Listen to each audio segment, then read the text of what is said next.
Game, game, game. Day 3 guys. Day 3.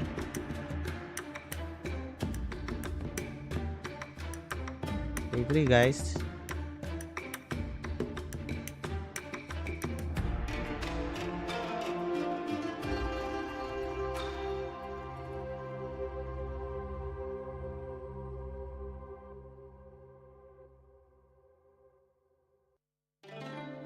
Huh?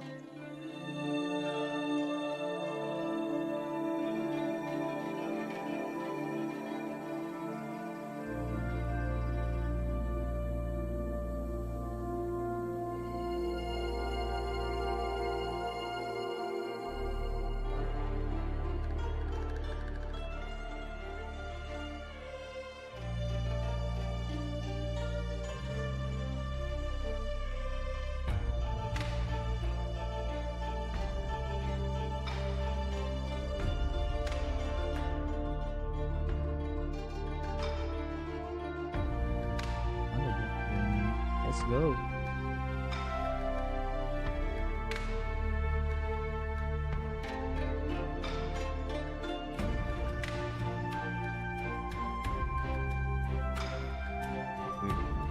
Oh.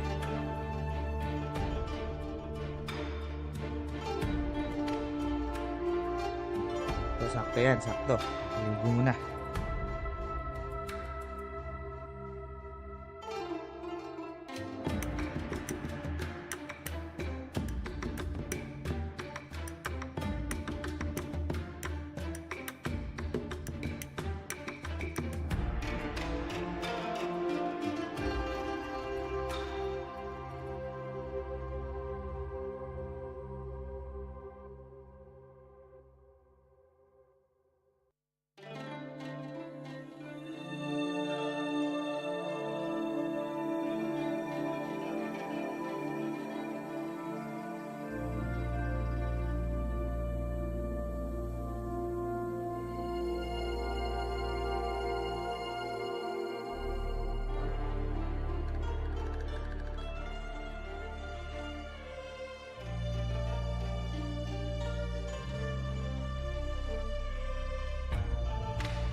A very good morning and welcome to the penultimate day of the International, the third day of the main event. An extra good morning to all of those who also tuned in to the very end of yesterday's broadcast, because it was only a couple of hours ago. Yesterday was the longest broadcast day we've ever had at the International, and it is no surprise that all series went all 3 games. We had so much Dota coming your way, and we started the day with 8 teams. Now we are down to 6, so a lot has happened yesterday, and I do not blame you if you missed some of those moments coming your way yesterday, because there was so much happening, but we got you covered. Before we dive into what's going to happen today, let's first take a look at the recap of yesterday.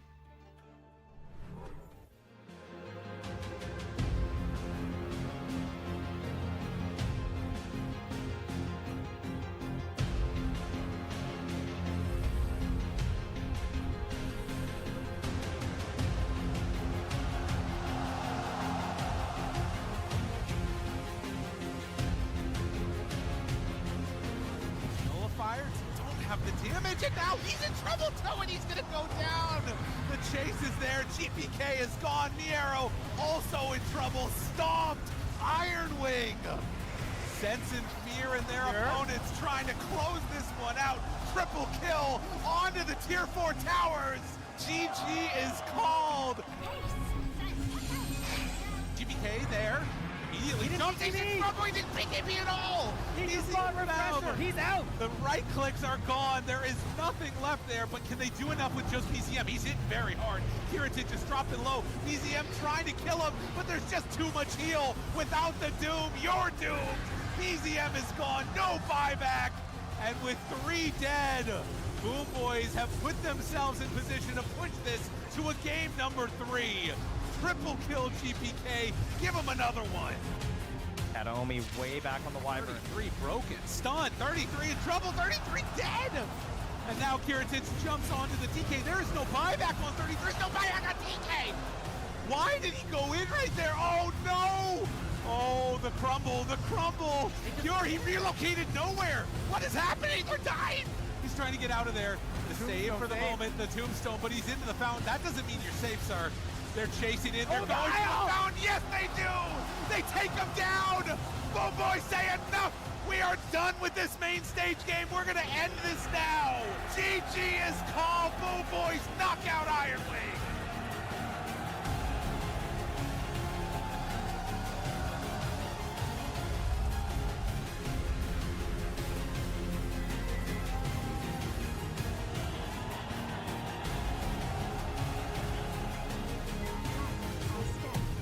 Looking for the hook stomp, only finding one in the form of Tusk. Laguna Blade to the Underlord as there goes Sven pounding away, but Ace gonna get saved by the snowball. He's gonna go through the Fiend's Gate now, but they find the connection on Amike. This will be a much bigger kill. Pops the Satanic, but it's not gonna be enough. Looks like he'll get chomped down by the Sven, but Nisha, look at the magnetized damage as Ace comes through with the Firestorm as well, and again, 2 cores dead for Falcons.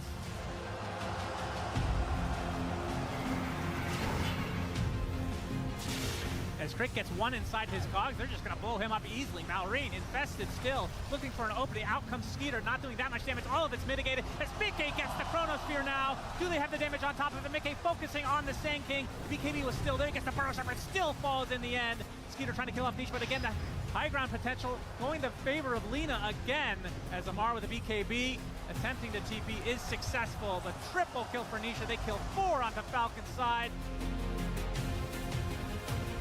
They have still that second life on the Faceless Void. Another bushwhack from the road as Mar takes a tumble, and there's the Chrono onto 2. They get the kill onto Mallory. No buyback to come now. The bash, but again, Nisha has the Eon Disc. They're just going to call it GG. Falcons have been eliminated from TI. Liquid move on.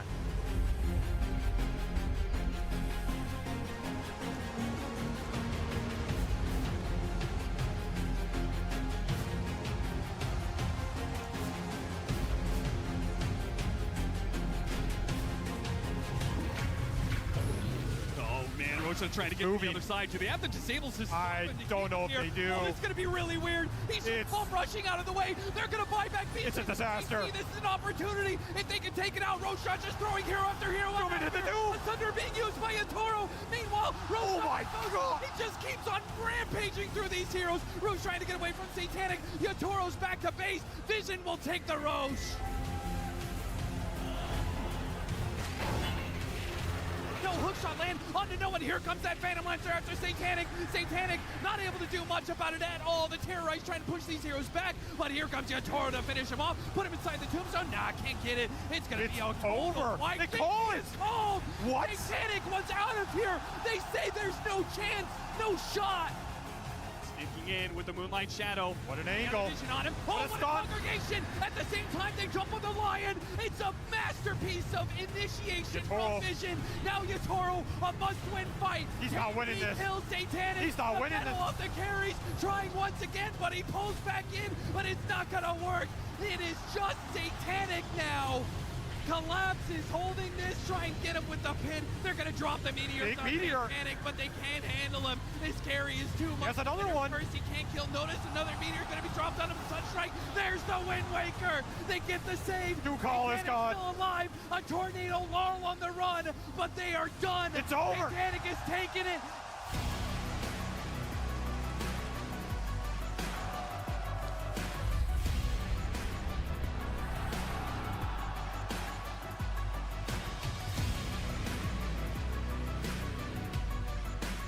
They're hiding out to the side. Chiri's going to found though. They're catching with a hook shot. Jump forward in from Lauren off to get the Hex follow-up. Wind Waker's going to be there to provide some safety here for Chiri Jr. Malady's in trouble. He's taken down by the side. Chiri Jr. puts the BKB DM in with the Fiendscape, forcing the BKBs out from Nick McGalaxy. Divine, he's in trouble. The illusion sort of beating him down in the magnetize, killing him off like even the heals come in. The tether as well. They're trying to save Divine. They take him out to the side. GH able to keep that boy alive. And don't get the jump in. He gets Black Hole off. Divine will be able to keep this fight alive. Samel gets the ultra kill. And effectively the team wipe everybody dead.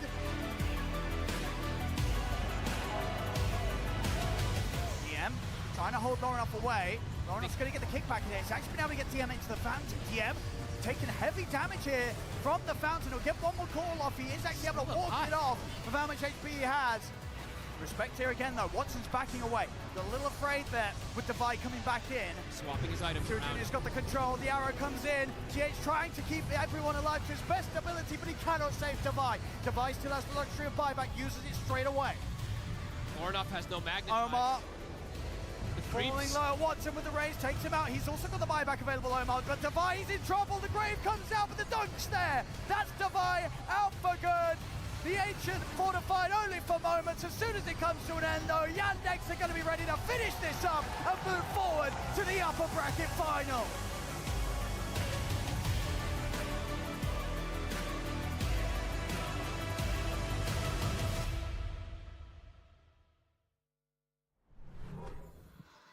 It's so many cool moments, so many awesome plays, and you just feel that with every step on the main stage, competition intensifies, and we're going to talk a lot more about that.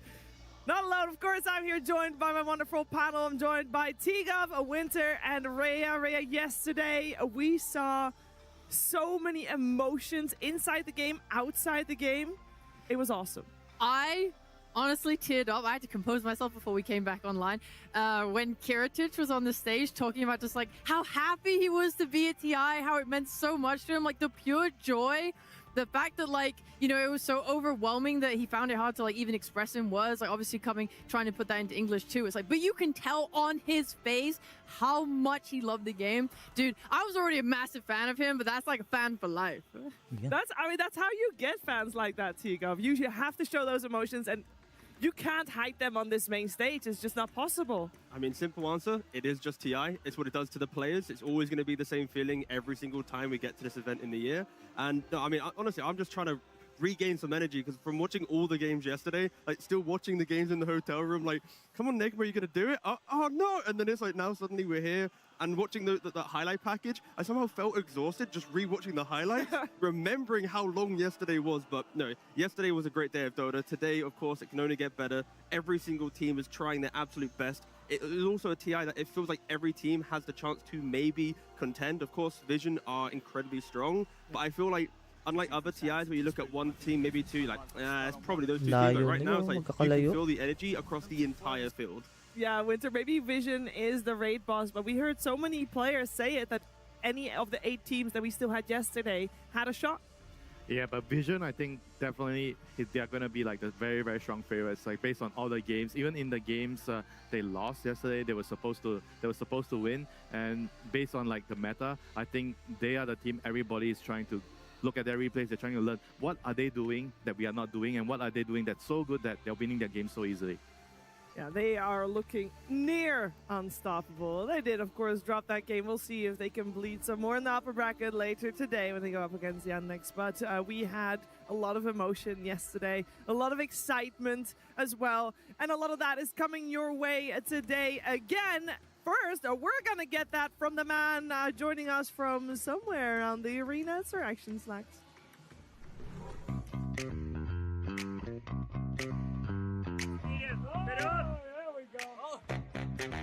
Let's talk to some fans before we get in the arena. Hello, what's your name? Hi, my name is Dindy. All right, who are you here for today? I'm here for Vision. My boy Satanic. Dang, my boy! I followed him before he started, and now he's going high up there, so I'm really proud of him. You think he's going to make it all the way to the end? I trust you. You get it to the grand finals. Let's go, Satanic! All right.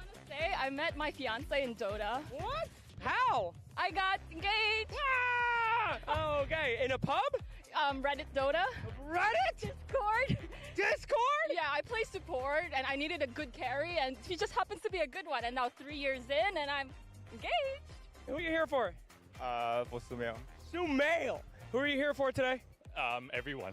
Everyone. Come on. You don't have a very favorite good, team very anymore? good answer. Liquid, maybe? Oh, okay. You sound very confident. Real Liquid lover. No. I Liquid. mean, but that's great. There's a lot of local teams, didn't make it, but now everyone's kind of cheering for just good Dota. What do you mean Who do you Liquid? think is the best Dota here? Who's playing the best? Definitely Vision. Definitely. They are on my fantasy team, so yeah, I gotta have them all the way to the finals, I guess. Absolutely. My fantasy bracket is just absolutely destroyed, but you know what? Keep going on at least for the points. Yeah. Totally same as mine. All right. Well, enjoy the rest of the day, man. It's a pleasure. Thank you. Woo! Who are you here to see? I just say Toro is the best carry in the world and no one can win him. Damn, the best carry? Are you serious? What about Sumail? No. He's old. Yeah. He's old? He's He's old? What about Team Liquid? He's Old? All right, I give it to you. You give it to me real, baby. That's what we're talking about. That's a Chinese Dota fan right there. Thank you, my friend. Old! And look who we found, a TI staple. Hello again, my friend. How's it going, Slacks? Good. How many TIs is this? Jeez. 12, 13? The 13th TI came all the way to Shanghai. From where? US. The US, my friend. You have doorstep. You have journeyed far. You always have great predictions at every one of these events. Who do you think is taking it today? I want to see a classic Liquid lower bracket run. The harder they fall, the faster they get back up. That's what I'm talking about. I can't disagree with you, baby. Liquid through and through, my boy. Thank you very much. It's so good to see you. 13 TI. Always good to see you, Slacks. Always good to see you. Come on. Thank you, bro. All right, guys. Well, so many fans coming out here to China to represent early in the morning. We're going to have a fantastic day today. By the end of the day, we are going to know the final teams left in the International. So I hope you guys have a great day, and we'll see you all soon.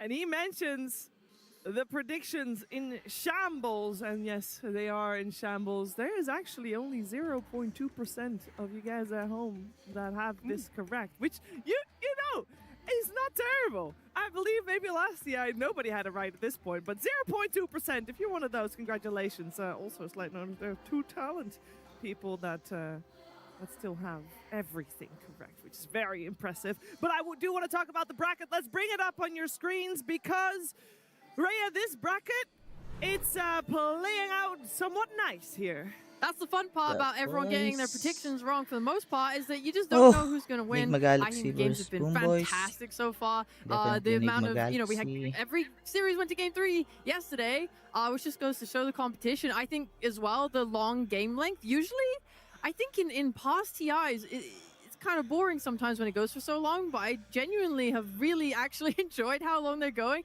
because I think the way that items now scale in the meta and like the way that neutral items come in and into play, it's like you're always looking forward to that next big spike.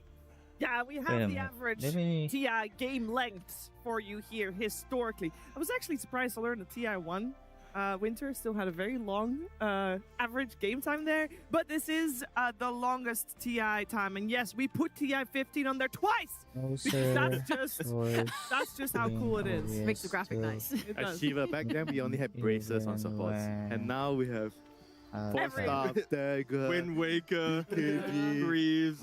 What a time to be alive as a support. What a time to be alive with these type of results as well. Is there any like major surprise you saw yesterday, Tigo?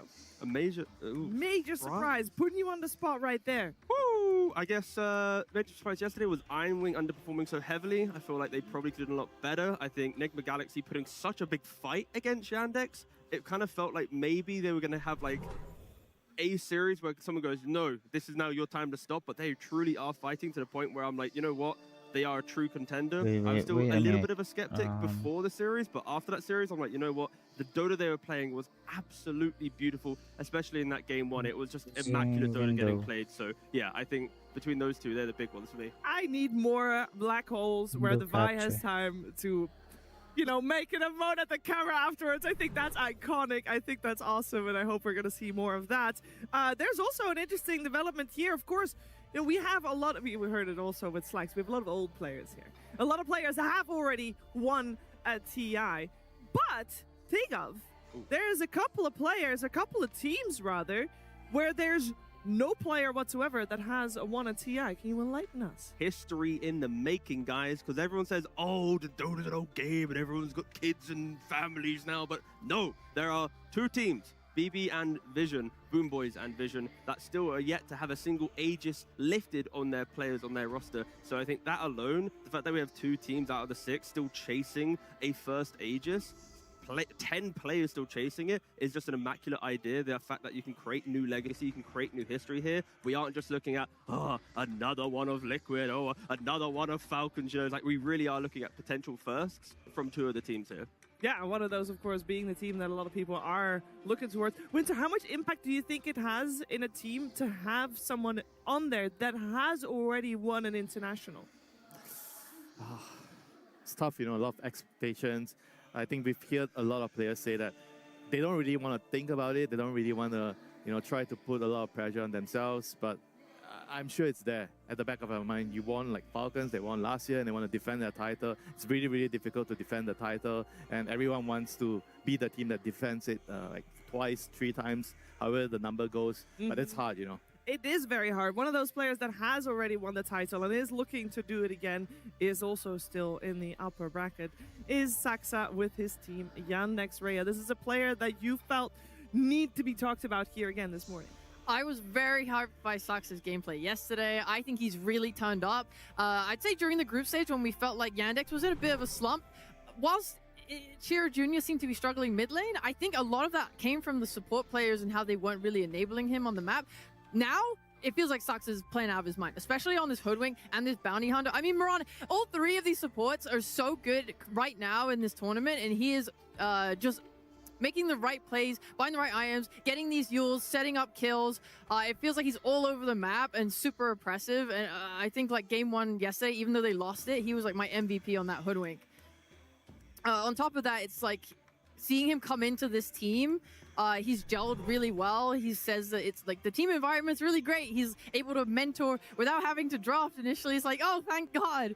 Like his teammates actually listen to him. And when they have had problems, mentioning like communication points, like, oh, maybe sometimes they get, you know, talking in their own language and he feels a bit left out. He's able to bring that in and bring the team back together and get back on track. And we can see that now with their results. Yeah, their results don't lie. A 2-1 yesterday against Enigma Galaxy. It also means that they did lose a game.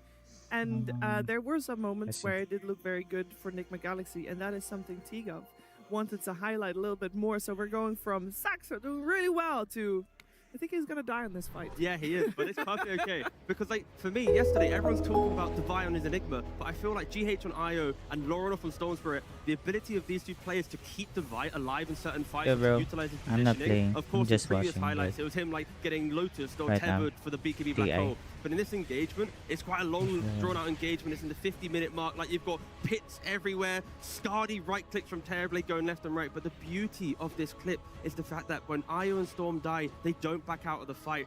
Devi keeps kiting to left-hand side. He calls, guys, look at my position. I might still be able to go for a fight. And then the double buyback chase back, Yandex then get fully wiped. It's just like the concept of Nigma, always looking for the opportunity, always looking for the fight, and like having this tenacity. This is the type of mindset you need to have to win games. Unfortunately for them, it did not win them the series, but the fact that in this game, they made these choices. 7 minutes later, they make the best black hole that you've probably seen in TI because of the Io Storm saving him. It's like, these are the magical moments you look for. So I feel like that game 1 yesterday probably inspired a lot of people to think that Nigma are a true contender. I just want to say, you said we're talking about Devi. You literally started that by saying, oh, Devi kept kiting to the left and set himself up so Necro could TP on him and bring the team back. It sounds to me like Devi's MVP.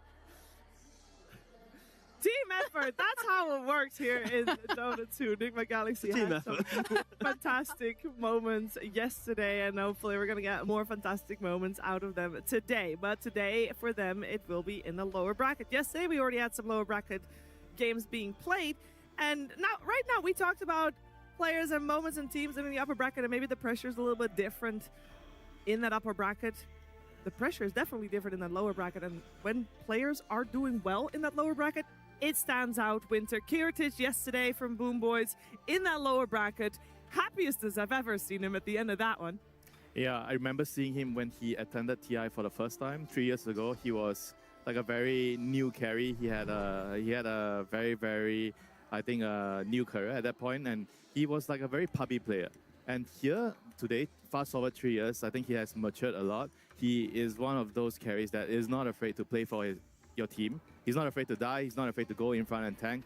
And like to see him being transformed from a puppy carry into a very good team-based carry, it's amazing, you know, over the course of 3 years. Galaxy wins Yeah, he this. stood out, of course, on the Sigurado winner's ako. interview I'm very afterwards, sure where all those emotions they were will shown. make But it to in the the game grand as well, and finals. keep in mind, he is the only player, I believe, that changed on Boom Boys after their last year's Mark fourth this, place guys, finish. So I feel mark like with that, this. Tigov, maybe a little bit of extra pressure on his shoulders. If No, for Enigma sure. I feel Galaxy like a lot wins of this, the Eastern I'm European pretty teams, the sure carry players are like the big names, the they staples, the will ones that make you it always to look the towards. grand The finals. egos. Exactly. Yeah. But I feel like Kiritich is that kind of wholesome energy that like he will try to inspire a new generation of players, and it would be nice to see him succeed. And I feel like he has kind of helped craft this team into a successful roster that is able to And if they find lose multiple this, top fours, multiple top threes. They never really got that kind of legacy run of like it's first either place Team in, like, Spirit or 5 back-to-back Yandex tournaments, but they've cemented themselves versus as like a contender in Parivision. any series that they play. Yeah, they are doing it maybe also in the toughest year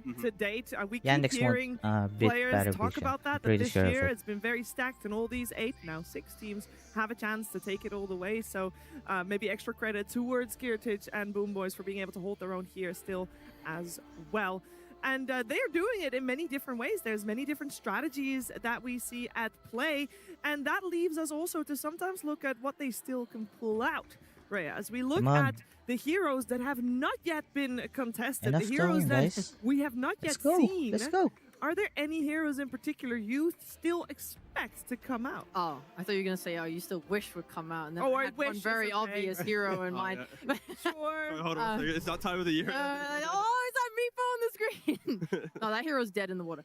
I don't really expect any of these heroes to come out at this point. I think Meepo. Even the Lich? Why not Meepo? I mean, at this point, after all Meepo- the other Meepo supports we've might been come out. seeing, I just don't think Lich does enough. Mm. I do think it's like sad to see a TI without Chen. You know, I know a lot of people think he's Yeah. quite boring, but to me, he's a bit of a staple of like pro play.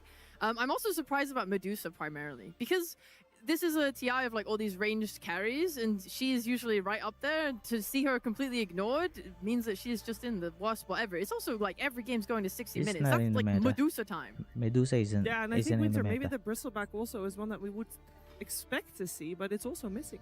Yeah, the hero got nerfed a lot, and the fact that Silver Edge is I'm very actually strong right now is a baffled very why common item. Bristleback It's isn't just being very, picked. very hard to find a way to make the hero work consistently. I think some Bristleback games is good. maybe that's a way that you can still pick it, but I think in general it's just very, very hard because all the carries are range heroes. They win the lane, and Bristleback is a hero that if he gets dumpstered in the lane, it's gonna Nah. be very, very hard for the hero to come back into the game. That's not true, Yeah, that's there's a lot of offline that's not heroes true. that take priority over him as well. Anything in particular that stood out to you, Tiga? Yeah, I feel like at least between like Warlock and Bristleback is still Disruptor, I good. think these supports, of course, they got Warlock got a lot of nerfs. Especially with the fastest getting IO in the removed. meta. Grimoire was just stupid. IO But plus I feel like both of Bristleback the is, supports had is some very, rise to very them. strong. Of course, in Dota, it's how much do they contribute to lane, how good are they in the big team fights. I feel like, again, they from the length of the games that we're seeing, these two supports should be good in the average, 46-minute duration games. But again, there must be a problem between 10 to 30 minutes. But I feel like those two heroes probably should get a little bit of life, guys. A little bit of life, maybe. Disruptor is just weak in the laning phase. I think Yeah. the problem with the hero is he only excels if your team is somewhat ahead, and he needs the carry to kind of set up for the laning phase, like the gyro disruptor, get him past the laning phase, and then you can see the power of the hero. But the problem right now is the carries are all heroes that need babysitting. They are like weak at the start of the So game. then go for the Warlock, then that's okay. I don't mind. Disruptor again. That's why I said 2. I covered myself, all right? I had 1 weak laner, 1 strong laner, all right? I want to see 1, all right? You had your bounty yesterday. Can I please have my Warlock? Sure, you know. Thank you. Well, we'll look out for it today. Yeah, that's definitely Not how it was happening. decided what was picked yesterday. Yeah, absolutely. You know, keep that up. Yeah, Very they good. can hear us. We can take a look at what's coming our way today in terms of teams, because we have got 6 teams, and all 6 will play on the grand stage, and some might even play twice at the very end of the day. It's to be decided versus to be decided, and that's because the first 2 series are in the lower bracket, and the last one is in that lower bracket too, Rhea. Yeah, I spoke to someone from Team Liquid yesterday, and I was like, "Oh yeah, like when do you play again?" And they were like, "Oh yeah, we play Series 1 and then Series 4." And I was like, "Oh, very very bold of you to assume you're gonna make it." But yeah, no, it's obviously they get a break in the middle, but it is very taxing, especially looking at yesterday, right? Longest day. If you have to be here for the first series of the day and then be playing until 3 a.m. in the morning, that is the biggest challenge that you have to be facing. Don't worry about Vision. Don't worry about the finals whenever that comes. Getting to the end of this day, good luck. I mean, I just hope today's longer. I'm sorry, production. What's wrong I'm with so you? sorry, but it better be. I don't know. It better be? It Yesterday was 12 games of Dota 2. Some went 70 minutes. We need 12 games, Yep, 80 15 minutes. hours. Like, 15 okay, hours, just guys. think about it. If we had the longest day I even in TI streamed history, 15 right, hours yesterday, for that. that means that What the the players hell? have already been tested, right? We really want to know who is the best player at TI. No, You know, excuse me. The players have not been tested. Yeah, I know. We and the production have been tested. Yeah, I know. But Yeah. It's for the show. I was trying to make it cooler for Oh, the show. well, today We don't players will matter be in this. tested. Yeah. Yeah. So then now the players have the chance to know what we got through yesterday. Therefore, it has to be longer. There you go. Cool. Anyway, Shiva, it was really cool. I like the idea of just long days of Dota. You heard it yesterday on the pre-show. I'm going to say it every single time. Liquid or Spirit, please have 3 games and the rest of the day be long to show us how you can deal with no sleep. You just want to watch the world burn at this one. Yay! Have some mercy on Enigma Galaxy. They were playing last. No mercy. late, I have and no today- mercy at the international. Imagine if they have to play twice today. Perfect. I have a question though, Winter, from a perspective of a player coach. If you are playing first series and last series, and you know that there's potential 6 to 8 hour gaps in between those 2 series, which is still, it's 2 best-of-3 series that are in between that, so it's very reasonable. What do? You obviously are going back to the hotel, which luckily is not too far away from where we are. You so sleep. there's not too much travel time involved, and that's nice. But are you going to sleep. sleep? Are you going to Yeah. rest? Are you going to eat? You Are you going to rest. scrim? Definitely no No. screaming. You have to No look screaming. at the numbers. You have to talk. I think talking is the most Talking important and then part sleep. during the segments where you have this small little. I say small, but it's a pretty good break. You have to talk Need a about rest. things. You have to figure Especially out if what to you're do. You have playing. to look at the numbers. I think the numbers very Playing important. 2 You have to series. see what the opponents are doing. The numbers tells a lot There of will be your opponents, and you have to just those who try to will figure out advance what is today. the best approach. You take a break. You need to have They your will be coffee, you need to have your playing 2 food, series but in the talking- lower bracket Yeah, but today. nap. Yeah, but talking And then is the most important after part that, of that break. Yeah, they just will let every also player be do what playing they 2 want. Whatever makes them series. healthy and feel like they're going to be Or playing at their best, you let them do it. And then, if like you mentioned, you they have that win conversation. again. Yeah, it's going to be interesting to see how it goes down because, one of Team Spirit or Liquid Up to the has grand to play finals. at the very end of the day, and we'll see how that goes. Maybe it's an advantage. Maybe they get all the rest in the world to watch their future opponent go through it all.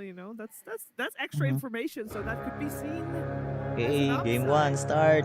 I think this Let's is go. a great upside as well because this horn indicates that we are very soon, very ready What do you mean to soon? get started with our day. The Should be third day starting. of the main event here at the International. We're going to Come cut from on. 6 to 3 teams. Let's get it started. The Aegis of Champions. It is the master pattern. The template of triumph. A sigil stitched from the threads of countless battles waged around the world. It is the shape that we strive for. 2013 Alliance. The composition every hand aspires to create. EG, Sumail. The point where all paths converge as we bend our own lines of fate ever closer to the perfect design. Who the hell said Dota is dead? Now we gather to This witness guys. those bold enough to How many seize viewers the do they golden have? thread. To cheer Let's see. every victory. Yesterday it that was goes for their 100,000 viewers just in Twitch. To remember every moment that threatens to tear Just it in all Twitch. apart. Not even in the YouTube. Not even in the other platforms such as Facebook, TikTok, Kick. Living tapestry that chronicles Some the also legends views of our from streamers. teams So basically, for ultimate almost 1 million viewers because of this tournament, guys. Dota 2 is not dead.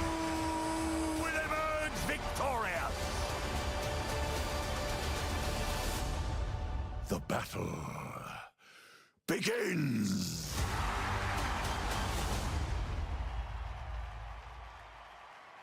Almost millions. Either it's give or take 1 million players So let's start our day or with a watchers blockbuster watching the of a tournament series itself. of Dota 2. We are getting ourselves ready for The main Team event every Liquid year, versus the Team Spirit, International, and guys. these two teams have already faced in the group stages, and it was so close. Winter, a 2-1 that worked out better for Team Spirit, of course. Before we get really into the nitty-gritty of it, do you have any overarching things you're going to look for in this series? I think those are going to be like the supports. I think the supports are going to like play a very pivotal role. I think definitely if you're asking me who's going to be like favorites, I feel Definitely, like based on the the games we saw, supports definitely will play Spirits are going to be the favorites here. They are the ones that have kind of or figured will out be more a things huge than impact Liquid. for the They have games. figured out more things than Because Liquid. They also just look at have the Enigma Galaxy more series rings to their versus name Yandex. than Team Liquid, and potentially There that was a experience big will support carry diff, them through. Team Liquid versus especially Team Spirit must from be epic, but from the team. place of Saxa. Saxa outplayed heavily against GH and Omar. Literally, Saxa did all the work for Yandex. I don't know why they didn't even mention Saxa.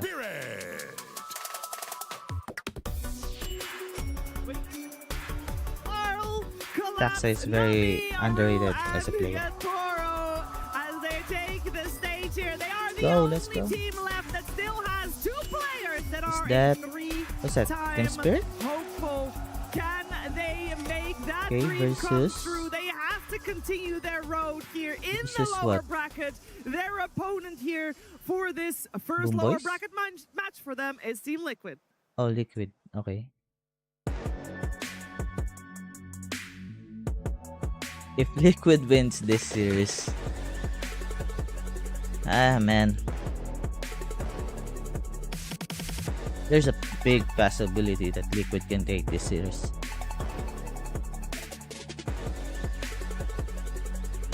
Because these two teams has been playing tournaments left and right against each other. As they take the stage to continue their lower bracket run. That's right, they were dropped down here from the very get-go, and now they're on fire to get more and to make this full run complete, to take a What the hell is place that in the pitch grand shot? finals for the 15th time for some of these players. Let's find out how they do, as there's a lot of experience on this stage between both squads. It's time to talk about who might come out on top of this one. And for that, Rhea, Okay, you okay. wanted to first take a step back and look at Team Spirit, how they went through the group stages. Yes, because very cool team releases vlogs about their experience, Hey, love and they that. got to talk about their group stage, which I thought was so interesting because you get to see their thoughts as they come out of each match. Obviously, they won and were winning until they finally face off against Vision and were halted there. And the way that they talked about this team was just, they were like, we were just outmatched. Okay. And it's so kind of crushing to see a team that, you know, we can expect to potentially win this. this tournament, be like, we were just outdrafted, we were outplayed. They haven't played and Liquid. Oh, at least they were played able to take conclusions from it. They 2-1. mentioned like this So team taught this is them a revenge about Earth match Spirit in for how Liquid. not only is it broken, but to see how they played with it, it made it look so easy to play with Liquid for can the rest take of the this team. series. The way this team kind of But thinks my about prediction the for game, this is I think definitely Team Miposhka has Spirit. been crucial to helping them understand the gameplay. For example, some of But them come still, away thinking, oh, we had to play this fight better, Liquid we can had to play still this fight take better. this. But he's more of a push on, hey, actually, I think our we didn't take proper advantage of our early game lead, like they would win their lanes, but then they would take their axe and run into the jungle, the enemy jungle, and look for pickoffs, which did absolutely nothing, when instead he thinks they should put more of a focus on stacking the triangle more, and then hyper farming that with their like axe and support, which gives the support a massive experience boost and gold boost too. And I think like that's how we see, for example, Team Vision playing so much better, because they just have so much more net worth. They are playing more This for their series GPM. So I think Spirit they seem to be taking the right conclusions from their matches and should I'm be pretty looking sure of stronger it. and stronger. Yeah. And Boxy and That's the main Tofu thing, I will think, with Miposhka coming back, right? most So likely Spirit, without outplay Miposhka, it felt like they lacked that ability Rue. to always perfectly dissect the situation. And who's They the lacked other that support? kind of Is the that tenacity, Maledict? the understanding of like how do we come back into a game, how do we come back into Where's a tournament, Maledict? especially because through Is- multiple other is he tournaments with the other anything coaches to that they had, the other versions of teams, it was like Spirit, they're okay, but they don't have that kind of that grit to them. So it is really impressive seeing the Maledict on the impact Miposhka has. Just someone having a conversation. Oh, like not Winter was me. mentioning, It's what not you me. do after first series, waiting for fourth series, that big break. You have to have a conversation. The value of someone contributing good I don't think they can conversation beat to a Not team, Me. you don't know Especially the value of that. how You don't he know plays what a right player now. brings in the conversation out of the game. You can see Collapse hit a big RP. You can see Yotoro have 10 billion net Yeah, worth Team the Spirit billionth has time in his Not Me. career, right? But to have the best conversation, to understand the correct words to deliver, and that's Not what Me has Miposhka been can easily bring, of course. And it is interesting absolutely to see how he's going to craft that against Liquid. playing his Yeah, and we do have these two icons on His the life up. stage, the only two players, T, that have still got a chance of that third ring. Yeah, and of course, they're icons because they're chasing that third ring. They've played together, 1,341 times, 11th of all duos. They have the highest win rate of all duos with 1,200 games. Of course, they are playing against Boxy and Mickey, who have the most games of any duo. Like they are chasing, that's like 1,900 games. So of course, on the other side of the booth, it is a scary duo there. But of course, Yotoro and Collapse, they're on trajectory to easily continue chasing Boxy and Mickey, to break into the top 10 duos, maybe even get to second place, maybe even Not me. eventually overtake Boxy and Mickey in the future. But yeah, it is just an incredible story that these two players have. They have an incredible story on the side of Team Liquid. A lot of cool stories as well. And one of those includes the man on your screen, Boxy, and his other support, Tofu. I was going to call him his position 5, but Winter, is that even true? Some may call them 4.5s. They have two 4.5s, or they just have two position 4s. And I think they are one of the 2.5s. only few teams right now in Dota that kind of swaps their supports around. Usually you don't want to do that because it destabilizes the laning phase. Your supports might be confused about what they need to do every single game. And it's kind of hard to make it a very, Look very at that common Shadow occurrence Demon, all the time. And 100% I think win this rate. is What something the that hell? Liquid wants to do initially because they are trying to integrate No both one's been supports, playing which Shadow are Demon natural besides position 4 Tofu. players into the team. So they figured, why not just swap them around, And we've seen more of the melee heroes on Boxy. Those who Tofu play Shadow playing more Demon of has the been range already heroes. And I eliminated. think initially during the tournament here, they didn't do it as much, but towards the last 10-15 games, they've been trying to do it a lot more with the melee and range heroes here. As you can see, both players Working have times with played a Ace, bunch of with games Mickey, with different cores during the Ace. course of the tournament. Yeah, I think the Okay. cool thing with this is like when Liquid first made this roster shuffle earlier in the season, they were doing this based on like they didn't know how to craft this kind of roster, right? And then as the year progressed, they realized, wait, this is something that we can utilize to our advantage. And throughout each year, throughout each tournament, it's like, okay, now we can do this. So if we have Spirit Breaker, we can do this. If we have Tuscan, I think as much as it looks like it's a mid-tournament thing, it is something that they have slowly been perfecting over the entire season. And if there is a time to be doing it, it is at TI when you need to try and play your best. You shouldn't put a player on a hero that they're Team not ready to play. Liquid We saw that wins earlier in the tournament. this We've map seen teams 1. I'm eliminated pretty because sure of it. they And I will think win this Boxy and series. Tofu are in a perfect position to be able to flex lanes and play They whatever outdraft heroes and roles in the they map need between 1. the 4 and 5. Of course, it's also great to see Ace and Tofu get to lane together again. True. Yep, they're up there on the pairs as well. Like they have been Yeah. together ever since the good old Hellbear Smashers day. Oh. I think it's very important to highlight that because I don't think you can do those swaps if the laning partners and the new laning partners, I guess, don't know each other as well as they do with Boxy and Mickey obviously being on a team and communicating with each other for a very long period of time. And Ace and Tofu, of course, also coming from that off lane together from their previous squad on this Team Liquid where they got split up for the first time. It's been working out for them, but we have seen them struggle here and there. And I want to talk a little bit about the type of Dota that both teams have shown on the main stage. Both routes have been very different, where of course it was Team Spirit T-Gov yesterday that was dropped to the lower bracket from Vision, and Team Liquid already dropped on day one by Yandex with an 0-2. How do you feel about their route to here and how they've been playing? So at least with Spirit, I feel like their drafts are quite beautiful in the sense that they let their opponent get the heroes that they kind of want, and then they try and find ways to beat them. Like especially in that game 2 draft against Vision, it's like you see them dying, and now take a PL, and then you have a the puck, and I got a Night Stalker. It's like, please take your heroes, we're going to beat you. Again, it didn't really work out, but it feels like Spirit is ready to try and deal with the problems in the moment, whilst Liquid, they lean more towards like the comforts. Like we want our Prophets, our Dawnbreakers, we want our, the classic Nisha, Leaners and Earth Spirits if available, right? So it feels like Spirit's ready to answer Liquid's consistency. Yeah, I think that's something that Nisha mentioned on the main stage yesterday as well, Rhea, where he felt comfort, and therefore that was the main difference between their series against Yandex and their series against Falcons. Yeah, I think when we see them off comfort is when it gets awkward, right? Like when they picked Spirit Breaker, it just felt so off because it ruined what we consider to be like the lane meta of this tournament, and it just didn't fit in with the heroes they want to play on the cores. So, got to fix that. You got to fix that, and when you are in the lower bracket, playing on comfort is sometimes really good, sometimes a trap. Let's see which one of the two it is if we're heading into the first game. Team Spirit versus Team Liquid. Game 1.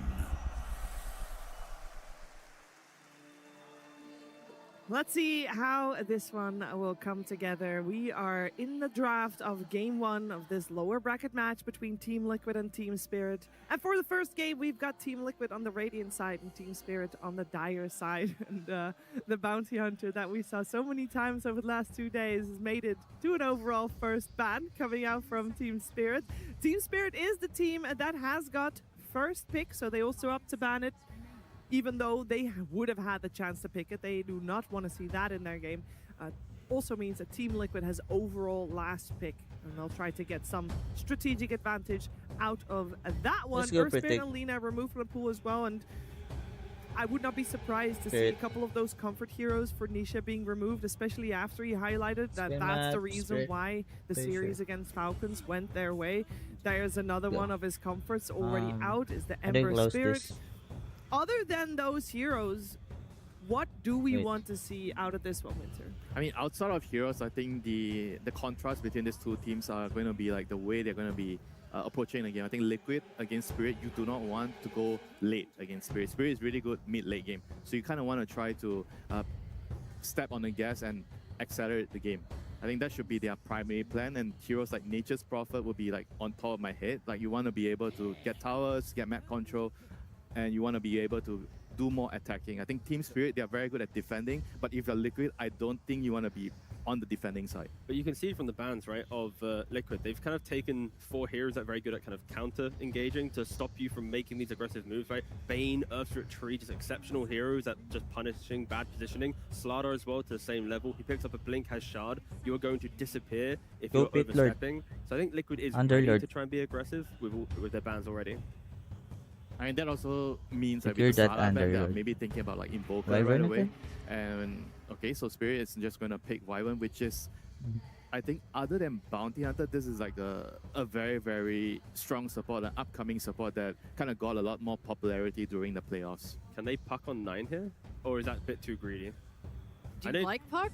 I mean, I'm just thinking of like the classics, Liquid, Nisha, but again, it's more of an 18.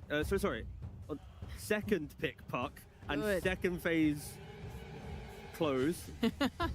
Sorry, I forgot the numbers. Yeah. I love numbers. Anyway, Shadow Fiend, sure, that's more of a staple pick. Yeah, this hero's felt, I don't know, unbeatable. Whenever I watch it, the amount of farm it gets is just unreal, and the amount of damage it does also unreal. I've seen like the Nature's Prophet versus Shadow Fiend match up enough times now where I feel like Spirit could pick that one. I mean, I don't know about like everyone, but when I play the Wyvern, I kind of always like being on the side against the SF, because Wyvern, the one thing you have, or a couple of things you have against SF is you're very good at gate ganking. You can go across the map and ganking, because SF is one of the most vulnerable heroes in the early game. You want to be able to shut him down. And later in the game, the Cold Embrace is great against SF. And SF is very dependent on BKB, and Wyvern has a BKB piercing spell. So I always felt like this matchup is kind of okay, you know, like I like being on the Wyvern side against SF, but as we have seen yesterday and the day before, SF is a very, very strong hero. And back to the pacing part where I said that Liquid, they have to play fast, and this is one of the fastest carry you can play in the current meta. Yeah, I mean, the counterpoint to all of that is if SF is winning its lane, then the Win to Wyvern Twin Gate rotation won't do as much because the SF's winning lane will already be taking the fight, will already getting the kills, and then he's going to have immense farm, so... So the secondary part of this strategy when you have Wyvern is you want to use your second phase bans to remove the bodyguards. And after you remove the bodyguards, you want to try to create a lane, a duo, a very strong duo that gives you kill opportunities against the SF. Like something like, I don't think we'll be able to see the Dawn. I think the Dawn will be banned because Dawn is one of the... actually no, it's Spirit, so never mind. But I'm just trying to illustrate the example where against SF, you want like a Dawn, you want a hero that can just go on him and kill him in the laning phase. Could you supplement that with something like Nature's Prophet carry matchup where you can then TP in and... you can definitely do that. Nature's Prophet is really, really good at that. You TP in, you drop the treants in front of him, you kill him, you take the tower. I think taking the tower is also the second part of the plan. You kill him, but you also must ensure that you have a way to take the tower either with creeps, heroes with summons, or you have heroes with helm. So you can take the tower and remove the jungle, because the camps are the important part. You need to seize control of the camps behind the safe lane tower and in front of the tower, the 4 camps. If you can remove the tower, the SF doesn't get to farm them, then it's good for you. But you're also describing a whole scenario where it's like you need your mid lane matchup to go well on your side, because if you have to take the tower from the Shadow King, you need to stop him doing his natural Satanic Toro level of farm. Of course, Mickey can do it as well. Then you need your mid lane matchup to go well, because they'll TP in, they'll counter gank, they'll stop all this aggression. So again, it's the joy of the setup. Again, they're taking their time actually quite heavily with the ban from Liquid. And then Spirit, they just take away Clock and Tusk, the map-moving roaming supports, which, I mean, they're the most kind of obvious ones for SF, but you have to kind of ban them out. There's so many heroes. I think that's what I feel when I look at these bans, because they remove Clock Tusk, and I think those give the most amount of kill potential in lane with SF, but then you still have bodyguards, you still have Undying in the pool. There's also people were... using Jakiro as a substitute for a while, which also gives you kill threat in the lane, but there's also still more saves if you want to play more like that. Ringmaster still does a lot of damage in the lane, but can also protect the SF in lane. I think they have so many options. Yeah. And there's the Invoker you mentioned earlier with the Slardar ban. Yeah, and Puck ban. Those two heroes have very, very good matchup against the Invoker. There's still some more, like Void Spirit. Void Spirit is also another hero, which I don't know if you're going to see it, but it's also another hero that has a very, very good... Like, if you look at the stats, like, it's one of those mid-heroes that has a very good win rate against Invoker. Because Invoker spells can... I don't want to say never, but usually it never lands on the Void Spirit, because you can just dodge them.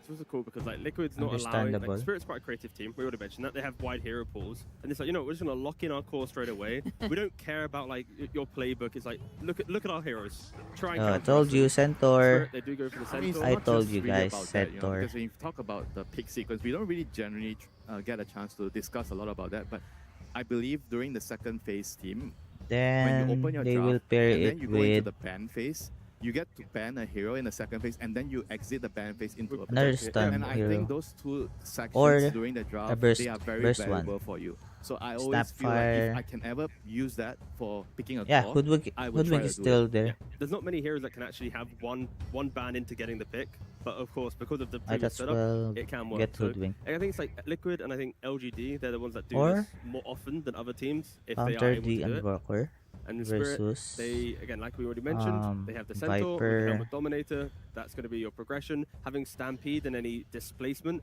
to kite away from Invoker spell combos is very important. We saw that yesterday with Yandex when Malady was using Wind Wakers and 4-staffs and whatever. Or that Pangolier. And they go for their Pangolier. So they're not trying to flex anything, of course, because they see the Invoker, so they're happy to just they see both lanes, matchup. so they just pick both the cores here right away just to make sure that they get the cores that they want to.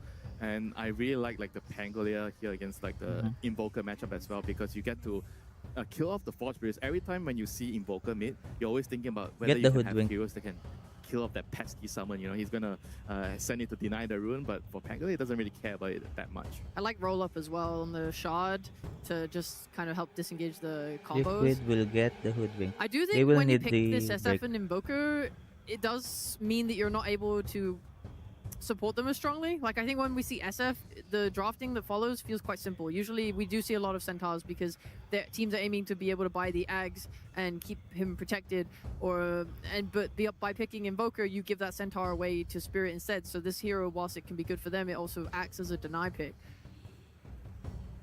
They can get. Yeah, right now Liquid, they're gonna have to look for their stuns and bodyguards for the cost. They have one stun here, but they need a setup still. They go Willow plus Mirana. I guess the other top tier setup heroes are all mostly banned, and Willow is always a great support against all those spirit mid heroes. And Pangolin, I would say, he's kind of like a spirit as mid hero where you can run around and roam, and you're kind of vulnerable before you get the shot. Like you mentioned, the shot. Before you get the shot, you're always very vulnerable to getting killed by the Dark Hero. They're going to have just nice map play with Liquid supports, because every time there's going to be an active rune, they're going to press Moonlight Shadow, they're going to go for it. Pango's going to want to go there. You're going to have Willow, you're going to get the kill potentially. If he's dead, then you can break back into the map. So I think Spirit just has to respect the importance of runes against Mirana. It's always something to be mindful. And interesting, they went for the Willow to try and counterplay the Centaur, the kind of the Stampede aspect of the fights, rather than trying to find a support to stop Pangolier during his roll. Yeah. And there is the Nature's Prophet from Spirit. And Liquid, they have no real body to protect still. It's kind of like... Yeah, it's very, very dangerous here for Liquid. They have a Mirana. I guess most of the top bodies that you pick in the lane are kind of banned. And you mentioned the Undying, maybe they feel like they just didn't really want to go that route, because that would have actually been like a kind of like a decent body. I think I like Mirana Willow though, because they both just give so much damage and kill threat to you. Yeah, but the lane, like the focus here is the lane, because the Nature's Prophet is going to be tipping in, and you do not have the best bodyguard in the lane to protect the SF. You know, Mirana, if you're standing next to the SF, you see a Nature's Prophet tipping in when the Centaur stuns the SF. What can you actually do to protect the SF? And what if not me plays like Techies or something, and then you have like Techies jumping in, Prophet coming in, like there's so much like... Okay, but then potentially they can pick a offlaner that's a little bit more self-sustaining, and then they can use the gate and rotate the supports more to help give SF that like advantage early where they don't then feel a threat. He needs people beside him a lot of the early game. I think if Liquid can actually do that, that would be great. But Team Spirit, right now, they definitely have the advantage in terms of being the aggressor. They have the advantage of being the white pieces here. They are going to attack the SF, and SF is a very vulnerable target. And Invoker is also not the best hero to protect the SF, because you need a lot of farm on Invoker. You want to hit creeps, you're just waiting. Oh, I have a Sunstrike kill. Sure, you know, I'm going to drop a Sunstrike. But outside of that, he's not really going to be moving too much. So we need two more heroes here. One for the side of Team Spirit in the hands of Not Me. So the position 4. We already have one banned out, waiting for Liquid to ban the other. And we need a hero for Ace on the side of Team Spirit, the offlane. As Hoodwink is the one that gets removed. One of his classics is still Rubik, but I don't know if we want to play that here. Both are very good here. The SD with the Centaur very good in the lane, and the SD is very good at saving against the Dark Willow and the Mirana combo. So those are really, really good options. SD is also very nice against SF, because you make illusions of him and you get his aura and you kill him. If they do want more save, there's also Ringmaster, but I think I prefer Rubik. I think everybody prefers... Everyone wants to see Rubik. I will be the Shadow. That'd be boring. Yeah. Boring. It makes sense. Yeah. It's also good. I'm just so worried about this mid game. If your Shadow Fiend survives and life is good, playing into Moonlight Shadow and the Ghost Walk on Invoker for Nature's Prophet is like so terrifying, because he just always wants to play away from his team and teleport in. So you are so vulnerable. And the amount of like sentries, gem investment that Spirit's going to have to make is going to really cause a lot of stress right now. You're going to be hunted. Yeah, that's why Liquid needs a bodyguard, like something like a Mars. I know this hero is not great, but they need something to actually protect. I don't think they can go any more greedier on the offlane hero. I'm scared, right? If they're a Dawnbreaker, then it's like a hero that's always waiting. They have 3 carries. Exactly, like you're waiting for someone to start. You need like the Mars, because you can set up for the arrow, and it's really good with the Terrorize. It's good with the Sunstrikes, it's good with the SF Requiem, and it's good against the Centaur Stampede. You know? So I think that could be a pick to solve the problems here. Does Timbersaw fit the bill?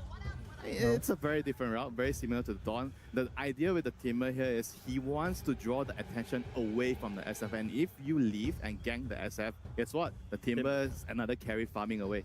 Yeah, and also it's like you can play the lane into the Nature's Prophet, and you don't really care about anything. Sure, there's a bit of Shadow Demon interaction into your Ags, like how annoying, but you don't need to buy it, you can just go other routes. That aside, like Winter already mentioned, Ace is pretty much just going to put a massive target on his back.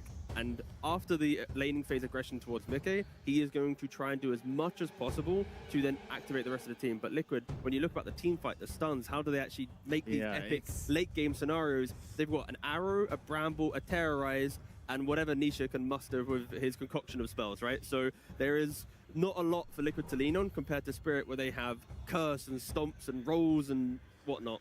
I don't think Liquid can survive in the early game. I actually feel this is over their budget. This is too much. This You Timber. said Over their laning budget. phase is not that important, Winter. I mean, it's mostly for the lane. I think it's mostly the Timber is mostly for the laning phase, and right now they have a tri-core setup which is very, very greedy.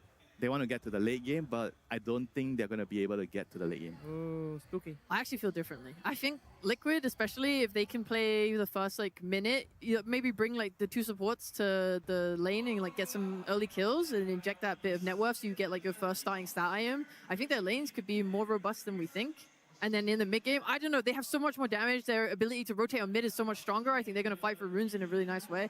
I really like Liquid's lineup. It's a lot of focus, I feel like, then on the 2 supports on the side of Liquid. 100%. So far, I think this TI is about what supports have got Wind Wakers, how have they used their 4 stuff. How many times have we spoken about this so far? And in this game with Tofu and Boxy, if your team fight isn't that strong, it's about positioning. And I think the support's positioning will be important. Are they there for the runes? Do they have the right items to keep the SF alive, to help Nisha clutch up, to give Ace the tempo he needs? So I think Liquid, they have the tools, but it's a very hard game because of the lack of stuns and kind of team fight. But they can do it if they're ready to win TI. They have to just make sure they don't bleed too much in the early stages of the game. And if we learn anything from Team Spirit, they seem to be wanting to focus on a maybe more Team Vision-esque style where they focus on gaining a lot of net worth. I know it sounds very exciting, which might actually allow Team Spirit to have that space that they really want in the early stages of the game. Of course, it is in a lower bracket, and we're going to have to find out how much pressure we are going to feel when the players are on that stage and playing, because yesterday we definitely had a couple of moments, I'm looking at you, Falcons and Liquid, whereas not all spells were pressed correctly, but of course that is all part of the competition. Let's head into game number 1, but first some words from Coach Maposhka. Maposhka. Thank you so much. Yes, we are here with Maposhka from Team Spirit. So good to see you again. You have been in this position many times. You have seen the TI meta develop. Not your first rodeo. What's it like to be playing so late in TI where all the heroes that are good are kind of known? Do you stick to what you know, or do you stick to the meta? That, I would say nothing special, actually. I mean, as you say it, I have, like I did it many times in the lower bracket, but previously it was when I was a player, so it's of course a bit different. But no, if you ask about like meta heroes, yes, like do we play meta or no? I mean, of course, we try to find like best heroes for every position, and trying to adapt always. And during this tournament, we also adapt. Like we play with some heroes which we are not not used to play previously. So we always trying to find a good solution for us. Patay si not me. Well, the game is already underway, so 1-0. let's get into it. Thank you so much to Art and for your time, and 1-0. we'll throw it to our casters. Thank you. Aray Just ko. in time for the first blood for Mickey on the SF. Could not ask for a better start, a better first Verte. blood target for Liquid specifically. As we get into this Eh, yung lower runes, bracket ilan yung match runes? between Liquid and Spirit, this is going to be a hype best of 3. Cinderin, how are you?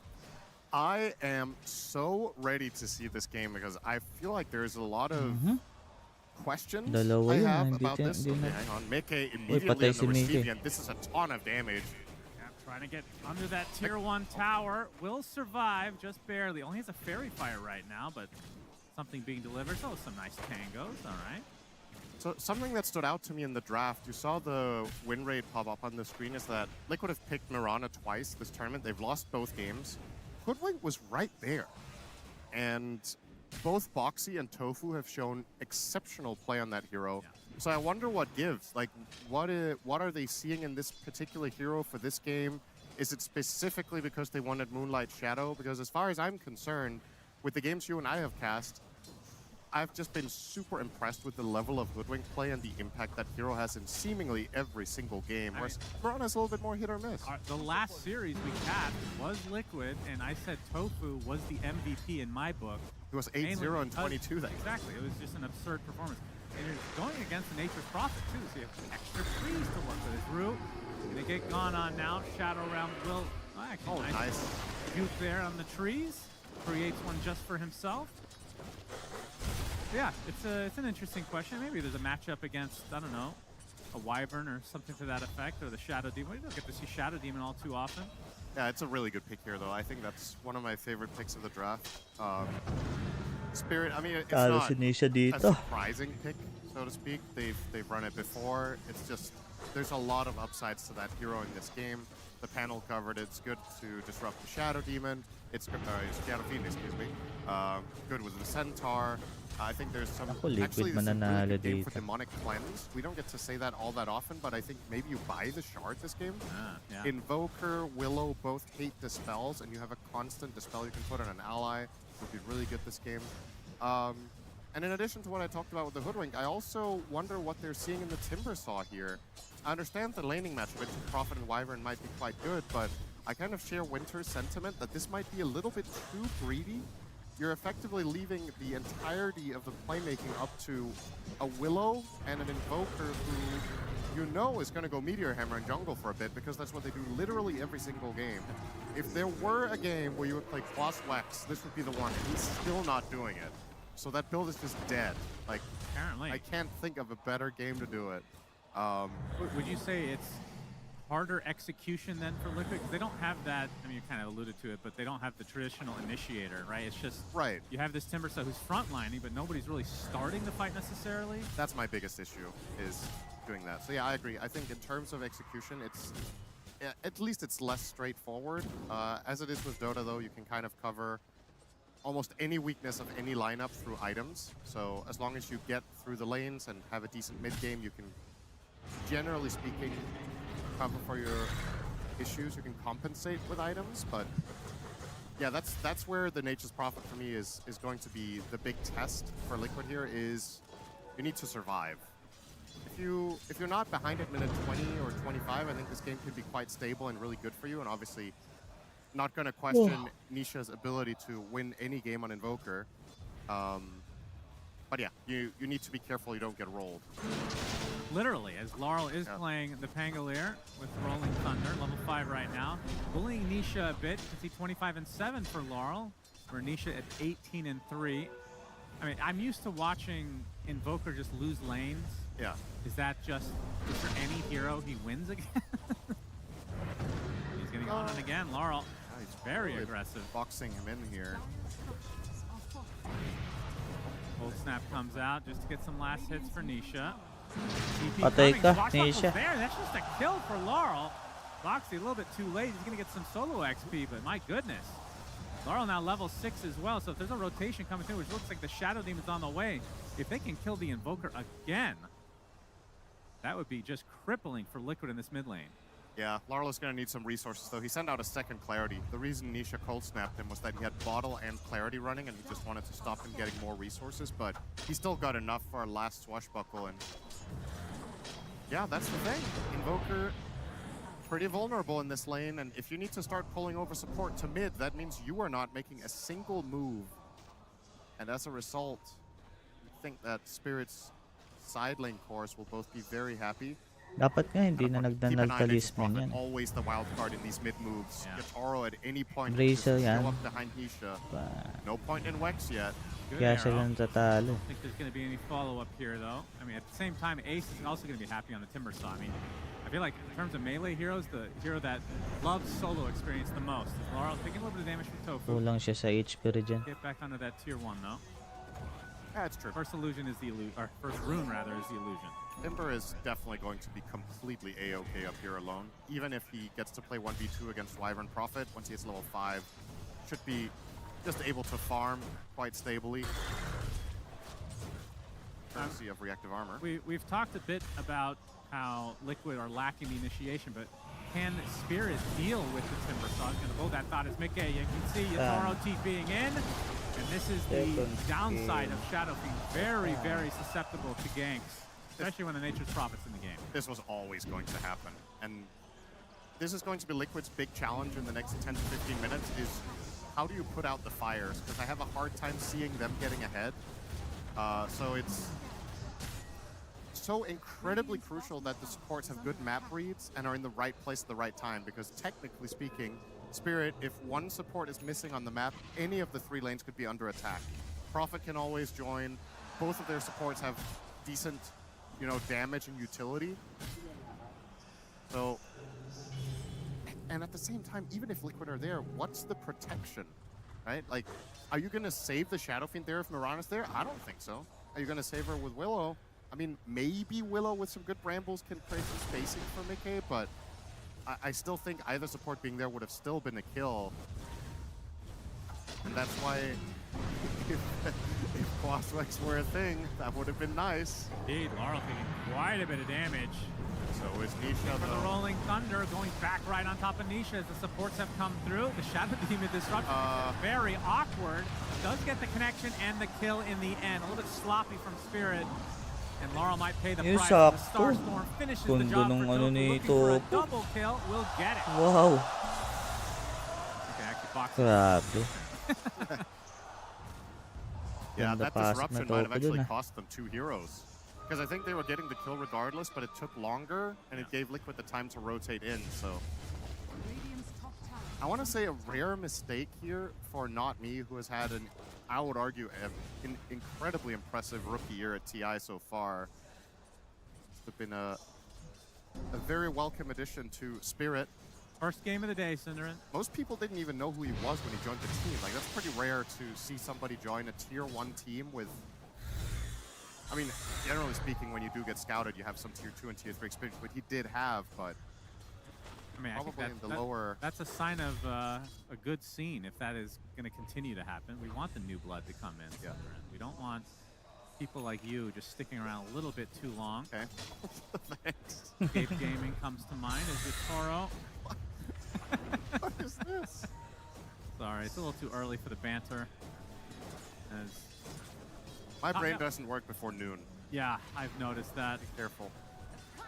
Apologies to the viewers in advance for you. Brambles right on top of Yatoro. Ace is level 7. Nice disruptor from Not Me, though. As they can try to turn this around, Rue makes his way over in addition.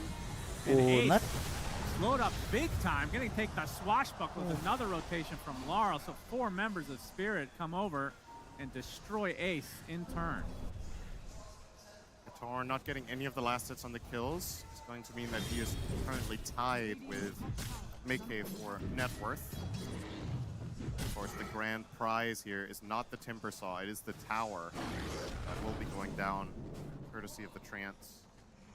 This is something that Winter was talking about on the panel as well. You're playing into that Shadow Fiend, you want to take the tower, and there's multiple ways of doing it. You can have something like Summons or a Dawn Creep. Well, how about both? They've got Treants and the Hellbear Smasher currently working for them. So I think it's just a matter of time before Yatoro's next move will be in that bot lane, and if that's successful, you're losing a second side lane tower for sure. No shot Liquid defend that if the move is successful prior. Yep, and Collapse going for, I want to say, the EWC standard build, which is Helm directly into Heart. So he's going to be very, very farmed this game if he's able to get that at a good time. It's a very good Lotus game, though. I mean, I would expect him to go for that later. Yeah. I mean, these games, we've seen games go very long at this tournament. That's why I'm questioning why people are not just going Heart second if you know it's going to go late. As long as the game's not out of control, which right now is very even. Yeah. I don't see the downside, really. This ward could pay dividends later. Once again, when you do have that Prophet, even ganking a little bit out of the way places becomes a lot easier. Tofu, okay.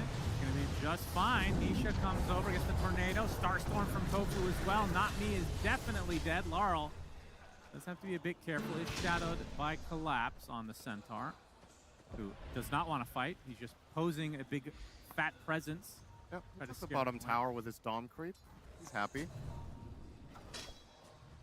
But I think so far, 11 minutes in, probably rather happy if you're Liquid with the fact that this hasn't been worse than this. Only the 4 kills. Sure, you've lost your 2 side lane towers. That was probably going to happen, but all 3 of your cores are at a very competitive net worth.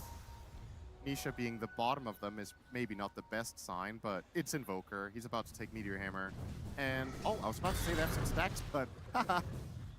There's another guy who wants a piece of that. I mean, I think the panel also mentioned, but one issue with the Invoker this game is there's no real good Sunstrike setup, right? Yeah. Like, if you get the arrow, which they don't have really a great setup for that, it's like Bramble, I guess. But that's not the easiest. That would have been one way to get Invoker a little bit more farm in the early stages of the game. I'm surprised they gave the stacks to Timber, actually. I don't know if that's the right choice in this game. I think he was slated to just have a free farm time up top for quite a while regardless. But it's Ace. It is. He loves creeps. Who is Ace if he does not take all the farm in the jungle as the offlaner? Always playing these thick boys. Timber saw no exception to that. Laurel, posing a presence to this tier 1 mid. Nisha spotted. Root looking for the opening. Get the slow to start, but not going to commit to anything. Tango's pretty low, actually. Might have to use the rolling thunder here. I Pretty think, soon. Trying to get the Sunstrike. The Disruption's going to save. dodge basically everything. Laurel doesn't have mana right now to use the rolling thunder, but Nisha extremely low. Shadow Realm available. That was for some damage really onto good Laurel. tornado timing. If he hits that swashbuckle, Nisha is dead. Caught him mid-swash. Not fully committing his spirit, kind of just don't get the tower, though. Playing the tower, and yet they will clean it up eventually. Mickey, though, makes his rotation over, gets the raise, arrow coming, not going to hit. Sunstrike going to be dodged. Laurel, just fine. Has the Diffusal Blade now, going to go for the Shard into Blink Axe. I was going to say, surely Rue is going to heal him. He's just holding out to Cold Embrace the entire time, and then he heals himself. Look out for your boy, man. Laurel is low.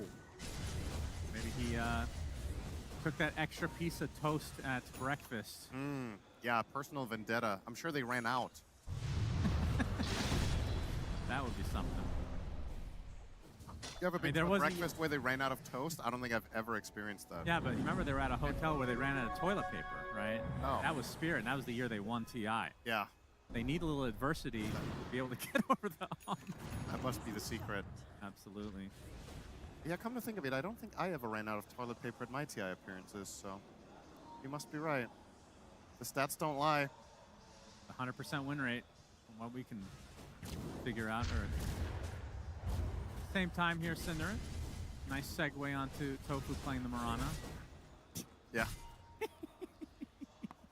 Speaking of toilet paper, Tofu is 0 and 2 on Mirana. I was just thinking of the food tofu. You know? It's just, oh, goodness. All right, smoke from Spirit. Oh, Nisha. Yeah, nice connection, and he is laid. Already dead. Absolutely. Very quick kill. TP is not even remotely close. So another great pickoff for Spirit.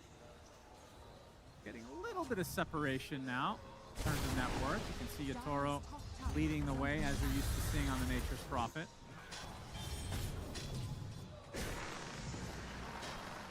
But in terms of pacing, you still think that Liquid are happy with the way things are going? Obviously, the Invoker's a bit of a anomaly. He is having a rough one on Nisha. I mean, it's definitely significantly worse than it was a few minutes ago. This time they lost the mid tower plus Nisha as well again. Now up to 3 deaths. It's just like looking at the big picture of how bad I was envisioning this could go. This is in like the better half at least of potential outcomes. I think there's almost, if these two teams play this draft 10 times, I feel like Spirit win the early game 9 out of 10. And in maybe 3 or 4 of them, they're up 5k now. So, you know, it could be way worse for Liquid because of how little they've bled, relatively speaking. But it's not going to get immediately easier now. Now you've lost your front row of defense on the towers. You can see Spirit are placing really good offensive wards. They have one around the enemy secret shop. They have one around the waterways down bottom, and actually one around the double coverage there with the river. So they are going to see Liquid movements. They are going to want to pounce on them between between Stampede, Prophet Teleportation, and obviously Pango being a complete beast right now.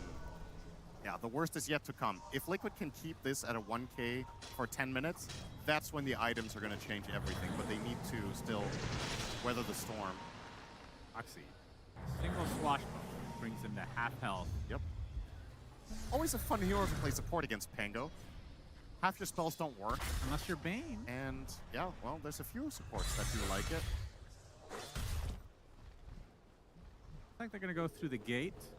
Oh yeah, Mickey SF is the target. They might have seen him go right before the ward expired. I think There they you go, definitely Mickey. did. Okay, he is running in the correct direction. Oh, Scan wag it out. kang They miss on the titigil. scan at least, but they continue on. Pag tumigil ka, patay ka. It does, but they're going to see that these creeps recently perished. Mickey to the north now. So close, and now he's Muntik ka na. within Ayun na. safety of the tier 2 tower. Not me, his smoke Kita breaks, and na. now the Tofu in the Third tree skill. line. Can be spotted here. Uli. For the rolling thunder from Laurel. Op. Not able to find the connection. Has to Yun lang, patay ka na self-destruct. Natmi. A dead Shadow Demon. Sacrificial Liquid, lamb. very fortunate. That is just such It's like a half-second difference between finding the SF and not. It's such a good read from Mickey to not go to the Mud Golems on the left as part of his farming rotation, but realizing, okay, they've been missing for just long enough that this is a real... There's a very high probability that I am getting ganked, so he goes north to the other camps in protection of his team and avoids a very nasty situation. Laurel has the damage. Misha can obviously take that off with the tornadoes. Mickey gets a little bit of vision. Bramble's right on top. He has his shard apparently. Gets off the shield crash as well, but he still blows up regardless. Very nicely done from Liquid, obviously knowing that the Rolling Thunder was down just to roll up. It's going to give some more space to Nisha, who desperately needs it. Finding some recovery. Now Blink Dagger picked up from Rue. Pretty fast. Decent timing. Sitting at 19 minutes. Ano This is ginagawa ng ano ngayon? a rather Aghanims. difficult Wyvern game, I would say. You have one hero you want to curse next to, which is Shadow Fiend. He's the only one who's really going to kill anyone.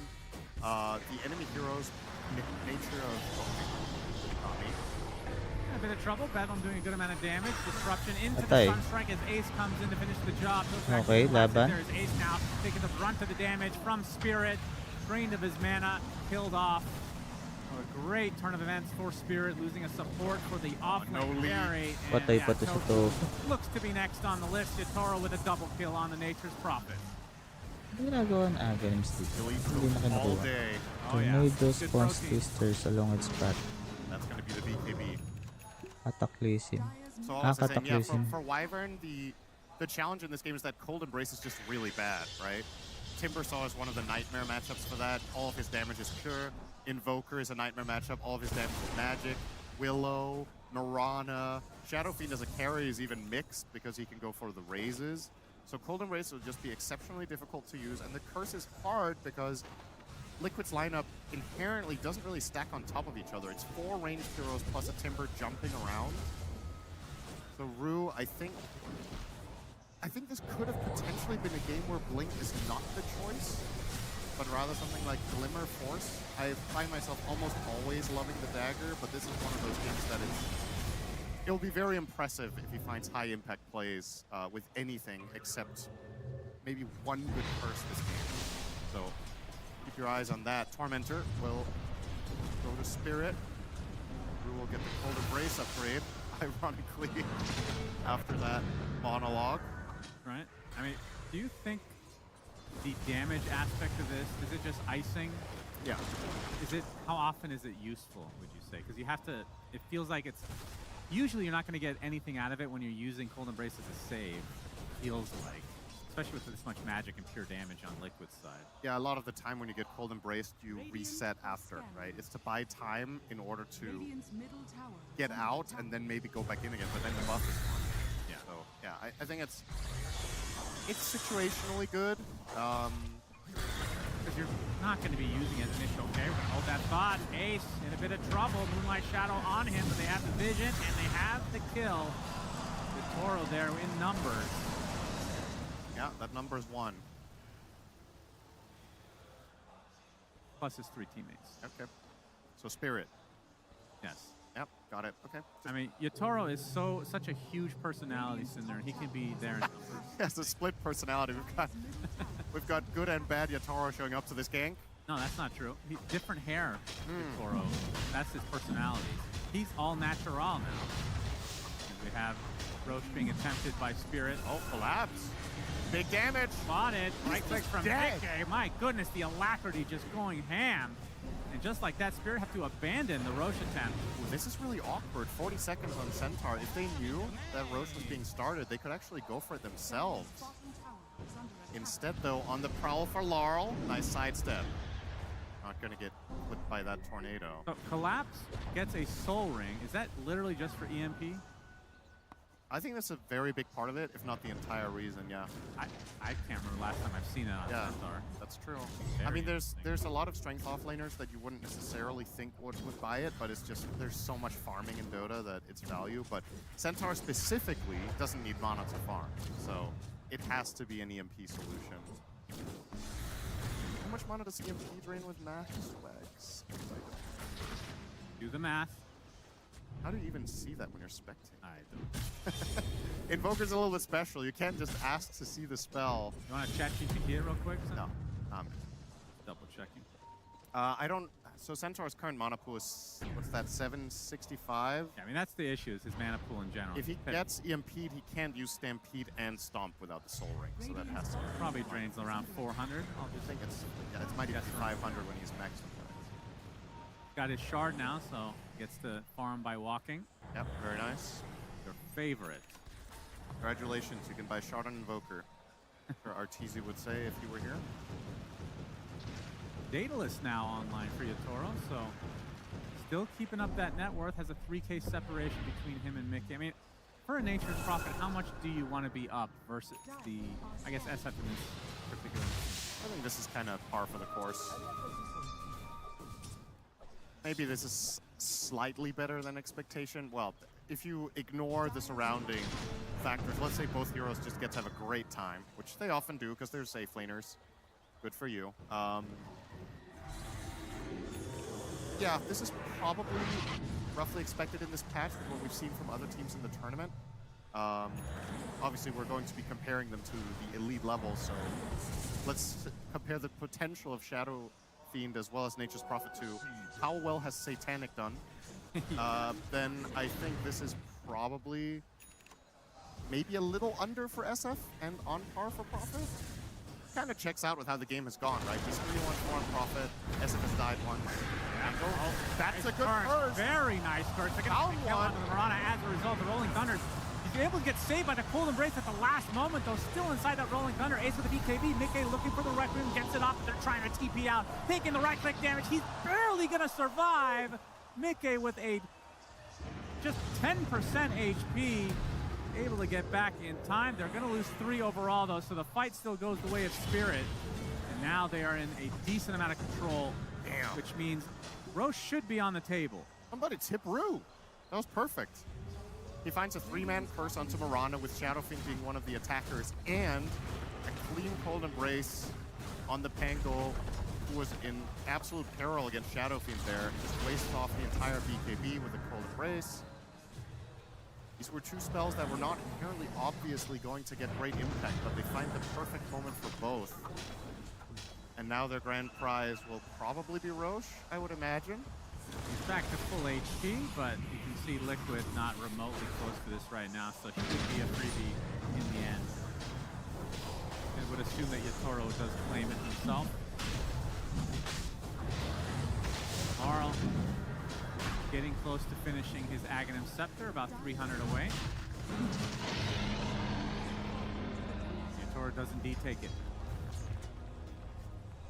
So we saw the BKB for Nisha, and it's going to be an Octarine core next. For Ace, Shivas, so we're going to see a lot of larger spells coming out of these cores pretty soon.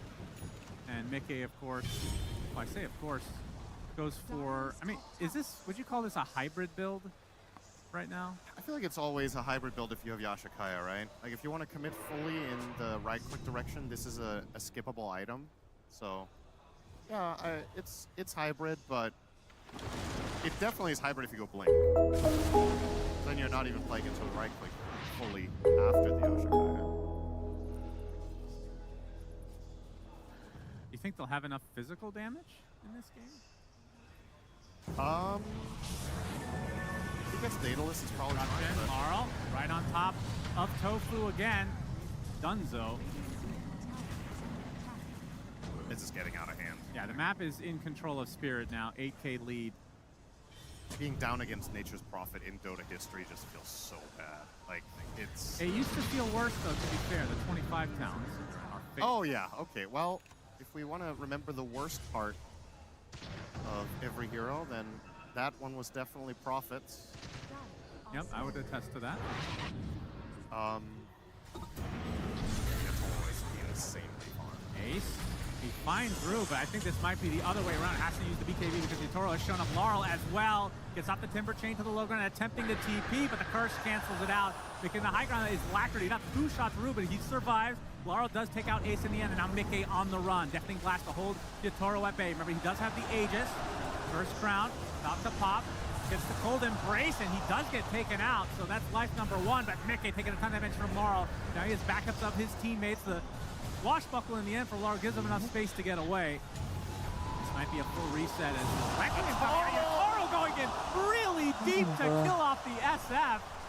Some balls on that young man. So 2 cores dead for Liquid. Was definitely not expecting that. The classic Giga Chat, TP in 1v3 under the enemy tower to kill the Kara and just walk it off. Insane. I mean, he kept track of the abilities. There was nothing left. There's nothing countering your BKB in this game. If you just BKB TP in on Prophet, you know Shadow Fiend doesn't have resources to fight you back. What's going to stop you? There's no BKB piercing stun. There's no inherent save for the guy you're going on. So, yeah, why not just dive them? Misha trying to split these waves. Wait some time as his backdoor protection will not kick in at times. The tier 2 goes the way of Spirit. No longer with the Aegis, though. I see the Hydra's breath on Yatoro as well now. I can't believe Nature's Prophet gets to be the 8th pick of the draft between these two teams. That's actually just mind-blowing. You've been talking about this hero the entire tournament. It's so good, and it's against Mickey, who's also incredibly skilled at this hero. They rated Shadow Fiend higher. I don't mind that. If you think it's better, I think they're like on par. But then the fact that they didn't ban this going into the second phase, you've seen Yatoro, you've seen Satanic, you know Mickey himself, how good this hero is. I don't know. I don't think you let this hero through in the second phase to any of the specialist teams. It's just too good for me. Yatoro showcasing it here. Yeah. 525 CS at 30 minutes. How does that compare to Satanic, would you say? Close, I think. 1,000 GPM? Maybe Yatoro watching some replays. Must be weird being the guy everybody learns from for like 3 years, and now maybe there's somebody you can learn from for once. I think Satanic at around this stage of the game had about 900 something GPM. So I thought you were going to say CS, and I was like, sure, buddy. Maybe if there was a that's for the next patch. Playing against Enigma and who else? Broodmother. Broodmother.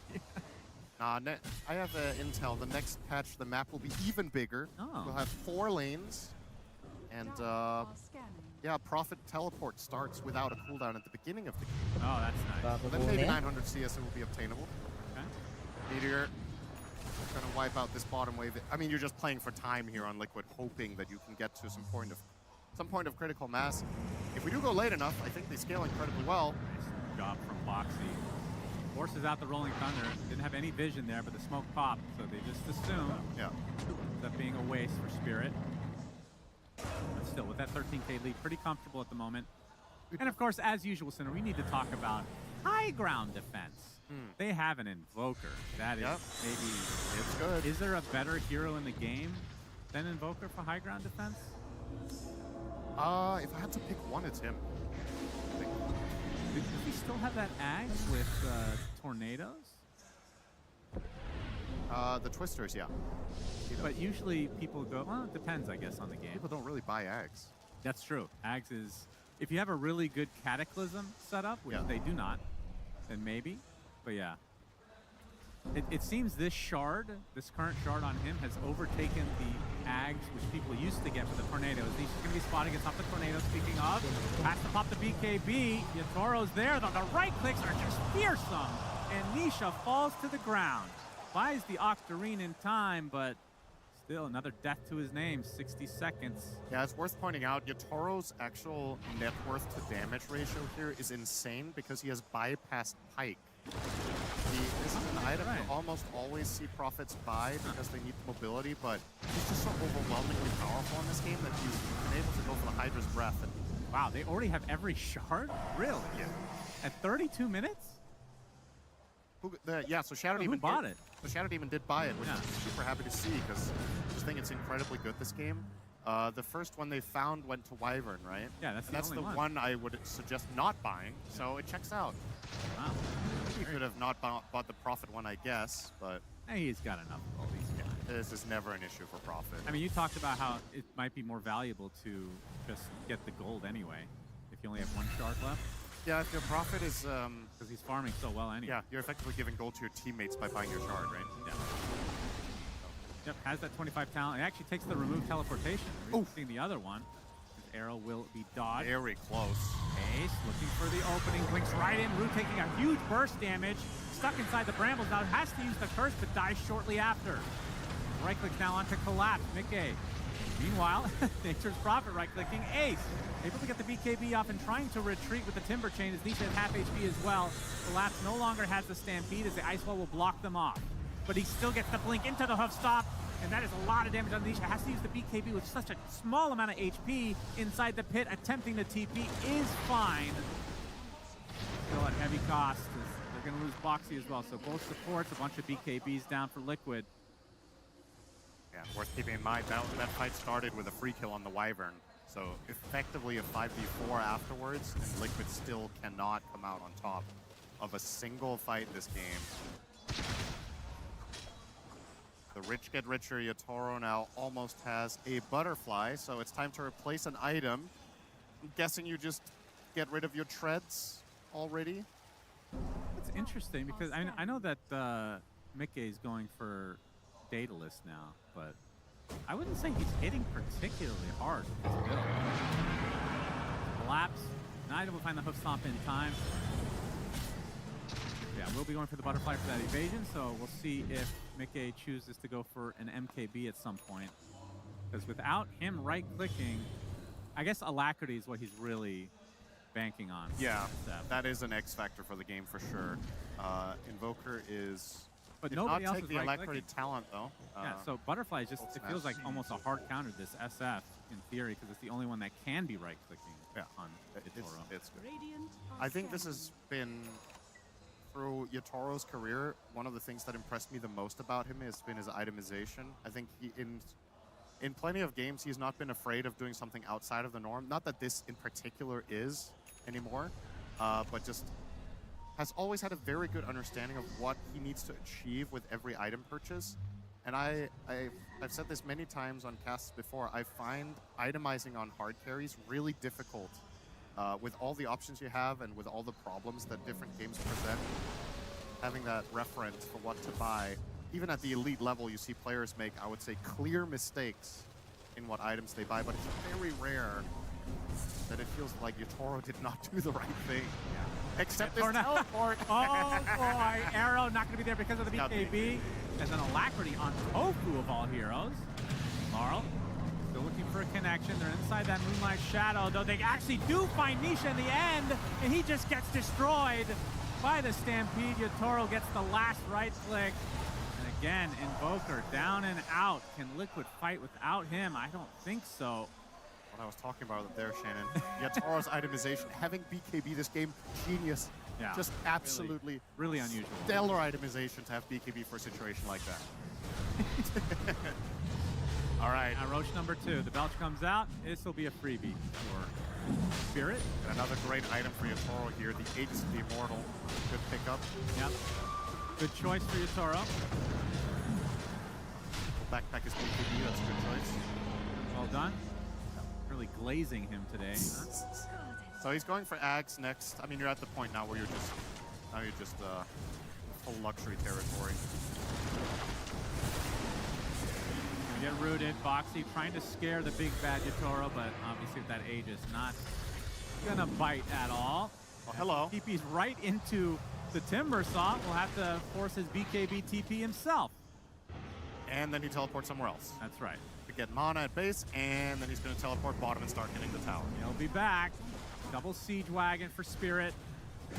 Plenty of time on his Aegis. Claps with the hoof stomp onto Tofu. The Rolling Thunder from Lauren creating a good amount of space. First only on the one, though. Nisha will get off the BKB. You can see a little bit of focus on the belly. Mickey in the midst of all this goes for the Requiem play. Not doing, he does a decent amount of damage, but he ends up dying for it. Not me gets the kill. It's going to be a trade for Collapse, though, as Spirit trying to do a soft reset. They're going to lose their support now. Barrick's still up and running. Yatoro gets clipped by the arrow and the tornado. Is this life number one? Nice force staff, and the load is coming out from Rue. Will help Yatoro survive, as you can see Tofu now trying to keep these pesky Spirit players out of their base. So far, success. Dying. Tofu is dropping quite low. 4 health, all right. Will survive. Boxy very deep in the midst of this. As Roots attempting to get away. Looks like Yatoro will be just fine, but Laurel not so much. Bramble after Bramble. Out of mana now. Gets off the blink at the last moment. He's actually going to get out. It looks like it. As Yatoro came back, apparently, just to BKB TP in their face, which creates enough space for the Pango to get away. I can't believe that worked from Mickey. That's so insane. He offensively piked into Requiem, and somehow they actually hold there. I was about to say this is not 50-50. All right, well, step number one. This is, unfortunately for Liquid, this happened so fast after the Aegis pickup that Spirit definitely have a second attempt in them for this bottom lane. Yep. And they had the banner the whole time, too. I'm a little surprised they didn't use it there. But we'll have it for this second attempt. Well, Yatoro probably shouldn't be the one holding said banner. Probably not. A little bit of inventory management issues. You should offload this, outsource the banner to a teammate. Oh, they have a shield rune as well. As he consumes the Aghanim Scepter and is going for Moonshard next. Does not have buyback, but not worried about that with that Aegis. Obviously, Boxy will be run into. And Rolling Thunder looking for a connection. Ace gets off the Timber Chain with the BKB. Yatoro joining the party as well. They get the bash, though. The right clicks will come. Nice tornado.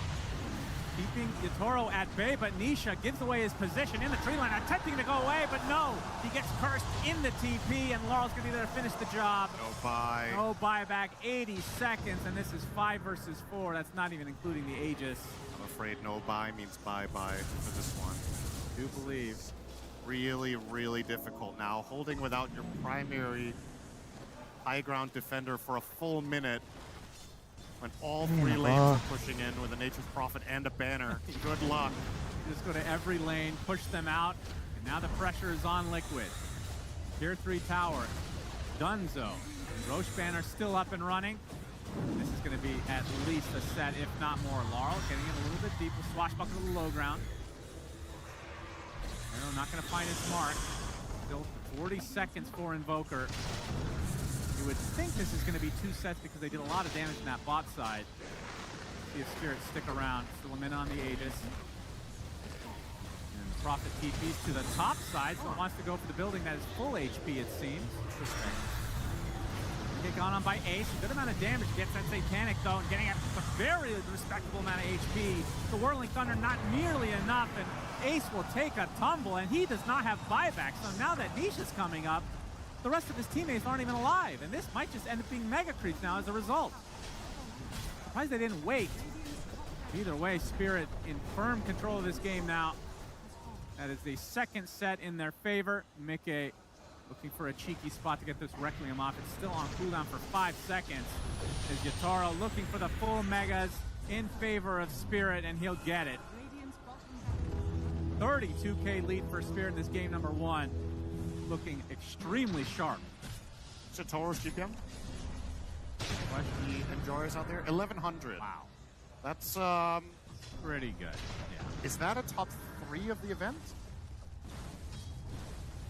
There's been some pretty nutty Prophet games, but this is definitely up there. Tornado Sun strikes a lot of damage to Lara. Will get the roll up and gets cleansed as well and goes inside of the cart, which is going to be brought back into Nisha's face. Apparently gets off the Yule though. Now Laurel put in a precarious spot and will die. Will drop the gem as well. They'll kill off Foxy though in turn as Rue getting saved at the last moment by the destruction of Yatoro. He just fountain farming at this point. Still 20 seconds for Ace to come back. That's a double buyback on the Liquid. Arrow dodges Arrow though. Do they have the Requiem? They do. The right click damage coming through as Mickey's going to get the kill with the Alacrity. They're able to get the kill now onto the center in all likelihood. That's a Death Requiem though for the Shadow Fiend. Does have the buyback if needed, but this is enough dead for Spirit that Liquid should be able to hold on here. As Collapse attempting to TP out, very ambitious. Will be falling to the burst damage of Ace, so Liquid technically hold on. You must have kept really good track of Invoker spell cycling to think you can TP there. Oh, it's funny.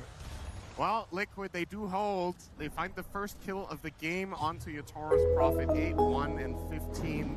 It's an arrow that does him in, and I think Shadow Demon could not disrupt because of the immediate follow-up Requiem. Gonna see the replay here. So Laurel they're just a bit out of position, right? Another great curse from Rue here is just gonna kill the Mirana, and they want to follow up. That's the problem, right? Yeah, so now he doesn't have it, and Yatoro wanted to follow up on Collapse's Stomp. They were hoping to kill Shadow Fiend, didn't happen, and this arrow and this Requiem really nicely choreographed by Liquid. Man, the fact that Mickey dies there is actually so close to surviving too.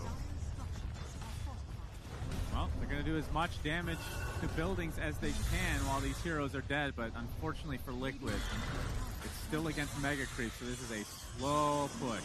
They're going to get 25 on Timber for this, so that's a bit of an upgrade. Mickey always looks SF is 25. Remember, this is Elimination Series. Yeah, Tofu close to that Aghanim Scepter now. 100 away. Will help the push. But still, Mega Creep comebacks are few and far between. Normally we see it when it's Megas versus Megas. That's the Mega Creep comeback. I thought you were going to say normally we see it when it's Megas versus Liquid, because that's the one time it happened this tournament. Yeah, that's true. I believe they were the first team to lose against Megas in the last 3 years of TI. 3 years, really? Yeah, if I'm not mistaken. Wow. That's obviously a great stat to have for Liquid. That feels really good.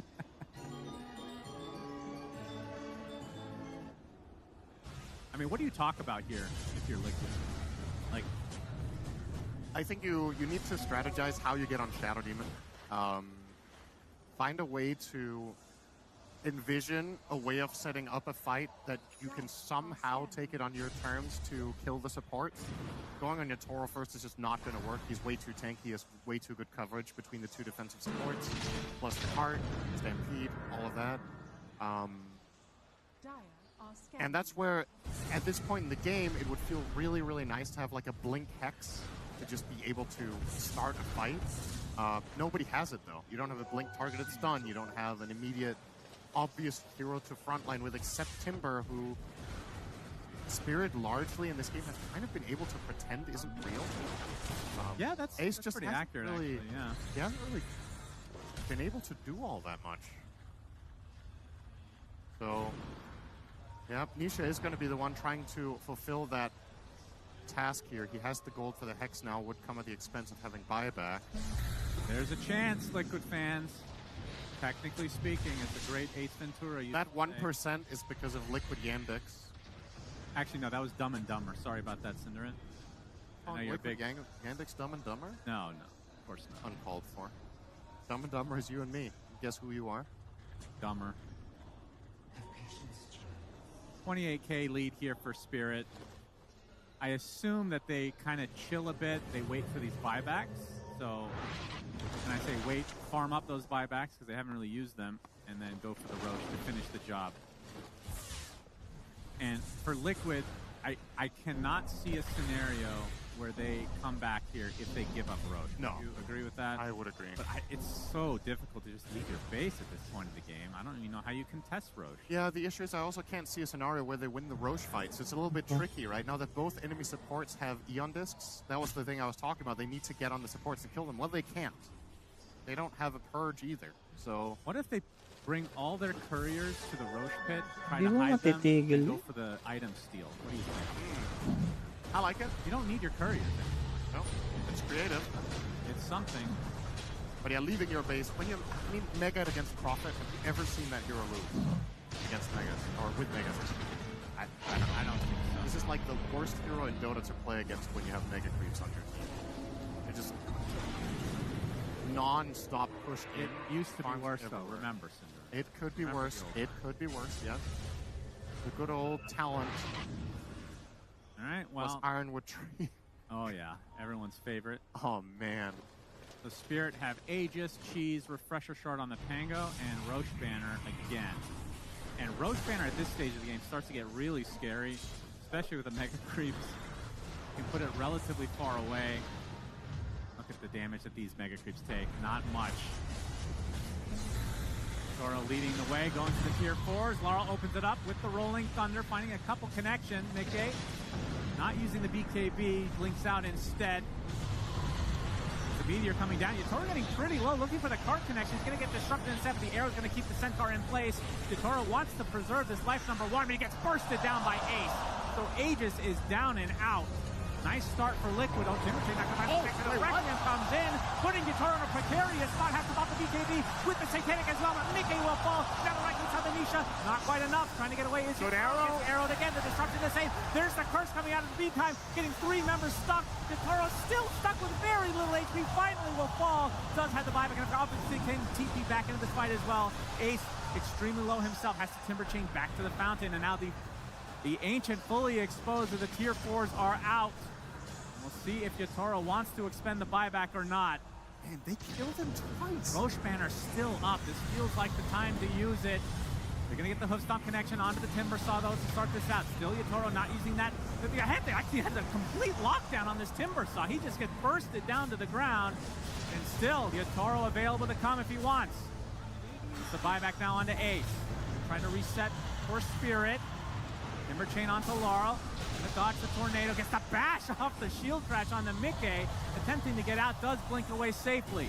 Not me, not going to be so lucky. As there's the buyback now from Yatoro. He's going to go for the throne straight up. He's going to actually go for the fight. Looks like he's coming for the fight. Is Ace. This will be a huge kill because this would be a dieback onto the Timber Saw. Nowhere to go. Hoof stomp and dead for 2 full minutes on this core. That's 2 dead, in fact, for Liquid with no way to get back in the game. Arrow going to be dodged by Laurel. Might have to reset a bit for Spirit. They can use these creeps to their advantage. Yatoro back into the fray, though. Right-clicking now the Ancient. The hoof stomp onto Mickey. Time is running out. The Deafening Blast coming in. Yatoro continuing to go for the buildings now, as he should be able to finish this himself. There's the curse at the last moment. Finally, Fortification comes out for Liquid. But Yatoro left to his own devices. Mickey comes in with one last Requiem. A good attempt, but it's not going to be enough, as he will fall to the ground, and Spirit surely will be able to take game number 1, and they do. GG's our call. GG. Entertaining game with these two teams. It feels like every time we watch these teams, they certainly deliver in the entertainment factor. Absolutely. And if you're a stats enjoyer out there, just to give you the conclusion, Yatoro ends the game with 1,121 GPM. Nice. So eclipsing the 1,100 in a stellar individual performance. And I gotta say, all of Spirit in this game played exceptionally well. Every single one of them showing up in good form today. I loved their draft. I love what they were able to do around the mid-game portion. And yeah, Liquid, they were struggling to string it together. That's right, Sheeper. Thank you very much, Cinderella and Sunspan there. We talked after the draft. We knew it was going to be difficult for Team Liquid in this game. We knew there was a lot of focus on the early stages of the game where we needed Mickey to do well, especially, and we thought maybe with getting First Blood, that would be a great step in the right direction. But Tigov, that was far from enough. Yeah, I mean, first of all, Yatoro's GPM was 1,121. That's now the 3rd highest GPM of any player in a Tier 1 or Tier 2 match in the history of Dota. It is absolutely incredible from him, but of course, that aside, everyone on Spirit just played extremely well. I think they were really methodical for how they played the early game, taking that safe lane tower, moving towards the mid tower, and then they kind of went a bit quiet, just hit the creeps, they don't have to overplay, wait for when they're ready, and then they'll kind of slowly progress the map to Liquid doing literally nothing. Yeah, I really liked how Spirit played the early game with bringing the Nature's Prophet to kill Mickey in lane. Whilst I don't think, we expected they might have done it multiple times, they did it once and then took the tower, but the important thing after that was they placed a ward in the farming line at the bottom of the map, so they knew it when Mickey was just farming up and down there. I don't think they went to gank him, but it was more like we know when he's there, thus he cannot join fights on like the mid lane, for example. So Spirit played really nicely with their vision and pressure early game. Yeah, and I think Winter also, the Winter Wyvern, we talked about briefly during the start of the day. This first pick for Team Spirit worked out so well. Yeah, in a lot of the team fights, you could see why I was happy. If I'm a Wyvern, I'm playing to SF, I could always have a lot of opportunities to get a good cold embrace off. The curses were great. I think this is a hero that has risen up in stock by so much during the playoffs, and I'm expecting maybe the hero is going to be banned as well. You have to consider maybe if you want to ban it. But overall, I think Liquid's downfall is because they over-budgeted on the cost. They have too many cores that need to farm, and as a result, Nisha, he was punished in this game because he couldn't really farm Ancients because Timber was taking the Ancients, and he constantly had to take the dangerous waves, and he got ganked, and Timber can't really help him, in the early game. So they were very, very defensive. They were very passive from the start, and they just have very, very little control over the course of the game.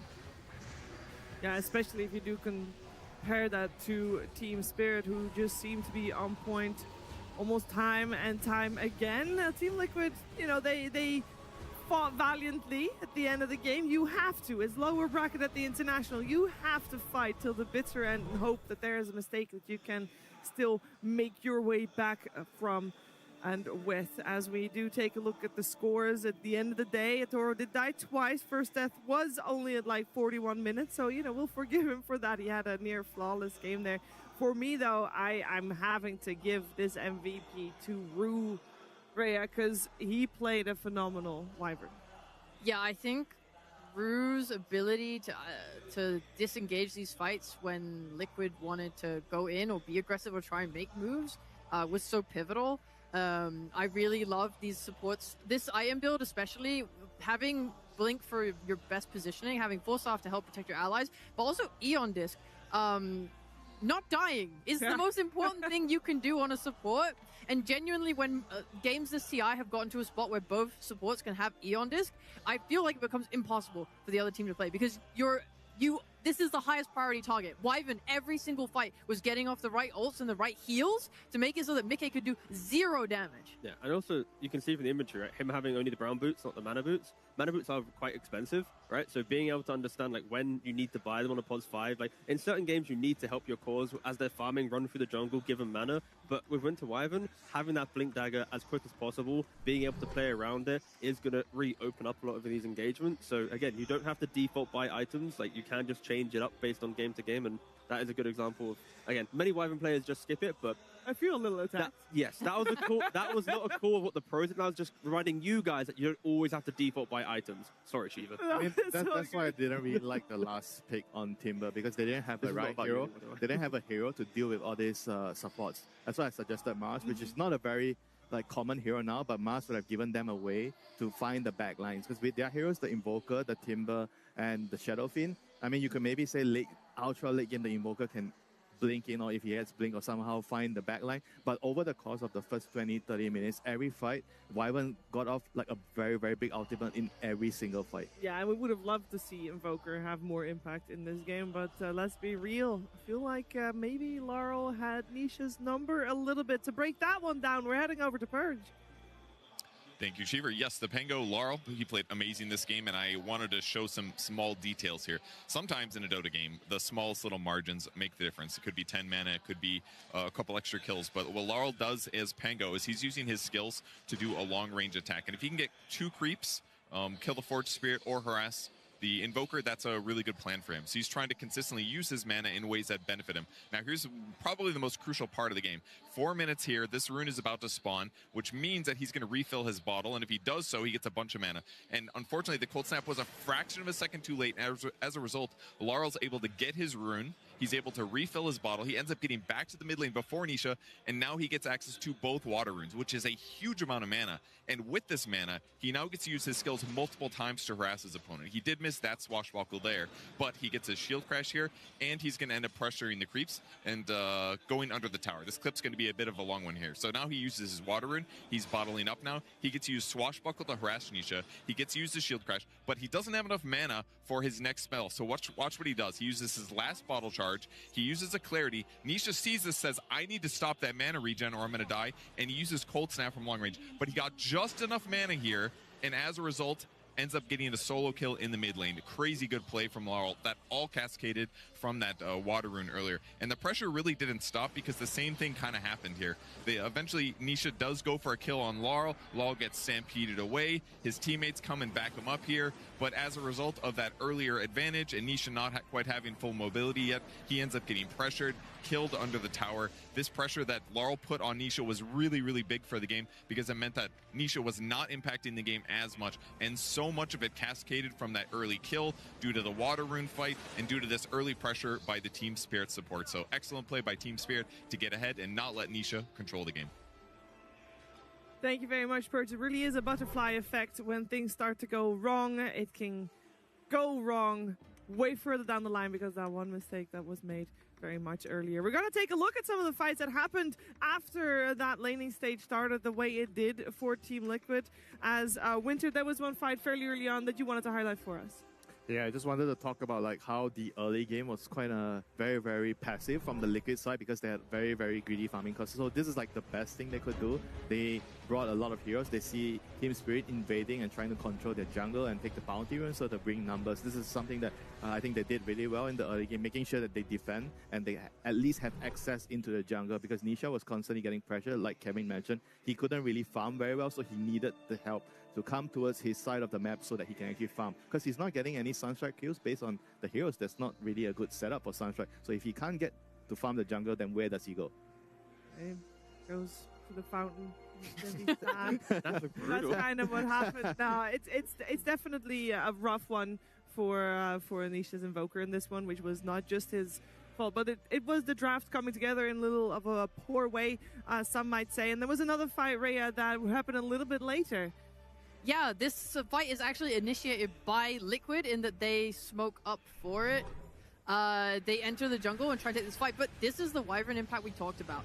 Instantly, this ball of heroes have no way to initiate because of this last pick Timbersaw that doesn't give them a way to fight. So this Wyvern ult catches 3 heroes, they instantly kill Morana, and then it just becomes Mickey doesn't know what to do. He wants to hit Lal, who's able to get his roll off due to this Wyvern stall, but then when he starts clicking him, Wyvern then just heals, and then he continues to, through his BKB, hit the healed Lal target, which doesn't have any impact. Ace is also caught in the Wyvern ult, isn't able to have any impact on the fight. He has to use his own BKB, also then hits Lal's Wyvern heal target. So but it felt like the Wyvern had caused so much dysfunction at the start that they didn't really they weren't able to find an actual target to go on. And then when you have Nisha on the side who was a little bit more out of the fight, then Yotaro just TPs on him and kills him. It's like no one can do anything when the matchup is this skewed and you don't have an easy way to start your fights. I see an overarching trend here, and I'm sure you guys at home see too, because we got on one side, you got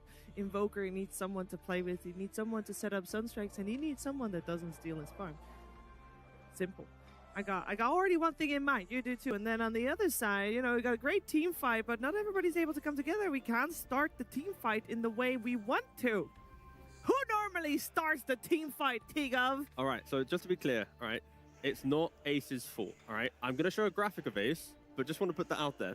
I feel like he was kind of put into a really difficult position in the draft because they made him, like, they needed to find a hero for him to try and pop off on. At 30 minutes into the game, he had the lowest damage of his entire team. So sure, maybe he could individually play better in this Timbersaw game, but with the setup of this draft, going for the Shadow Fiend, then the Invoker, double range support, having the Spirit ban out the Tusk and the Clockwork, of course the Bane already banned out in the draft, like there was no natural support to kind of amplify this aggression. There was no way to bring life to the game. And then Ace was playing a Timbersaw, sure, a very good hero for him historically, maybe not in current years, but it's just like, it just didn't feel like the correct pick after watching the game, of course. In the draft, it's like, sure, if they play really well and they use the supports and contest runes and they play through the map, then and they make space for SF, sure, they can play this game, but none of that happened. So in the game, they didn't play to the standard of how complicated their draft was. So I feel like in the next game, they have to tone it down. I don't want to see carry into mid pick, double range. I want to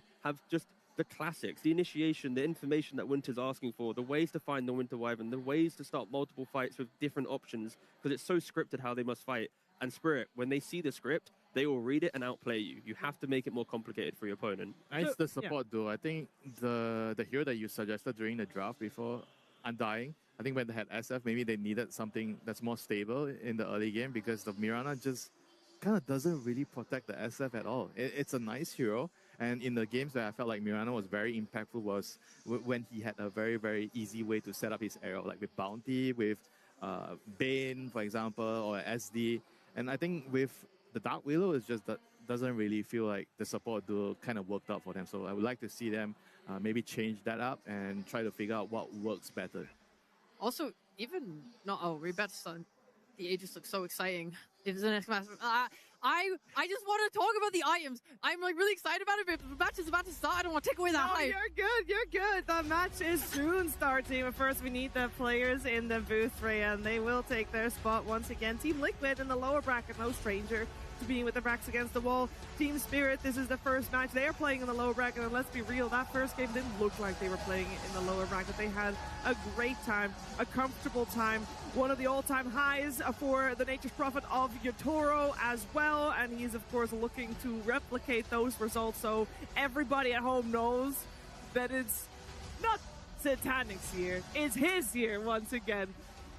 And to do that, he needs to choose the right items, Ray. Oh my god, me! You can talk about the items, that's all good. Okay, the reason I was getting hyped is because when you talked about the Timber Saw, I wanted to criticize his item build a little bit. Because if you look at what he bought, he went for the Sanjin Kaya, and he went for the Blink and the Heart and the Shivas. He built to be so tanky, and when I feel like you don't have this correct initiation, I would hope instead that he would buy a Scythe of Vice. Because having the ability to Blink Hex would actually give a setup for his team to start getting kills. And something that I thought was so nice in response to that was because Yotoro had a Wyvern and a Shadow Demon to play with saves. It meant that he didn't have to buy a Hurricane Pike. Typically, we see these Dragon Lances turn into Pikes because another 4-stuff on the team, always good. Instead, he gets to buy the Hydra's Breath. And the reason this is so nice is because when you attack with it, it does 2.5% of your opponent's max HP as damage. So when you're playing into a Timber, it's like you don't have to worry about his armor because you're doing damage with this Hydra's Breath, and you don't have to worry about all these tanky HP items because you have Hydra's Breath. And I just thought that was a really nice result of the draft and the itemization of this game. I mean, would you have liked it if he gone for Gleipnir so he can at least have a way to set up for his team, like for the Sunstrikes? No, I think he built perfectly, and I think he's the best player in the world, Winter. Okay. There you go. He's the best player. All right, but this... Oh, wait, you're talking about Timber Saw? Yeah, Timber. Yeah. I was like, Sorry, I got confused. Yeah. Profit buying Gleipnir? I don't know. We could go back a year in time. I just stay quiet. All right, I'll let them do that. Oh, you're right. Gleipnir could have been good, yeah. For the Timber Saw. Yes, For the yes. Timber Saw. Well, we took a step back, and it wasn't just a Timber Saw. It was how they set up the entire draft. So that leads me to believe that at the end of the day, going into this game too, Blitz is going to be like, yo, guys, that was on me. No worries. Don't sweat. I got his next time around.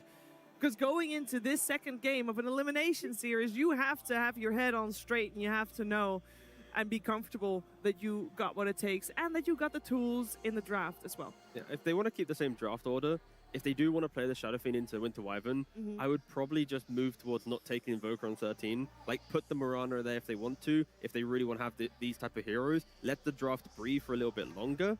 And then when you open through the later phase, getting the 2 response picks to the opening of second, then you can go for it. But I just don't think the double core and give Spirit, like, all the information in the world. Like, that is the scariest thing to give to Spirit. I actually think the problem was in the second phase draft when Spirit removed Tusk and Clockwork in the second phase draft. And I think why they didn't go for Undying was because Tofu doesn't like to play the melee heroes, and Boxy doesn't play... He doesn't want to play Undying. He plays the melee heroes he plays is Tusk and Clock. Yeah. And Tofu only plays one melee hero, Trian. And that hero is probably not going to be... Permaband. Yeah, probably not going to be Permaband. available. So I think that is an issue that they need to look at. If Meke is playing a range hero, how do they solve it? Do they want to pick the melee hero earlier, or do they have a replacement? Because I think they don't have a replacement. That's my theory. Are we in a world where they get so afraid of this concept and they start not first picking it, like literally first phasing with no cares of anything else? It's like we're taking our task or clock just to be able to get the range combos down the line. They need to secure the system. I think the system is very, very important for them to be successful. They need to have like a melee plus range combination, and they need to have the lane setup that would benefit them. The last time out, they have the Mirana and SF. That caused a lot of problems for them. Sure, maybe they could have adjusted some of the bans to accommodate that, but I think there's just too many holes they needed to plug there, and it was very, very difficult for them to do it. What do you think about the alternative of a Centaur pickup instead of Invoker? Because I think that makes the offlane a lot more stable than having to reach this last pick. And yeah, you get a Helm hero, so he creates a distraction as well, like the Timber, but at the same time, he's not so greedy. You know, he has a stun. He has a stun. Yeah, that's nice. Yeah. He has TI analysis, guys. He's lower budget, and they could actually give more space to Nisha. You pick his Invoker, you need to be able to give space to him to farm. Yeah, it sounds also simple, and we're talking about this obviously now in hindsight. Going to the booth, I think both Maposhka and Blitz will have thought about this to try to 5-hat each other and be one step ahead of the curve. Let's see who is one step ahead of the other as we head into the next one. Team Spirit versus Team Liquid. Game 2. For this second game, we got Team Spirit on the Radiant side and Team Liquid on the Dire side. And it's a full swap because Team Liquid also has the first pick that was in the hands of Spirit in Game 1. It is also overall last pick for Team Spirit here. So we'll see what answers Liquid has. There is already quite the change in this game, because in the previous game we saw both Lina and Ember removed from the pool, and both for now are still in. The Winter Wyvern made it in as well, into the bans, that is, and that also means that the Bounty Hunter is no longer gone. It's gone. It's right now removed. Shadow Fiend also still removed, so definitely quite a big development here. Yeah. One thing to note is These the are cool Florida bans. still in. You need to pick your supports. A lot of the supports are banned. Like out of the first phase bans, 4, 5 of them are support heroes? Yeah.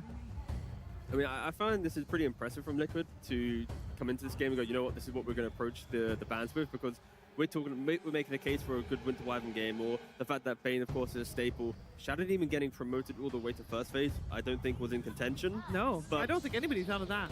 With the Wind Ranger pickup, you can see it now obviously makes a little bit more sense, right? But still, 3 supports into Wind Ranger. Wait, I don't see it how it makes sense. I'm sorry. Why does it make more sense now that we see Wind Ranger? Wind Ranger walks in, you just disrupt the person that she's going on, and then now her focus 5 Oh, you said BKB is Shadow going Demon. low. Sorry, I thought it was Shadow Fiend you said. My bad. No. My bad. Shadow Demon. Different shadows. Like, Yep, cool, great. I like this Wind Ranger pick as well, because a hero they have left in is Lina, who has been famously first phase. But I really like Liquid taking Wind Ranger as an answer to Lina, because she is able to just go in with BKB and focus fire Lina and just destroy her. I see Liquid do it so often. So I think it makes the first pick have to be different from Lina. We see Centaur instead, which we also considered last time we covered this matchup as unfavorable for Wind Ranger, yet Liquid still made it work. And they have a choice to move it to Boxy if they deem that this is not really that great.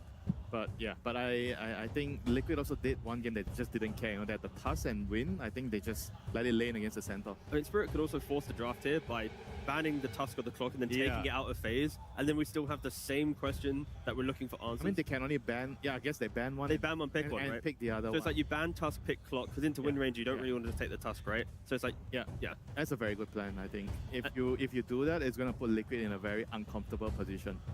Where, okay, maybe they have to pick the Undying, or maybe, I don't know, they have to figure some other replacement which will But it put causes them to have to think about it, right? Yeah, and they have to play out of their comfort zone. And the recipe right now where I feel like Liquid really wants to get is somehow a melee hero on Boxy, and he can be the 5, and Tofu can be with Ace. But also, as we've seen, like you already said, if these things happen, if Spirit really invests so heavily into the double melee supports that we're mentioning, Wind Ranger just goes support, draft goes in a completely different direction.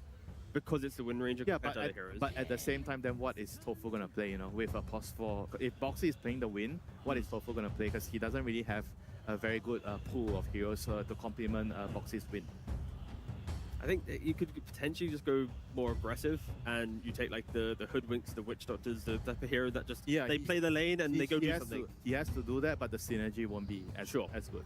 We'll have to see where they go with this one, as there is only one ban this time around for Team Spirit to address. So if the Clockwork and the Tusk are both so in as they are right now, only one will be banned maximum. We do have a bit of a couple bans coming out from Team Liquid. They ban out the Slaughter and the Pangolier.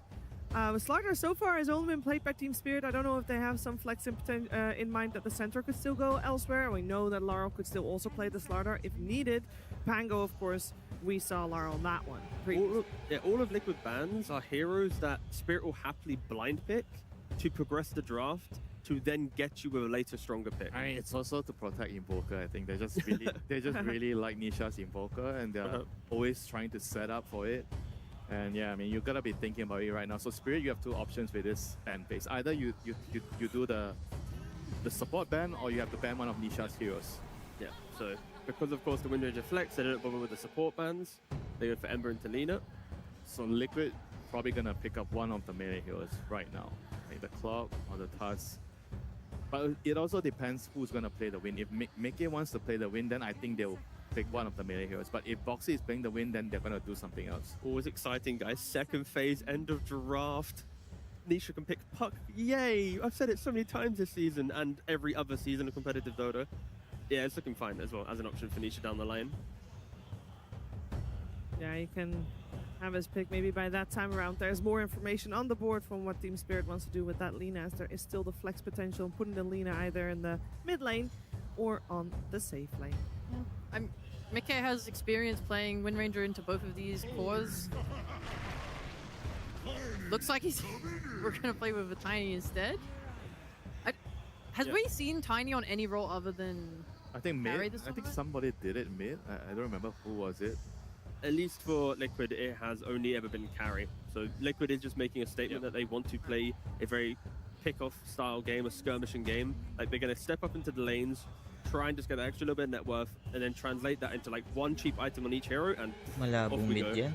It does also mean that I think we've locked in Wind Ranger to be in the hands of Boxy, with the Mirana taken up by Tofu. We have seen Nisha play Wind Ranger once, and it didn't go well. And I think if we heard him talk yesterday about how he wants to have comfort when going in the lower bracket and how he won against Falcons yesterday, then I think you don't give him Wind Ranger. But it's still there. That's the best part. Spirit is just building a really scary lineup to try and gank, because at any point you have to deal with the Stampede, the Centaur Axe, then you have Cogs and Hookshot. Like there's so many little ways, two more heroes to be picked as well. So Liquid, their play style is Moonlight Shadow from the Mirana, go with a Blink or some Silver Edge on Tiny to find a hero. If you don't 100-0 them, the counterplay from Spirit is still exceptional. But this is where it feels like you have last pick of the phase on Liquid, and you can respond to a ganking lineup with something like Underlord, with something like Dawnbreaker. They need heroes it, that yeah. react. Exactly. Like that's the hero I want to see on Ace, because it will overwhelm the fight for Liquid to give them a good window of the game. Well, with that in mind, let's just pick up the Rubik now so that the Underlord won't be picked and they don't have to worry about that. Yeah, okay, yeah, sure. I mean, you could do that. You definitely could do that, but I think it's not as solid as something like a Willow. If you go Willow, the whole Willow, okay, Hoodwink's fine too. It's a lot more solid. They have a lot of damage. The lane's very strong. I mean, with Rubik and Centaur, the lane is just a little bit weaker compared to Hoodwink plus Centaur. Like Hoodwink is just the best support for just securing your laning phase, and Team Spirit here, they have a very, very stable setup. And Hoodwink with the Boomerang plus the Lina, that's insane as well. And Liquid, they need some team fight right now. You guys mentioned Underlord plus or Dawnbreaker. I think those heroes definitely give them team fight, or something like a Tide, like would help them. I was about to say maybe the Tide, where it's like maybe it's not as like explosive in like global potential as the other two, but it's more I will just walk to every fight and I'll just soak everything that Spirit has. Because Spirit, even though their lineup looks very scary, there is a little bit of time that needs to come online. And guys, of course, like I said, when it's second phase and Puck's available, you take it at the end of the phase. Otherwise known as 18 Puck. Spirit needs an answer against this Puck. The support is the clock, the Footwing, they're not great heroes. Somebody has to buy Orchid. Lina doesn't want to buy Orchid. Centaur does not want to buy Orchid. Yeah, so they have to figure out if they can actually slot in a hero to deal with the Puck. Can be a mid hero, can be a carry hero, but Liquid so far, they're happy with what they have. Great. They could play on Spirit. They're so versatile. That's the fun of this team. Night Stalker, I was going to say. We've seen Lal play. Would have been a nice option. That would be nice. There's also still Dragon Knight in the pool if they want to play that. Simple blink stun on Puck. Yeah, they're the big two, I'd say. And Slaughter's already been banned out on the earlier phase by Liquid. So yeah, it's like Slaughter, Night Stalker. Then if you really want to get desperate, then you can talk about like Void Spirit, but you're getting, nah. This is, however, Team Spirit that very much was aware that this Puck would come out. So that I'm sure they have something prepared against it, and they do have the overall last pick. And with the flex potential of the Lina, there's definitely still quite a bit possible there. And potentially some cool pocket pick will come out. On the side of Team Liquid, we're in a similar situation as last game, as we need a hero for Ace. And I would love to know what kind of boxes Ace's hero needs to be able to tick this time around, considering they kind of missed the mark with the last game pick. Yeah, I think it's awkward now because you take Puck, which is, you know, great. Nisha is someone you should prioritize so he doesn't get banned out, but you're probably going to lose your Dawnbreaker and your Underlord now, which I think were the two best in slot. Yeah, but they probably felt like he had three options, right? We mentioned Dawn, Underlord, and Tide would be like the obvious option. So maybe they feel like it's okay if they ban two, we're going to get one, but whereas for the mid picks, they feel like Puck is probably the best one, so they decided that was what they wanted to go for. Yeah. Also, it was so respectful. I just double checked. Yeah, Nisha hasn't played a single game of Puck this TI, so really, yeah, he decided, you know what, potential elimination game. Oh, fine, I'll play Puck if you need me to. The Dragon Knight that you mentioned, Rhea, will be removed from the pool as well. That's it. We've ran out of heroes. That's it. Good job. Pack it up. Of course, there is the old Huskar and snipers of if the lane beat the Puck, but again, not really. Players these days, they just yeah, exactly, bad for the lineup. You just farm the double counts after the lane, you lose your mid tower, you sacrifice a little bit of tempo, but then you eventually just have the better lineup because they've drafted themselves into a win. I think there's still one more, the Shaker. I don't know if like Shaker is something you would consider. Yep. I think Shaker is decent into Puck, it's not that bad. You have that lockdown, you can always stun him from Fog, and then you catch him, you kill him with all the Echo, you can instantly disable him. And it's good in the lane against the Puck as well. So I think that would be a decent option overall. It's kind of gone untouched so far, but what do we feel about Io? Yeah, this series does not care Io. I know it's obviously not great into Coil because you're going to partner with someone, but also if you're able to have core items on Io and then sustain through Coil, especially with your Lina, who's going to get jumped on by a tiny Wind Ranger Puck, I think it could be an option. Yeah, it is an option because against like heroes like Puck and Storm, Glimmer Cape is just OP against them. So picking up a hero that has sustainability is a pretty cool one, and they go for the Lycan. Ace is Lycan. Nice. Yeah, nice. The Wolf Bite on the Tiny, one of my favorite combos in the game. And it gives them a very, very fast-paced lineup. They have a lot of vision with the wolves. You can hunt down the enemy supports. Clock and Holdwing, they hate playing into summons. They don't really do much against the summons. So this is a very, very nice pick. It sounds like they rounded this one out maybe a little bit better than the previous one. Of course, there's still an answer coming from Team Spirit that now a Shaker it just got to solve better. way more. Can you not just put like Lina to mid and you take like your Toro Terrorblade and then just like you play the macro game, just keep skipping the waves, like you just survive and then... Or like Sven, do you think? Yeah, Sven's okay too. There's also a Naga pick, which is kind of like a Lycan counter, but I like the Sven a little bit more. The carry pool feels way nicer here than the remaining mid pool. I'm looking at the mid pool and it's like, sure. Okay, nice yeah, quality, they do go for yeah. Terrorblade, so yeah, they want to keep the game alive. They want to try and eliminate Team Liquid from the International with a Yotoro Classic. But they have a Puck problem. Yeah, like, of course. Like, who's going to kill the Puck? Maybe the Terrorblade can itemize an Orchid. You think he does Mantle? Yeah, Mantle Orchid. Somewhere down the road, but that's going to take time. Like in the first 20 minutes, Footwing's Bushwhack is the only thing that can reliably maybe set up a kill or two on Puck. Will Team Liquid have a more solid early game than previous game? Yes. I mean, it's hard not to. 1,000,000%. Like, game one doesn't even exist anymore. Like, this is infinitely better from Liquid's draft. Infinitely better. How much focus is Nisha gonna get if we're saying that, like, you know, Laurel is gonna have to do well against this Nisha puck? Is gonna get help from the side lanes to cement his victory there? Lina always does well. You're gonna really want your Clockwork to hit 6 because the most reliable way of killing him is probably hook shot into Lina stun, into then like a cog back. I think you have enough damage at that point to kill him, but then you need to make sure that Clockwork is helping with like stacking and then getting the XP from that, making sure you secure your Wisdom Rune, because these levels are going to be absolutely 100% the most critical thing for the Spirit to survive. I just like the fact that we have your Toro Terrorblade, we have Liquid on heroes that feel like they can come alive in the game, and it isn't going to be a kind of stompy, slow one like last time. That's nice. Yeah. I like that. I have a back and forth here for game number 2. Of course, this is elimination on the line, and it's Liquid with their backs against the rope in this one as Team Spirit is 1 game up. Let's see how Coach Blitz feels about how they did in the draft. Thank you so much, Shiver. Blitz, what a dog you are. Tiny Lycan LGD combo here. TI-10 flashbacks. Is this on purpose, or is this actually just good for the draft? We wanted to pay an homage of sorts. I think it's exciting.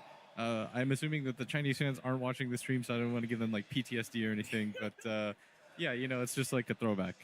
Speaking of a throwback, by the way, I don't know if you know this, but 9 years ago on this very stage, the manager, coach of Mineski was in your exact position in this exact booth. And you know what he did to make his team come back? He did 10 push-ups on the stage. Now, I'm not saying you have to, but could you beat him for good luck for Team Liquid?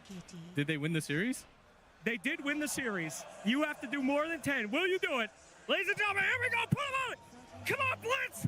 1 for Nisha, 2 for Team Liquid, 3 for everyone else, 4, 5, 6, 7, 8, come on, 9, you got it, 10, 11.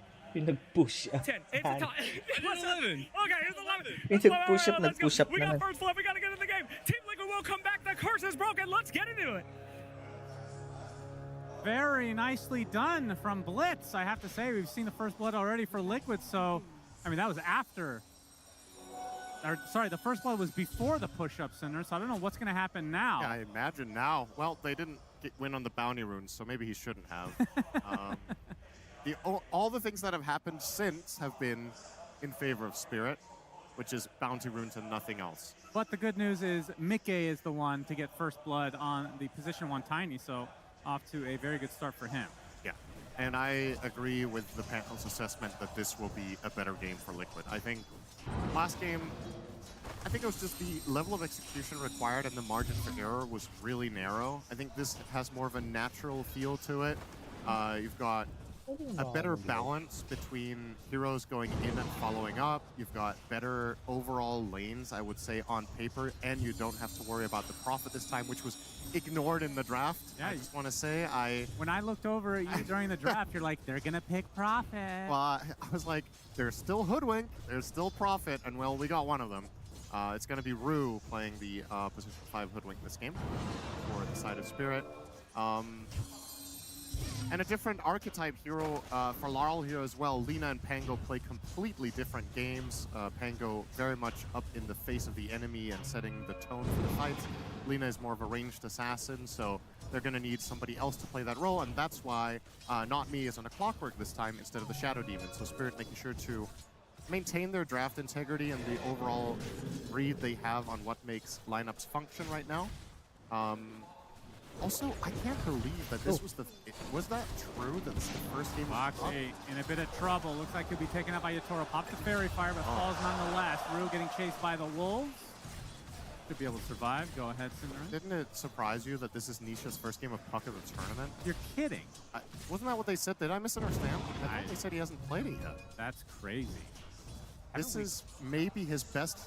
It's in contention for his best hero of all time. It's probably between this and Ember, right? I think it's still Puck. And yeah, sure, the hero is not quite where it used to be right now. I think it's not as good, but it's a really good Puck game. Winner was harping on this quite a bit, that Spirit have no way of killing this hero. Yeah. So if Nisha gets off to a good start and this game goes into the favor of Liquid in the mid game, I think the Puck plus Lycan is just going to run down the supports super easily in the fights, and eventually Lycan will transition into making Tiny an absolute monster with the Ags. So I'm pretty hopeful for Liquid here. For the side of Spirit, though, like T-Gov was pointing out, perhaps the idea with the Terrorblade pick is twofold. Obviously, you're good against Lycan, but also maybe you just play the map differently. You just constantly split pushing waves with yourself, with rockets, with Lina just killing them from the tree line. Na 2-0 with na yan. Hoodwink, and perhaps this whole Terrorblade Lina. puck play together with Good Lycan luck. doesn't really Good come luck, to good be luck. all that often. Tapos support Wind Ranger. Might work out. Yeah, the crowd was actually really excited to see Terrorblade pick. I think they love Yatoro Terrorblade. They just love Yatoro. It's a classic. He'll pick whatever. But yeah, this is one of his strong. I mean, I don't even know what I would consider his strongest heroes. The Bushwhack is going to find its target onto Ace. Slowed up. Metamorphosis. It's enough. Yatoro's on the board now. Well, he already was apparently. This is his second kill. Off to a very good start for the Terrorblade. And your thoughts on, other than the Lycan Ags into Tiny combo, Lycan in lane, how should he be doing? He should lose. It's a hard lane. You're playing into Terrorblade Hoodwink. So the thing is, what Lycan can always do, you can pull the waves with Wolves. It's obviously a huge problem that Boxy died at level 1 on Wind Ranger. I would say that should not happen in this lane, so they must have made some sort of misplay to get to that position. Now that he has Wind Run, that is unlikely to happen again, but the damage is already done. Yatoro's lane is... This lane is all him. He can't lose from this position. Damage done to Boxy again here by Rue, really pressuring him up. So then with that in mind, the other side of the coin, with Mickey getting that first blood, how's his lane supposed to go in that 2 versus 2? It's a good lane for the Mirana in particular. You're playing against 2 melee heroes. It's Mirana that's super easy to navigate. Tiny with first blood advantage. I still think they will struggle to really box out the Centaur. I think he's still going to get a good amount here. Tiny doesn't have high enough consistent damage in the laning phase to really get through a Helm of Iron Will Centaur, which Collapse has now picked up. So that in turn means that Na'Mi is free to make some other moves if he wants to. Bushwhack again gonna set up a kill. Man, Hoodwink is absurd in this tournament. The fact that it's being ignored occasionally is crazy. Bushwhacks have been very, very effective in all stages of the game too. It's not just like in the laning stage. Boxy winning in some cases. Boxy cannot be happy with this so far. This is... I think if you asked him, he would say he shouldn't have died in this lane, and now we're up to 2 deaths in 5 minutes. Taking a beating here, and obviously Ace is suffering from that. I mean, you can kind of look, hold that thought, as Liquid have 3 members up in the top lane. Blood Grenade into the power shot onto Na'Mi. Will pop the Lotus to try to stay alive. Collapse with a nice hoof stomp onto 2. The tree does hit Na'Mi, but he is going to walk away from this. Any power shot attempts? No. Gonna conserve the mana. And looking at the CS between the carries, and looking at Ace. Again going to die. So another kill for Yatoro. 3 kills on the board. Has 50 CS versus the 29 of Mickey on Tiny. It's pretty ironic to throw Lycan to the Wolves, but that's literally what they're doing here. This is... Ooh, this is ugly. I kind of liked the pick. I knew this lane was going to be hard. I didn't think it was going to be this bad. He is bottom of the net worth of the course. And what about catch-up potential for Lycan? Is that a thing? You can jungle. It's Nisha all right. Getting very aggressive. The Arcana is going to be taken by Na'Mi in the top side of the river. Nisha going to take a full Laguna Blade. Acorn shot attempting to get the Illusory Orb is burning away. Even the Rocket Flare not needed. As Tofu looking to take more damage in the tree line. Another Blood Grenade. So much damage over time. Going bowling. Doesn't need it. As Na'Mi will get the kill with the Blood Grenade. A 6-1 advantage for Spirit. They're on fire, no pun intended. Rue is owning. There's no other way to put it. He's found all these kills bottom. He somehow finds a puck kill in a game that we talked about. They have almost nothing to kill puck with, but that's the exact way they can do it. The Bushwhack Laguna plus Dragon Slave. And then the Afterburn gets the kill, the slow burn, excuse me. Man. Mickey getting pressured now in that safe lane just by the Centaur. And we're getting close to, it is the 7-minute mark. In fact, Yatoro looks like he'll get the Wisdom Frame. So this is going to be 2 for Team Spirit. Starting to snowball against Liquid. Not even that. the name of the game so far is Spirit are getting kills they're not supposed to ×3 or 4. And now they also get both wisdoms. So this is the type of early game that I frankly could just not have imagined them getting. That sets the terms for a very strong mid-game timing. Look at the net worth discrepancy already. This is a Terrorblade who's up 1,500 against the enemy carry at 7 minutes. Foxy again getting bushwhacked this time, has the win run, so will survive the onslaught. But yeah, exactly. The fact that Terrorblade, I mean, kind of gets off to slow start sometimes, but this is a completely free lane. He's getting kill after kill. DOTA just having the, I mean, if you have him on your fantasy, like I do, by the way, Syndrome, just shouting him out there. Good for you, yep. Could be a very good 2-game series for him if he can continue on this trajectory. Especially with the fact, what did T say, that this is the 3rd highest net worth of all time? GPM. Or GPM, rather. 3rd highest GPM of all time in Pro Dota, I believe. Oh, yeah. Not even just TI. I Okay. think it was in all history. Pretty crazy game. Wonder how many of the top 10 are Alchemists. Yeah, a lot of them, I'm sure. Let's get to the tower here. Tier 1 for Yatoro. And it's Boxy, out of mana, has to pop the Lotus, and will survive. So that's all he will do. Yatoro, 5.3k net worth already. You can see Ace just suffering the consequences here. And the thing that's especially crazy about this is that when you're doing this well on Terrorblade, it gives you the luxury to itemize differently, and you can see he's going for the Orchid that the panel was talking about as a potential solution to Puck here. I talked about it last game. I think Yatoro, when it comes to itemization, is exceptionally good, and you know he's making that the call here that is going to be the one problem he has to solve. The rest will play itself. See if it's going to work out for him. It is obviously a it comes with a risk. Like when you're buying Orchid on this hero, if you don't find good use of it, sure, it's fine for farming, but Terrorblade is a hero that scales insanely well with stats. And by buying Orchid, that means you're not getting a fast scatty. You think that it is worth the risk? Because we've seen yeah, games, I like think so. even with Nisha playing God tier on Puck, where I know he's already died this game, but we've seen him lose games with 0 deaths. Sometimes you can just kind of ignore the Puck at some point in the game. Yeah, that's fair. I mean, there's definitely an argument to be made that if Terrorblade's this farmed, you just go Scotty, you get Butterfly, and you end the game. Like, that is definitely something that he could have considered too. Teams don't seem to really bulldoze the base at 30 minutes all that much, though. But I would agree that was a potential angle here when you're doing this well. Might have been able to pull it off this time, but we'll see. He also hasn't bought any of the components yet. It's currently on the idea stage. Yeah, he's also in the mid lane. Nice pushback. pushback. Wow, somehow, man, how's that in range? Who needs Chasm Stone if you can play like you have it? I was gonna say. I was gonna check if he had Chasm Stone there for a moment, but Yatoro joining the party, and this will be another tower for Spirit. That must have been max range. Yeah, it had to be. That was super. Or it's bugged. Yeah. That's why the hero's been so good at TI. Good All right, travel another for Laurel. tower. He can go everywhere he wants. So with that in mind, if he does complete the coil now, power shot, so this will be a support kill for Liquid.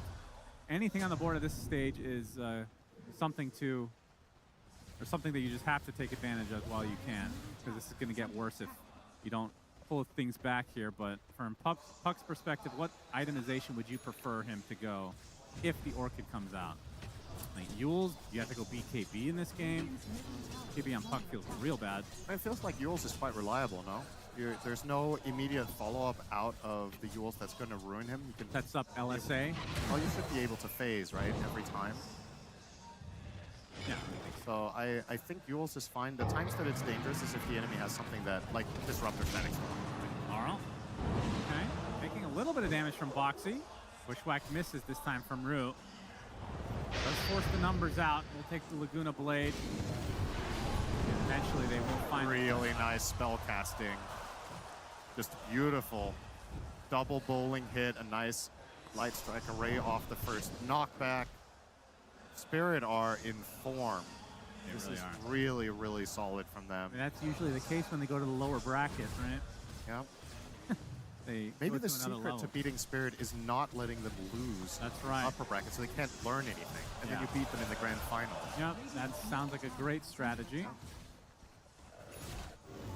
Ace just trying his best to get back into this game, but it's going to be a struggle for a while.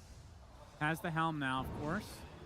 And how fast do you go Ags? I mean, I feel like after the helm, he is going to upgrade the helm, it seems. Yeah. He might buy Ag's second item, though. I was going to say, like, is this the game to go second item Ags? His BKB will be that impactful, for example. I mean, AC is definitely good to have for Tiny in the team, but... I don't know. The thing about this that's tricky for me is that I don't genuinely know how good the Ags feels when you get it for Tiny at, let's say, 30 minutes versus when you're 5, 6 long, right? Like, because it depends. You're sending 4,200 gold into another hero. So with AC, you're boosting both of you, and with Ags, you're boosting only him. So he needs to be confident that by turning Tiny into a wolf, he can take the fight to Terrorblade. I don't know if he can. We're going to find the initiation onto Boxy again. Seems to be in the thick of all of these kills for Spirit lately. Not often to see Boxy going 5 in 13 minutes, having a really rough day in this game. Spirit will group up to take another tier 1, so they'll have the set for themselves. Yep. Toro didn't even have to come for this, as he is just completely free farming. Has the Manta, gonna go for the Shard, get that Demon Zeal, and then, if he stays true, will be the Orchid. I love looking at Toro's quick time.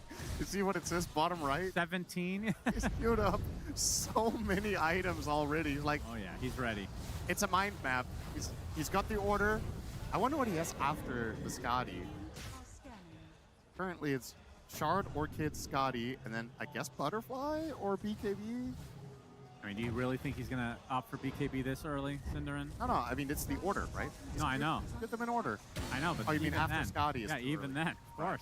When you're up by this much, maybe. Absolutely. The thing is, it has to be annoying for him to redo his order, right? If he has to put in 20 items every time. Yeah, if you put in 20 items, you're less likely to change the order. In fact, as again, Boxy in the thick of it, able to walk it off thanks to the win run. As Mickey joins the party this time. Ace in his Lycan form. Nisha gets off the coil onto 1. It is a very important one in the Lina. Pushback coming up, but it's not enough to Stampede too late. Nisha gets the kill onto Lara, looking for the hoof stomp. Nisha in the tree line gets stunned up. Do they have the damage? Do they have the control? It doesn't look like it. He's finding the distance as Boxy getting bounced around by these cogs. They're just all over the place. Another beautiful pushback onto 2. Finally, Boxy will take a tumble, and now Tofu taking the right-click damage. The avalanche coming out from Mickey with the toss to follow, but the hoof stomp is there, and now Mickey all alone, and Yatoro and company should be able to finish him off as these cogs just continue to rain upon Liquid. The bowling is out of control right now for Not Me. And they get the rocket flare kill on top of that route, trying to survive. Nisha going for the last right-click. It's not enough, though. In fact, it is. It is. Nisha. Witchblade will do it. Indeed. Does Witchblade apply the damage at times he misses? The hookshot comes in from Not Me at the last moment, but Nisha gonna take the rocket flare. Laurel is on there just in time. Beautiful coordination. A blood grenade. It's enough, but Boxy will die for it. What is happening this game? Oh my god. I was just gonna say, I wonder if we're gonna get a replay of that fight. Mickey just said, Boxy, that you're not surviving a single fight in this game. You just tossed the Windranger into the fight. Like, what is happening? Just literally completely sacrificed his teammate for seemingly no benefit. I don't think there was any shackle shot follow-up. There's just nothing. He comes back alive, finds a blood grenade kill, and, well, death taxes at Boxy dying in every possible engagement. So he will take another tumble, 1-7 now. Crazy fight, and worth keeping in mind that Liquid did manage to kill Laurel to start that. Yeah. So with him off the board, you would have thought Liquid could maybe get a better total exchange in that, but he might have what it took to finish off the Terrorblade afterwards. Now Collapse getting backstabbed by a pack of wolves. Indeed, they get the avalanche to start things out. Arrows coming, clean kill on the Collapse. Yatoro TP's in very deep. The tier 1 is actually dead. They're going to try to chase him out. There's other reinforcements on the way. I believe Laurel is coming. Yatoro at half HP. Nisha trying to get the connection. Gets the coil onto 2. Looks like they're going to try to snap it. The silence comes out. Yatoro snaps it after the fact. He gets avalanche and killed off. Big mistakes from Spirit as they will trickle back to base. That was a very, very rare mistake for Yatoro. Liquid really needed this to happen. Yes, indeed. That is going to stabilize things in a big way. They kill 2 cores and a tower and lose absolutely nobody. And as you pointed out, it was Yatoro's choice. He could have canceled that TP. The Centaur was already dead. And he broke the coil like just as it was about to expire. Very, very close call. If he waited just half a second more, he might have been able to walk it off. Yeah, possibly. Liquid given a gift to come back in this game because it was spiraling. Toro obviously still with a pretty big net worth advantage. This sets him back a little bit. Shadow Blade there from Mickey. Gonna get Ace his shard now. So upgrades the wolves. It summons 3 wolves and they get the hightail ability. This is a major upgrade and a major issue for supports a lot of the time in particular to deal with.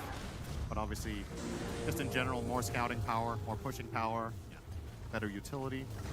Really feels good shard to get. Now let's see what he queues up next. I think this is what's going to be telling. I think it's going to be AC, but Axe is definitely a possibility. Oh, clock is employed. Yeah, past the hook shot. Yep. Even the bushwhack being used. The bot tower is gone as well. Yeah, Farvon the Dreamer gets the kill on the tier 1. Looks like he'll continue to dream. Stays alive, just barely.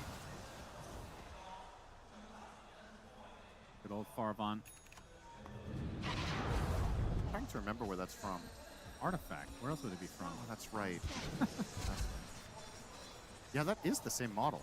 That didn't even it's the problem. Yeah, it's not as recognizable because it's a green card. Yeah. He's purple in this game. Yeah. Great trivia for you guys out there. Thank you, Squidward. There's Laurel about 600 from his Aghanim Scepter. And Liquid definitely have stabilized now. But again, like in terms of pace, which team is going to be happier with the progression? All right. If you asked Spirit's coach before this game if he would be happy with a 2K lead at 20 minutes, I think he would say yes. But with the first 10 minutes he would say no. Yeah. So overall, it depends if you're looking at it through the scope of theory of what this game should look like right now or what it could have looked like with the way Spirit started the game. I still think they're in a good position. This is the Orchid reveal. Unfortunately for Spirit, you can see Nisha on the opposite side of the map right now. Very far away. But any kill is a good kill. Has queued up the AC. So any Ags hopes for the fans out there to see Tiny turn into a wolf. Some of my favorite memories of TI. Delayed massively.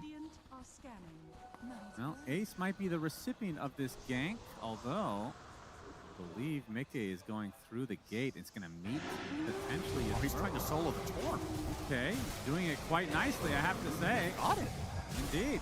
That's a nice steal as Boxy gets Gale Force as well. Nami's blocking the path though.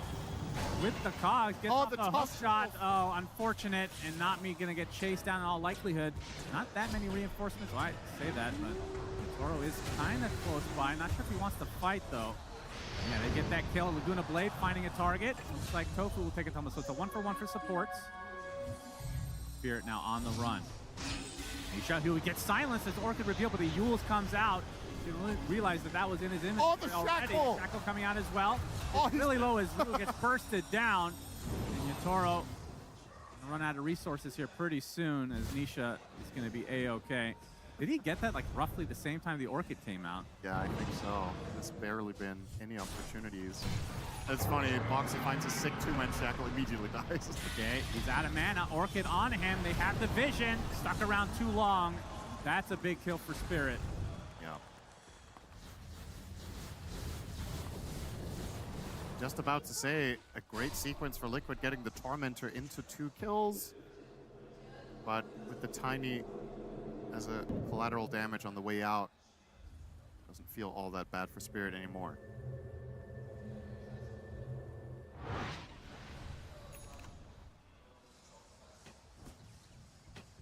Pretty even game now in terms of net worth. I wonder what Dota Plus thinks of this game. Maybe it knows something that we do not. Is that Really? It 80-20.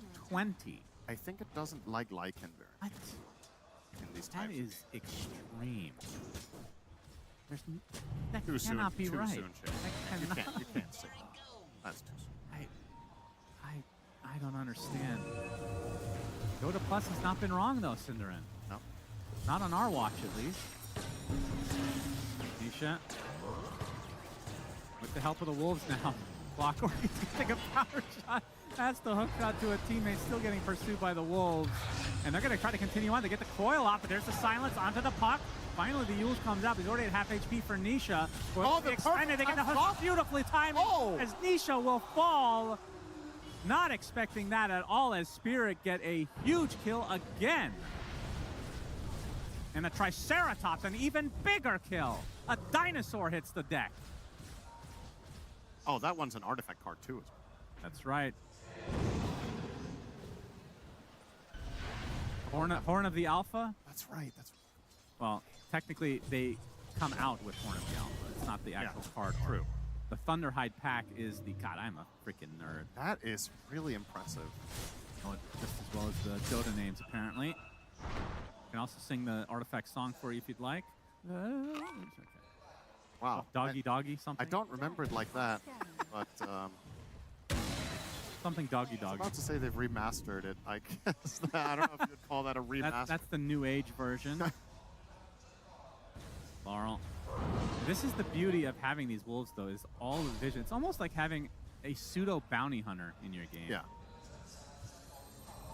Except he's not giving you track kills at this point. Toro apparently very confident with this 3K lead. I mean, Dota Plus is very confident in Spirit right now. Hey, if this goes late game, how would you match up the two teams? I think it's pretty close. I think Terrorblade is a pretty strong contender for this game, even super late. But Puck is a late game beast. Not he is a dead hero. Yeah, I think it's anyone's game if this goes truly late. There's just so many variables and so many heroes that scale in a fashion that you wouldn't think was possible a few years ago. Centaur becomes a complete monster in late game. Lina scales in different fashion than she used to. Hoodwink is a late game powerhouse too. So Spirit have plenty of options. And then on the other side you've got the Wolfbite Tiny, Puck, late game beast. Actually, get this for free? Liquid. Have to go for a rush, but the collapse is in the game. Collapse. Feed right on top. Nisha actually snatches the Aegis, so Spirit technically gets the kill onto Roche. The focus now onto this big bad Terrorblade. Gets broken. Gets the Sunrise at the last moment onto Mickey. Has to go to the high ground now because the right clicks are not enough to kill off Yatoro. Laurel giving some space as Ace. Have to be careful what you try to bite off here. Illusory Orb right on top of the Terrorblade. Yatoro now in a lot of trouble. Getting bursted, getting right click, getting to the high ground now. Has Reflection at his disposal. Nisha, can he continue the pressure here as Ace is going to take the Reflection. Yatoro still staying alive, and finally Nisha finishes the job. Big kill for Liquid, but they've lost 3 heroes. Not me, with the Cogs now and the slow up onto Boxy. Didn't even bother with him. He's died 1,000,000 times this game. Nisha takes the full LSA, though. Do they have the damage? Push up, yes! The Aegis is down already. The Liquid would likely break things up, I would assume, as Nisha might be able to get a kill on the way out. Essence Ring will keep the Clockwork alive a little bit longer. Nisha taking out Laguna Blade. It gets off the phase shift. LSA is going to miss, but Nisha gets hustled on the other side. It collapsed, helps find the kill again onto Nisha. Said they could not kill this Puck. He has 4 deaths in this game. Spirit are clutching up so hard. I cannot believe how long Yatoro lived. Yeah. I mean, the whole thing is starting with Collapse going for the Aegis. Imagine if he steals the Aegis too. Yeah. Like, at the very least for Liquid, he only got the Roche kill. That's very uncommon for him, by the way. Yeah, he just tends to get those through. He's found, killed off. A little something the other way, a completely inconsequential kill compared to everything else we just saw, though.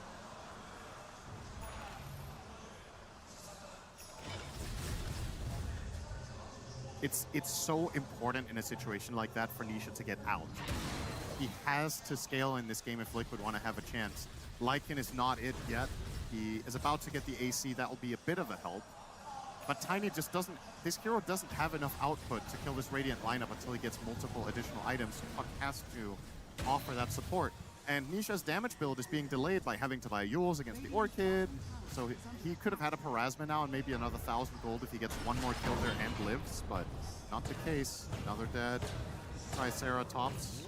Not me will bag that gold. No, there's the AC for Ace, and I think now surely have to is buy the Ag. I don't know what else he would do. I don't think BKB is going to matter enough. I mean, he'll probably get that after, I would assume. Maybe. Trying to think if there's something else. I think Scythe could be an interesting idea as well. I mean, funnily enough, a BKB just to not get sundered, because you're going to be up close and personal, in theory, might just be worth it. Yeah, at the same time as Lycan, you kind of have to play around that too. Or you're hasted permanently with your ult, so you can hit him with everything else than your hero.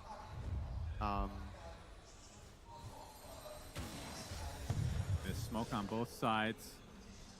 Roche is not even remotely close to spawning because it was taken away, the Aegis rather, for Nisha pretty much right off the bat. No objectives to claim at all. Smoke pops through in the tree line. Spot Nisha. Nisha gonna open things up for now onto the Clockwork. Not me in a horrific spot. Has the hook shot away to a teammate. Oh, good coil. Coil onto 2. LSA not gonna hit any target though. And already the Clockwork has fallen. And they forced meta too. Well, That's forced pretty good. Lycan ult as well, I suppose, and the Moonlight Shadow. But yeah, Liquid biding their time. Between those three abilities, the most important and the longest cooldown, of course, the non-ultimate ability, Metamorphosis. That's right. That, it's effectively his ultimate, though. Yeah, I would argue. It used to be his ultimate, way back. Very long ago, yeah. We're old. Yeah. He used to have a life drain ability. It was like a crappier version of Pugna Drain, and it did not require channeling. That was weird. Yeah, well, he's had both. He had the version that Pugna has where you have to stand still. Oh, really? That was the original life drain. You stood still and just drained 20 health per second per level. Yeah, game's changed. Then he was able to move with it, which was insanely broken. Yeah. The first version. And then eventually... Nisha, LSA oh, he dodged something there. The LSA dodged completely somehow. He uses the Yules, but he's surrounded and killed off. So regardless of the beautiful dodge from Nisha, still dies. And I did not think he would die. I thought even if they lost, I think he would have died 2 times before this game started. 5 deaths. 5 deaths is too many. Crazy. It's just too many. Didn't account for that counterplay though. They have coming out of the Yules, they've Stampede. So they can stand on top of him and he will instantly take damage when dropping. So he can't Yules into Blink, he has to phase into Blink. But phase obviously was unavailable because... he dodged LSA with it. Yep. And collapse. Yeah, very close to the BKB, and then it'll be Aghanim Scepter afterwards. And this seems like an exceptional Ags game, actually. Lina or Terrorblade would love to be in the cart. Yeah. In terms of AoE abilities, there's a little bit from Liquid, but nothing too crazy. As Liquid again will take Tormentor, so 2 in a row. Mickey getting the shard. The old facet. Crash landing. Yes. Yes, sir. Not exactly all that impressive, but well, if he take what you can get. If he tosses Boxy in again, it'll do a little more damage, right? Yeah. That's good. He's basically tossing a corpse anyway. You can see Boxy bought Blink Dagger in anticipation. Toss him and then blink out? Yeah, that's pretty hype combo.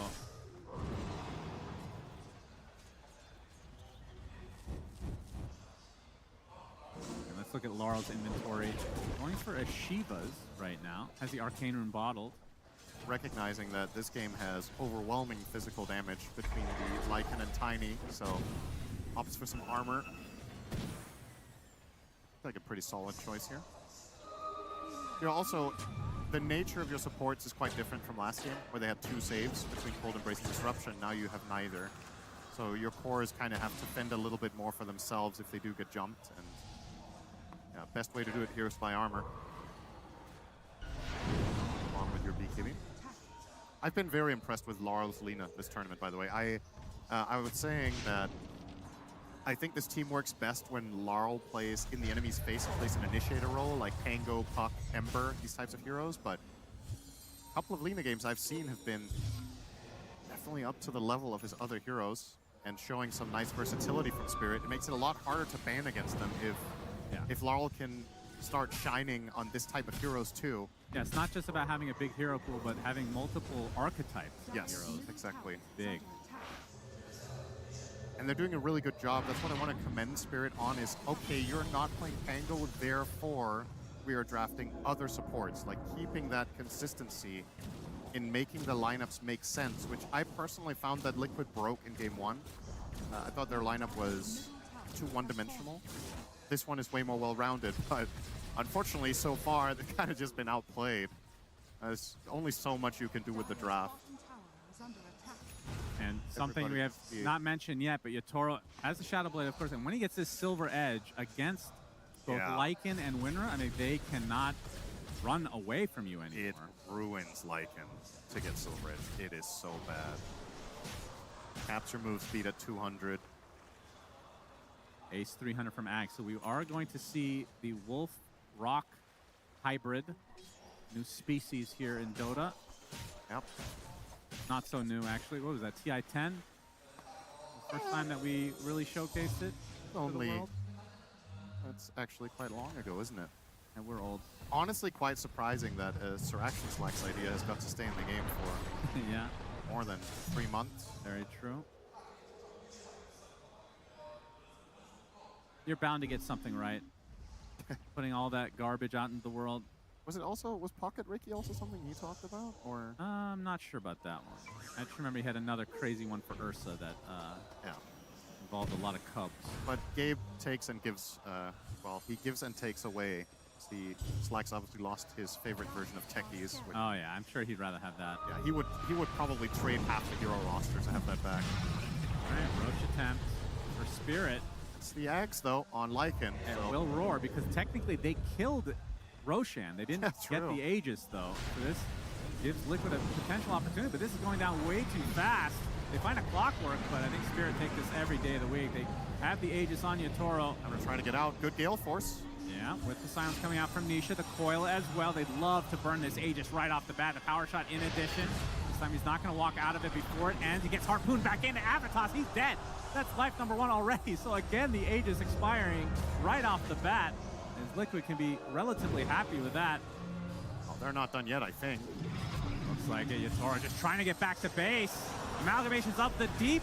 Gets off the Manta style. He's at half HP. Still has his Sunder available. There's the BKB from Mickey. The Avatos as well. Looking for any target to Sunder. Not going to be there. Yatoro bites the dust. Big kill from Liquid. Boxy likely to be the sacrifice as per norm. That is just the rule of engagement for Liquid. If you fight, Boxy shall die. Rocket, hook shot misses though from Not Me. Cogs onto the puck. Nisha has plenty to get away though, it seems. Illusory Orb. Well, they actually do clip over the LSA, but the Eon Disc does proc. Attempting to run away, gets the phase shift off, has the Blink Dagger again. A hook stop again from Collapse. He's on top of this all game long. Forced to have to keep Nisha alive though, but now Mickey in a horrible spot himself. Trying to get away, already at half HP. They have the vision, the double edge is there with the LSA to follow. This is a dead Tiny. Mickey drops to the deck after saving his puck's life. Nisha trying to kill off somebody.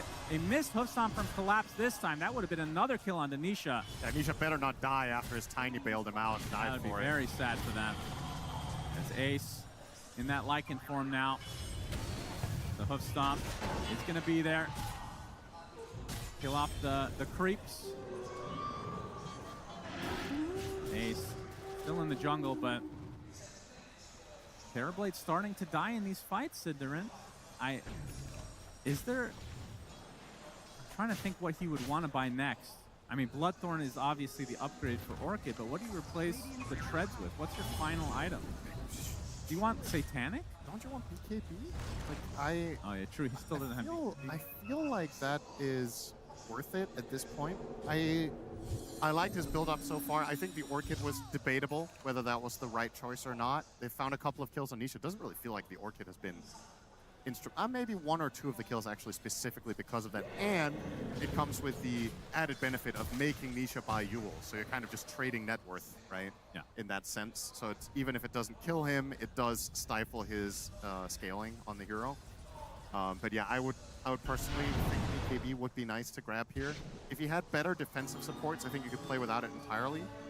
But he is indeed eyeing up the Bloodthorn Plus. Is that Satanic? I mean, it must be Satanic. It feels like he needs lifesteal badly.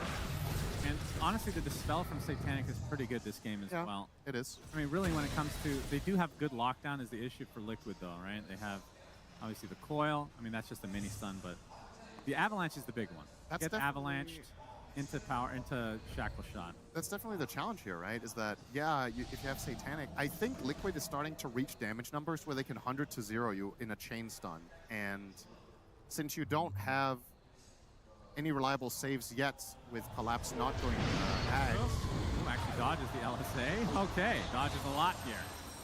Nicely done. Yeah, only time will tell. Maybe they're just, I guess he's going to rely on Collapse saving him with Ags, and they'll overlap their next timing of items where he's going to have Satanic Bloodthorn and they're going to have Ag Centaur, and then Collapse will be his protector. Right, that's fair enough. There's Satanic now complete.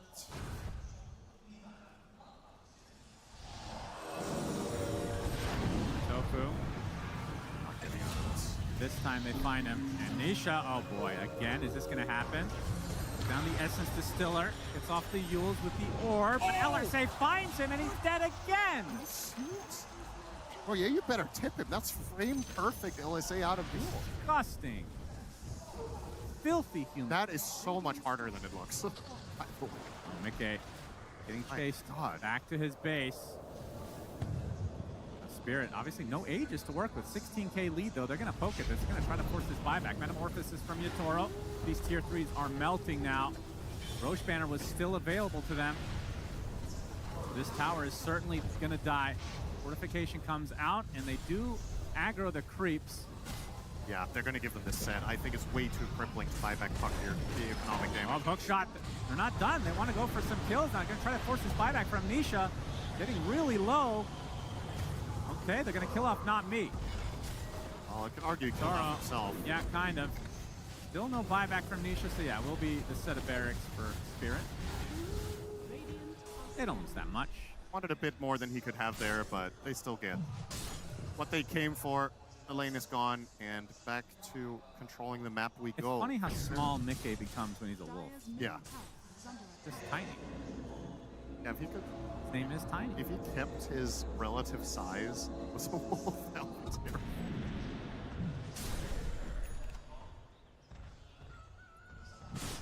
I mean, I think that should be the case. Yeah.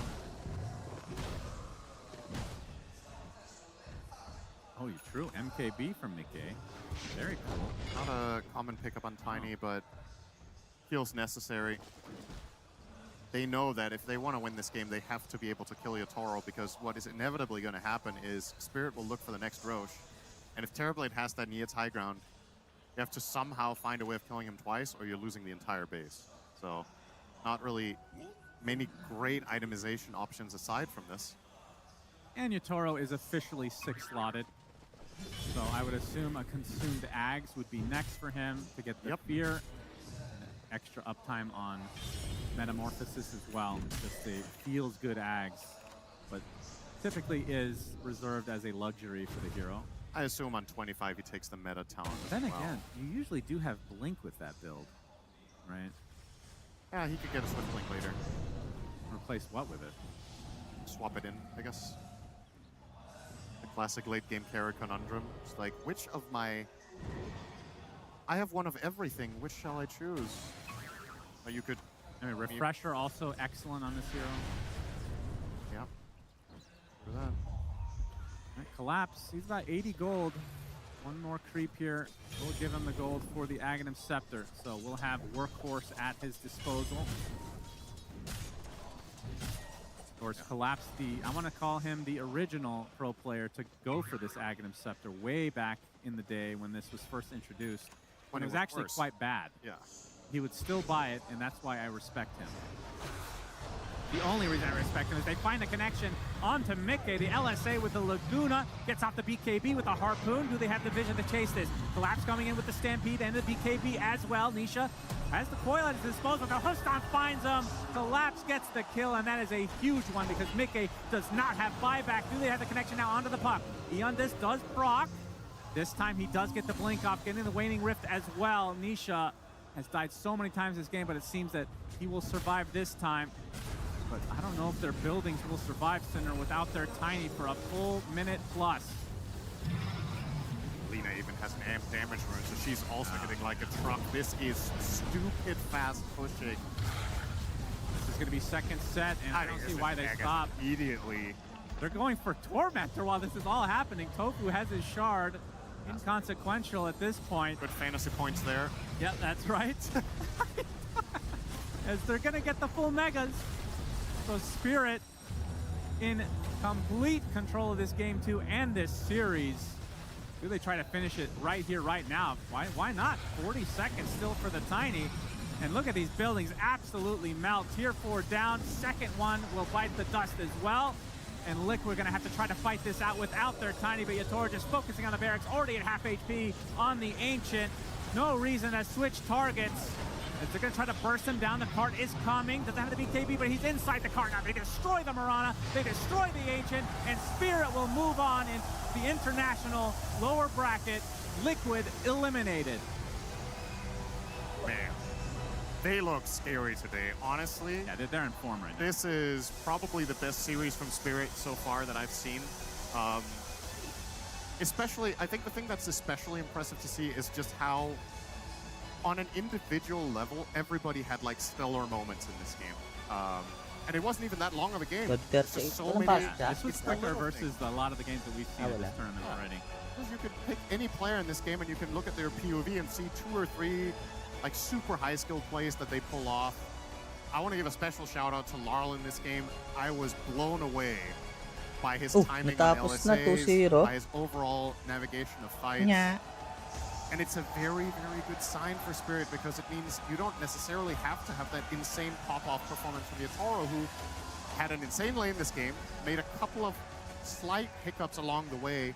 Didn't matter. They still smashed them in a very quick win. The last 2 champions are now out in Falcons and Liquid. Spirit, of course, 2-time winners will continue. I think that they are, the way that they look today, they can win the whole thing. Yeah. For sure. They are a huge threat.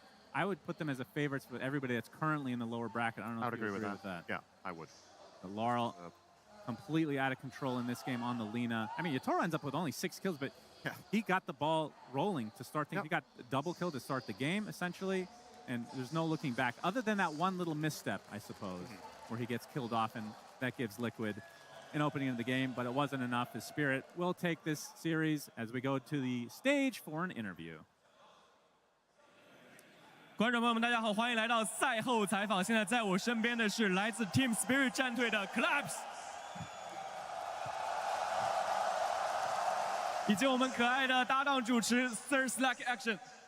Hey, everybody. Yes, absolutely. Collapse. So good to see you. In interviews earlier this year, you said that you were losing confidence. You had to take a break. And now on this stage, absolute MVP of that series, you just came back stronger. What motivates you?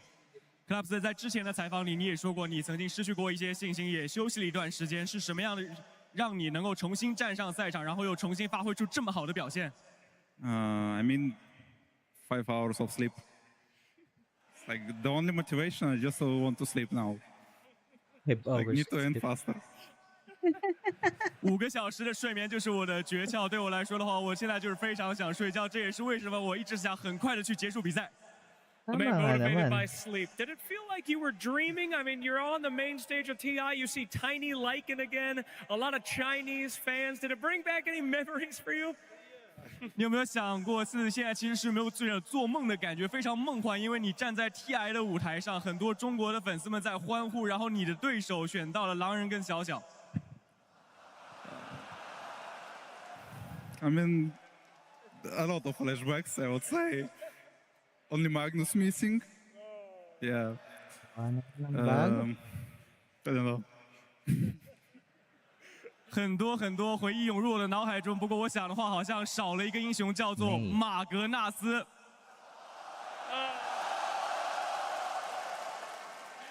Yeah, we don't say that word in here. That's not allowed. We don't say that. Not allowed. All right.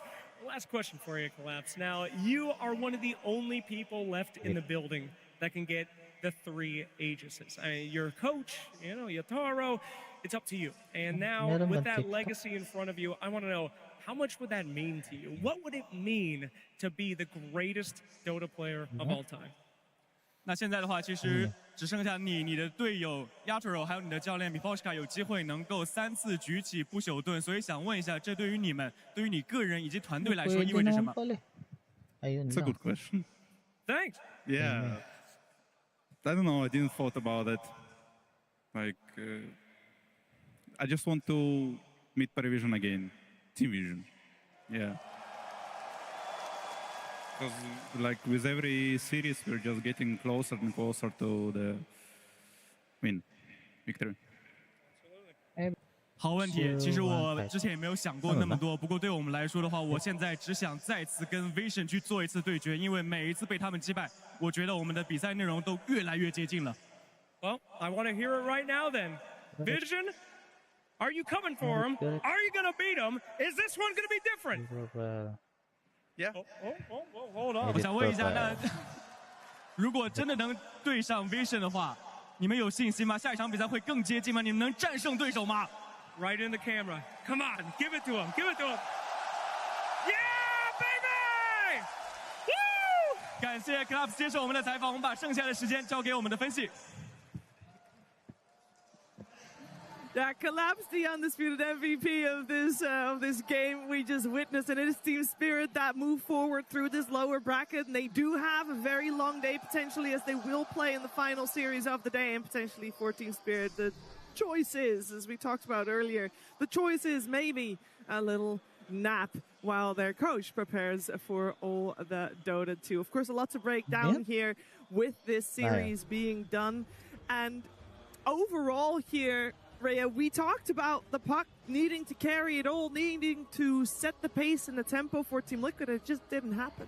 How can it happen when we have the best hoodwink performance of all time going on in the bot lane? Yotaro is literally farming the enemy's Ancients at minute 9. He is pushing your mid tower down at minute 10. The calamity that occurred in this bot lane meant that Team Spirit had everything they needed to come mid and pressure this puck and shut down his game all around this hoodwink. I mean, not only that, it's like when you entered the game, mid-game, Lal and Collapse were both just incredible with like their initiations, understanding how they're going to jump, who they're going to jump. When they're going for the puck as well, you had yours into LSAs from the Lina, and then when that was not maybe connecting, then Collapse was like, no, don't worry, I know where Nisha's going, and then he goes for the kill as well. So I just feel like Spirit, they had Liquid's number in this series, and they played so exceptionally well, and you can hear it from Collapse. They are improving series after series, and when you say that for a team like Spirit, at the International, you have to be very afraid if you're to meet them in the next round. Yeah, I think both games Liquid had the same problem with the off-lane hero. I think this game is a very good example of why Lycan isn't really popular anymore. I think before I came to the event, I thought like Lycan maybe would see a lot more play. But this game, it showed that why Lycan has not seen a lot of play. It's easily countered in the laning phase. It's a very good helm hero, but you generally don't get a good enough start, and you get bullied in the beginning of the game. Yeah, maybe next to Collapse, we should also highlight another MVP in Rue that just was very instrumental. Not just this game, but also the previous game where we did name him the MVP. He had a killer of a series. Maybe Tigav, he just performs a little better with less sleep.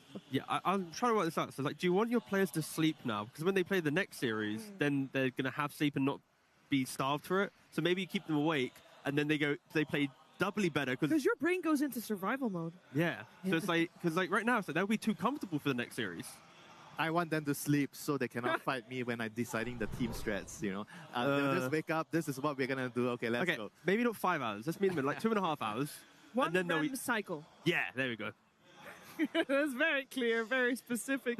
Of course, have to wait and see what the teams are going to do. It's up to them. It's up to maybe each player individually as well. I'm sure different players need different things. And there's one thing for certain, though, is that there's one team that does have all the time that they want to sleep. because elimination was on the line with this series, and it is Team Liquid that is eliminated with this one best of 3. They could not get a foot in the door. They did not get a win this series, and they go out. They go home here on top 6 at the International. And, of course, for some final words about Team Liquid, we are going to head over to Boxy.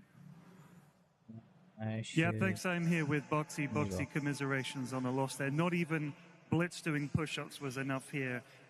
He said that your draft was a throwback to a draft that LGD pulled off against Spirit. Was that something you all had agreed to? Was it part of the plan all along? How did that come about?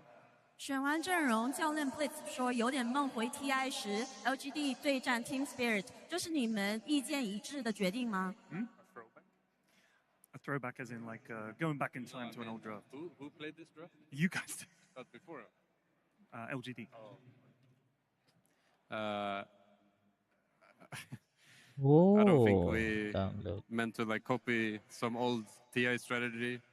I think we looked at like the heroes we liked and we picked them, and in the end we didn't play good enough and we lost.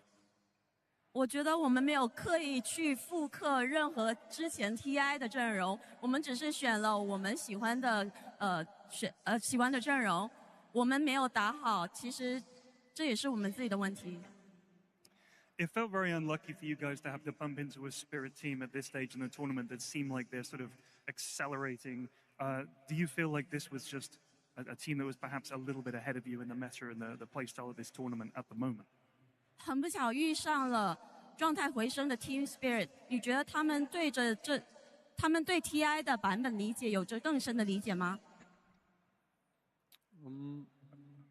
I think game 1 maybe we didn't really like how the game like played out because we had a hard time jumping and killing this Spangle. I think game 2, I don't know, I died a lot. And they played well, but we also didn't really manage to like find a good flow and play aggressive. And I think like the game could have looked different if we managed to make some nice attacks and like get our Tiny really fat with the Leica Mags. So yeah, I mean they were the better team today. 第一把可能有点，第二把我也不知道。其实我觉得我们稍微状态好点，把自己打的阵容该打的打出来，可能小肥一点的话，我们是有机会的。我们没有打出我们该打的进攻。And Boxy, obviously we've enjoyed watching you guys throughout the season and here at TI. You've got a lot of fans around the world supporting Liquid. Is there anything you'd like to say to them now that you guys are out of the tournament? 我们非常喜欢看你们比赛，然后也有很多支持你的粉丝。最后有没有什么想跟粉丝们说的？ Yeah, thank you so much for watching and supporting us. It's really like cool to be here at TI, and it wouldn't be the same with everyone cheering us on. We're a little bit disappointed in like how this series went. Obviously, our fans might be too, but we keep trying really hard and you know, stick with it. For here in Shanghai, I think it was a really cool experience, and the crowd was really like energetic and loud. So I really missed being at a LAN with like a nice audience, and that was really cool. So thank you guys. 能站在这个舞台打比赛，其实是很酷的。如果没有你们的话，现场就不一样了。我们很享受在 TI 的比赛，也非常感谢支持我们的所有粉丝。可能这一场的赛果不太如意，我们的粉丝也会有一点点失望。但是我们会继续努力，我们也会做到自己的最好。现场如果没有你们的话，真的很不一样。It's all about the highs and the lows when you're competing, and for Team Liquid, they might feel like they're ending here at a low, but being top 6 at the International is still quite high, and we are going to live through a couple of the highs Team Spirit felt when playing this game number 2. That's the flip side of the coin, of course, because Team Spirit was having a great game, and all they are looking for is eyes on the prize, and they want to beat Team Vision next time they see them. Maybe in the lower bracket, maybe in the grand finals. We'll have to wait and see how that plays out. But this game, a very cool game from them, as we're going to relive some moments. Winter, you want us to look at a fight that happened fairly early on, around the 15-minute mark. Yeah, it was a very, very cool play. I think it was by the Clockwork. Like he managed to like kick his cogs twice, and gets a kill on the puck. I think it starts off here. It was a very, very long fight. They were defending their jungle in the safe lane. Lycan pops his ultimate. He's trying to invade with the puck coming in. I think he has a shield rune. And they were still somehow able to kill Nisha right at the end because the Clockwork made a very, very cool play. And he was just constantly focusing on trying to bounce and burn Nisha's mana off. It really was searching for the answer to the puck, which we thought was going to have a free game, but it didn't feel like a free puck game. He had a free game at killing Clockwork. That was the main thing, right? Like he had one job, and that was to make not me feel as sad as possible. Maybe this fight right here caused Nisha to be like, this puck. That's my target, but no.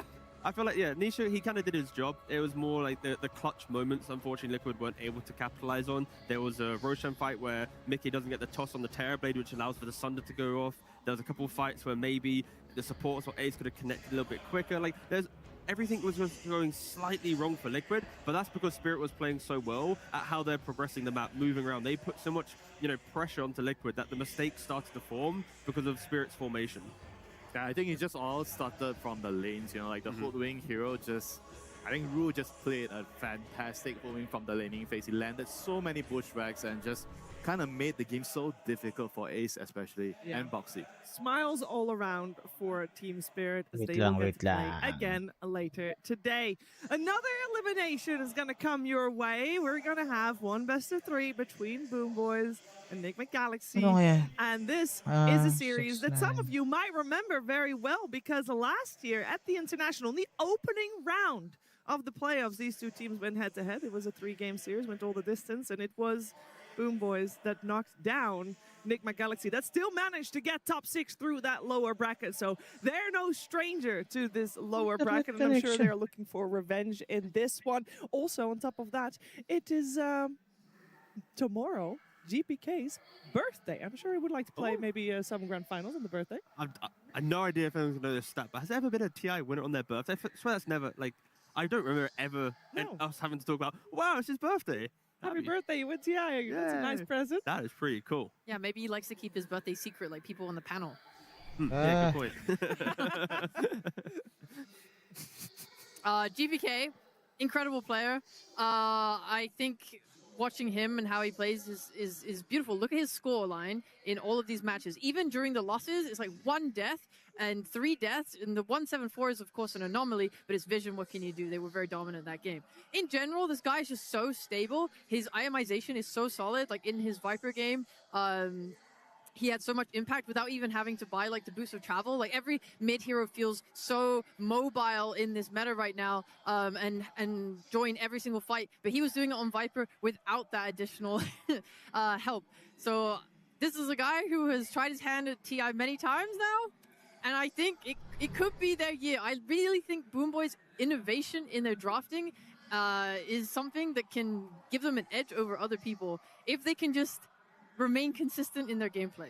Yeah, the consistency has been seen throughout the year. Yeah, I mean, they are a team that, on paper, the individual players and names are some of the highest caliber that you can get from the region and even internationally.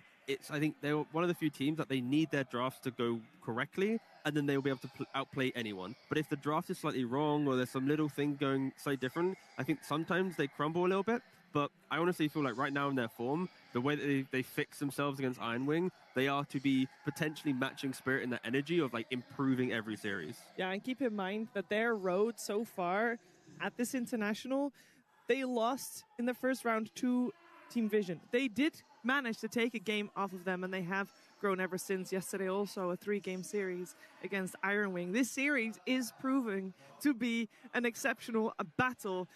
But first, we need the teams.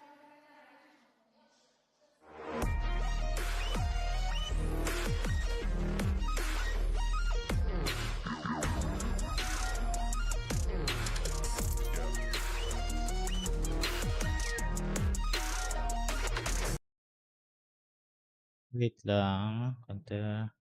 Tips.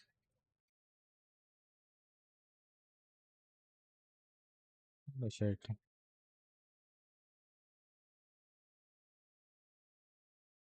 Positioning from Sax, it did spook them. I think the smoke might have got spelled on one of them. Layo nila. Magkakalayo.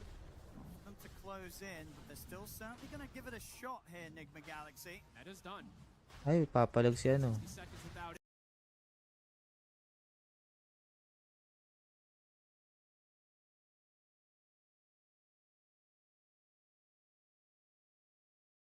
And I was wondering if you could tell me about that journey and how you made that realization. 在他们自己的 vlog 当中 ，No One 曾经提到过，过去的他曾经将举起冠军盾作为自己唯一的目标。现在他可能随着年龄的增长，并且变得更加睿智了之后。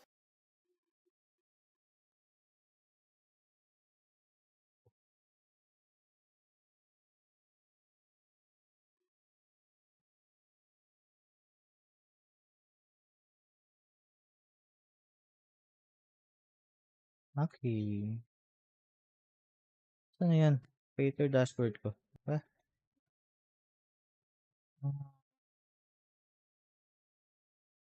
Ako nalaman ko na share ko.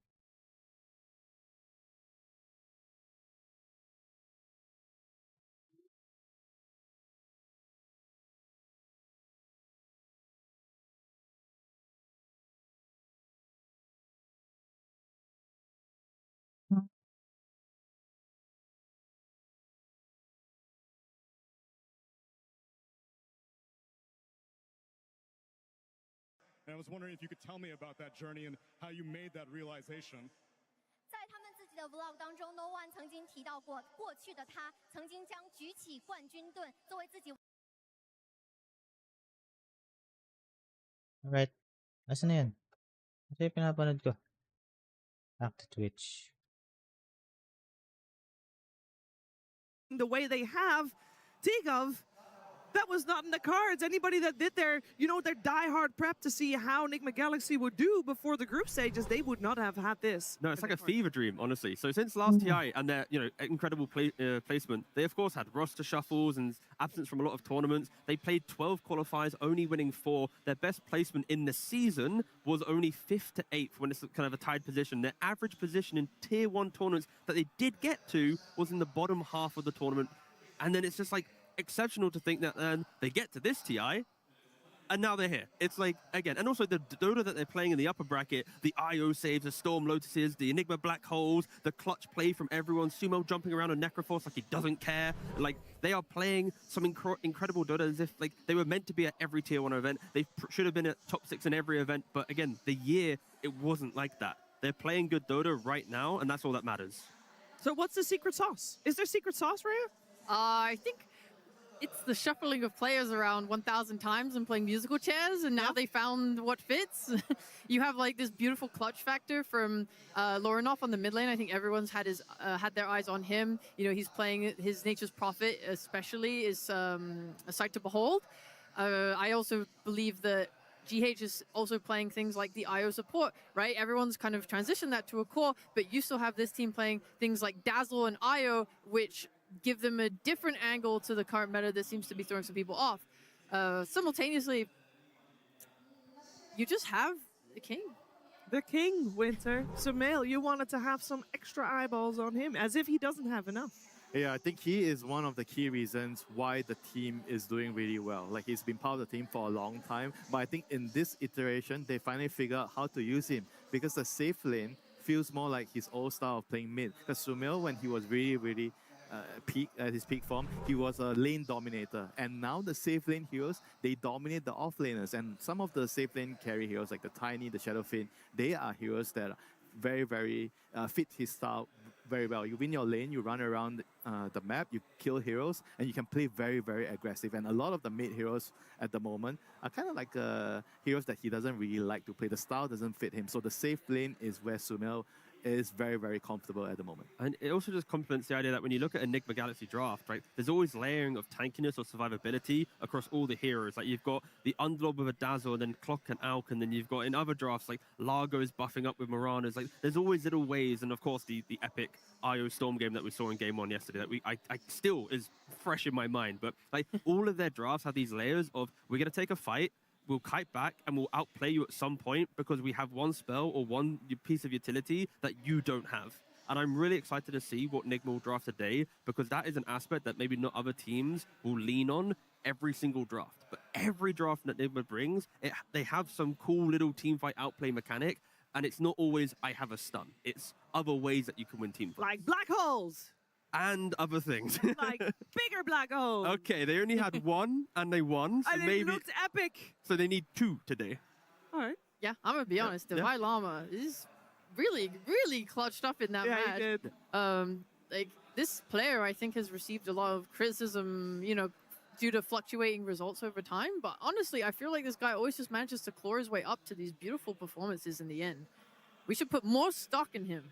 Yeah, I think he is maturing, I think, over the years from playing. I think when he started out his career in previous TIs, he kind of choked under the pressure, let's just be honest. He didn't perform to the stage. And I think at least yesterday, he kind of proved to people that with time and not giving up and consistently trying at the things that you love, you will be able to achieve what you want. And I think Divide is a good testament to that no matter what happens in his previous parts of his career, today or yesterday, he is able to perform and hit a level where he's playing with the team and pushing the team forward. Yeah, he's also changed a lot, I think, in the last 2 years. Like, previously, I would see him as a player that he needs a lot of priority. He's a polarizing player, so you need to dedicate the draft, like some resource from the supports in early game for him.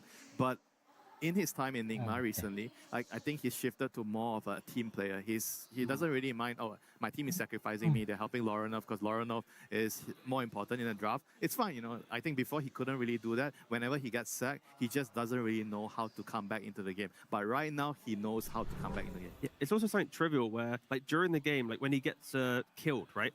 And I've cast him a million times throughout his entire career. And it's like every death, he'd have some like massive emotion, or he'd slam his desk, or he'd go like, and he would do it. It's because he loves the game so much. But that level of emotion in the game, it's honestly like at a detriment to your performance. And then at least yesterday, like he's doing the okay sign with the black holes. Very mild. Yeah, very mild. Like he's reacting, but it's not to the like where his teammates are going to be looking at him like, bro, chill, the game's fine. Like I think he's shown that he's calmed down immensely, and that makes a great player. Because like as much as we love the energy and showing character, Dota is so complex, so complicated that like 5 seconds, 2 seconds where you turn off your brain and show some like other emotion, you'll forget what's happening in front of you.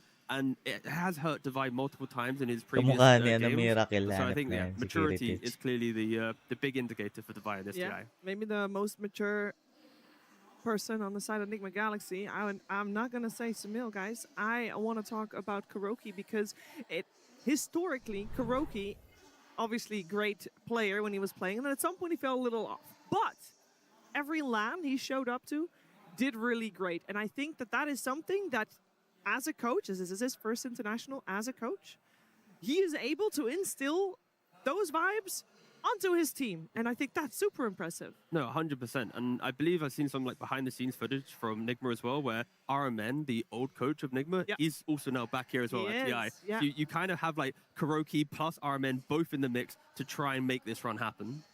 We're going to see if the miracle run will happen, with Boom Boys taking on Nigma on the stage here in Shanghai. Only one team will survive in this best of 3. Patay tayo dyan.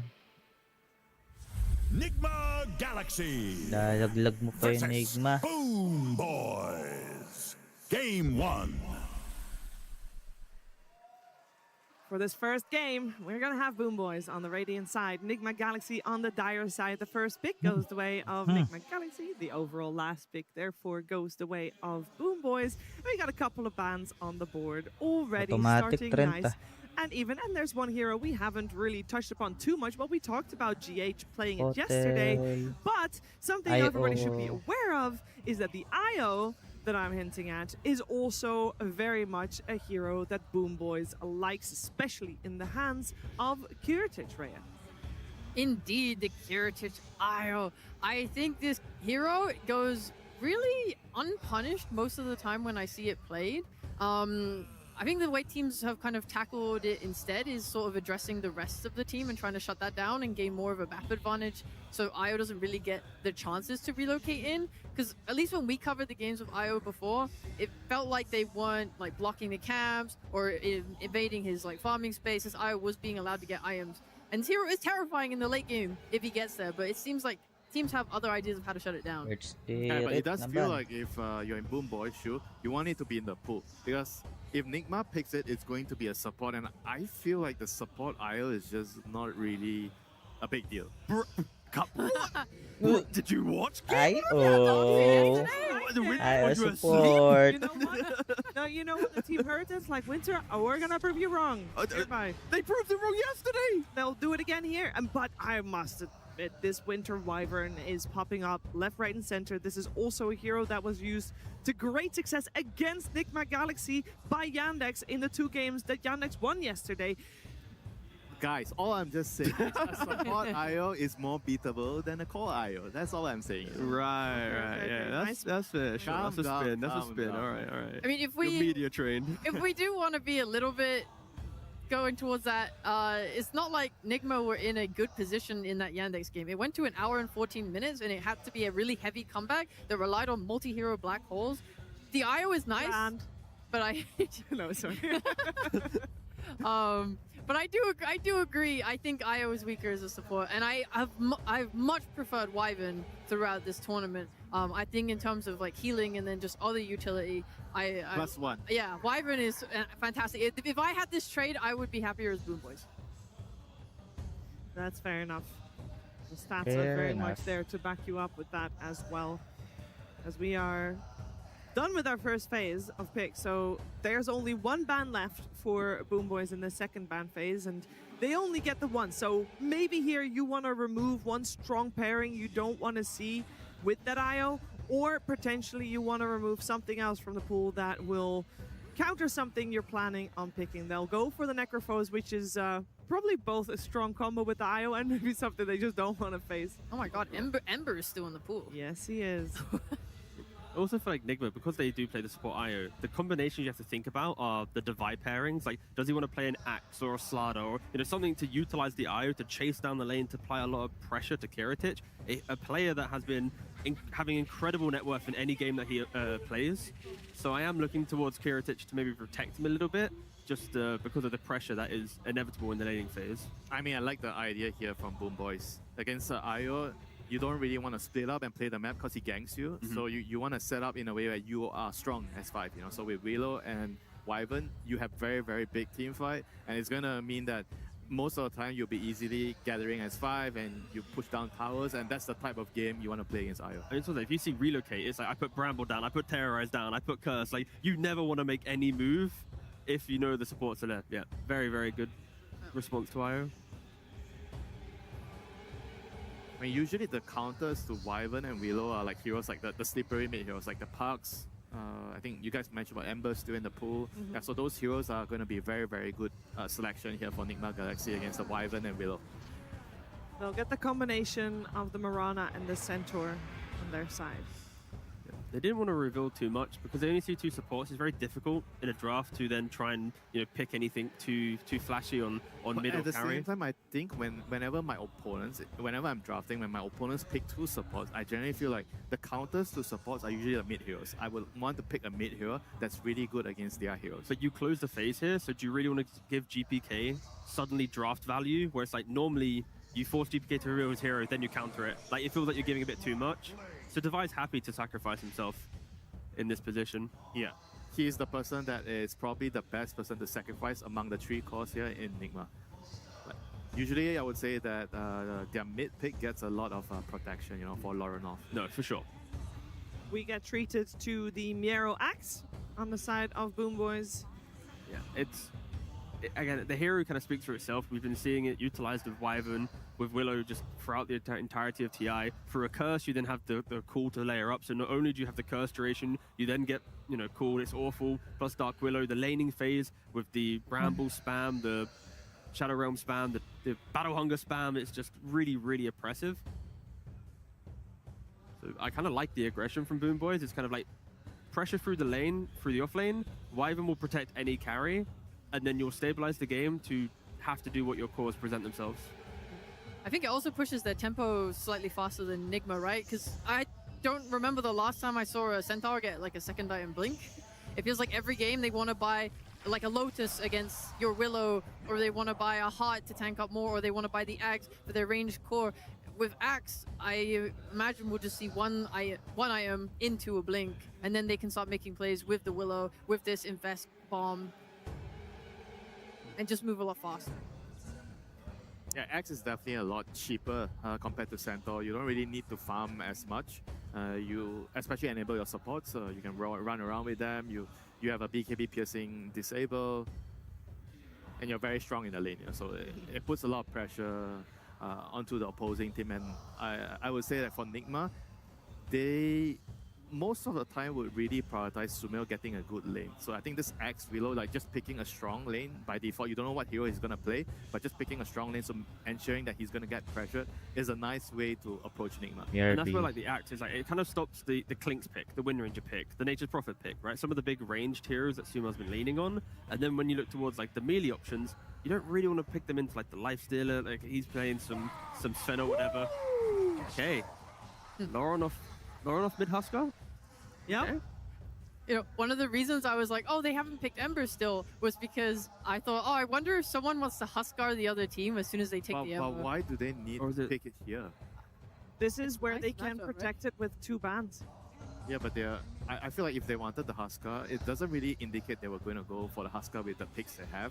And probably they would be able to get Sumail his hero and still get the Huskar at the end. Yeah. But right now... There's nothing that's... Exactly, there's nothing screaming Huskar. Right now, you could probably say that the chances of Sumail getting what he wants is significantly lower because you see the 4 heroes and they kind of tell you that Sumail wants like some kind of like, I would say like melee hero, another frontline hero, and they are going to get banned. You know, 2 of them are going to get banned. What if this is his IO debut? Sure. Yeah. I don't think we shouldn't count it out. No, yeah, I'd like to see that option because again, the Huskar just feels like you're picking it to go to GPK. We don't have enough bans for your heroes because we've looked at other options. Therefore, we're picking this just to shut you down, and we just want to stop your hero pool from excelling, right? So I feel like it's more maybe like a draft pick rather than it's perfect. But is there no 3rd hero? Because they are assuming that, okay, we have 2 bans, we can ban 2 heroes that can play against Huskar. So it's probably what, Sniper and Viper.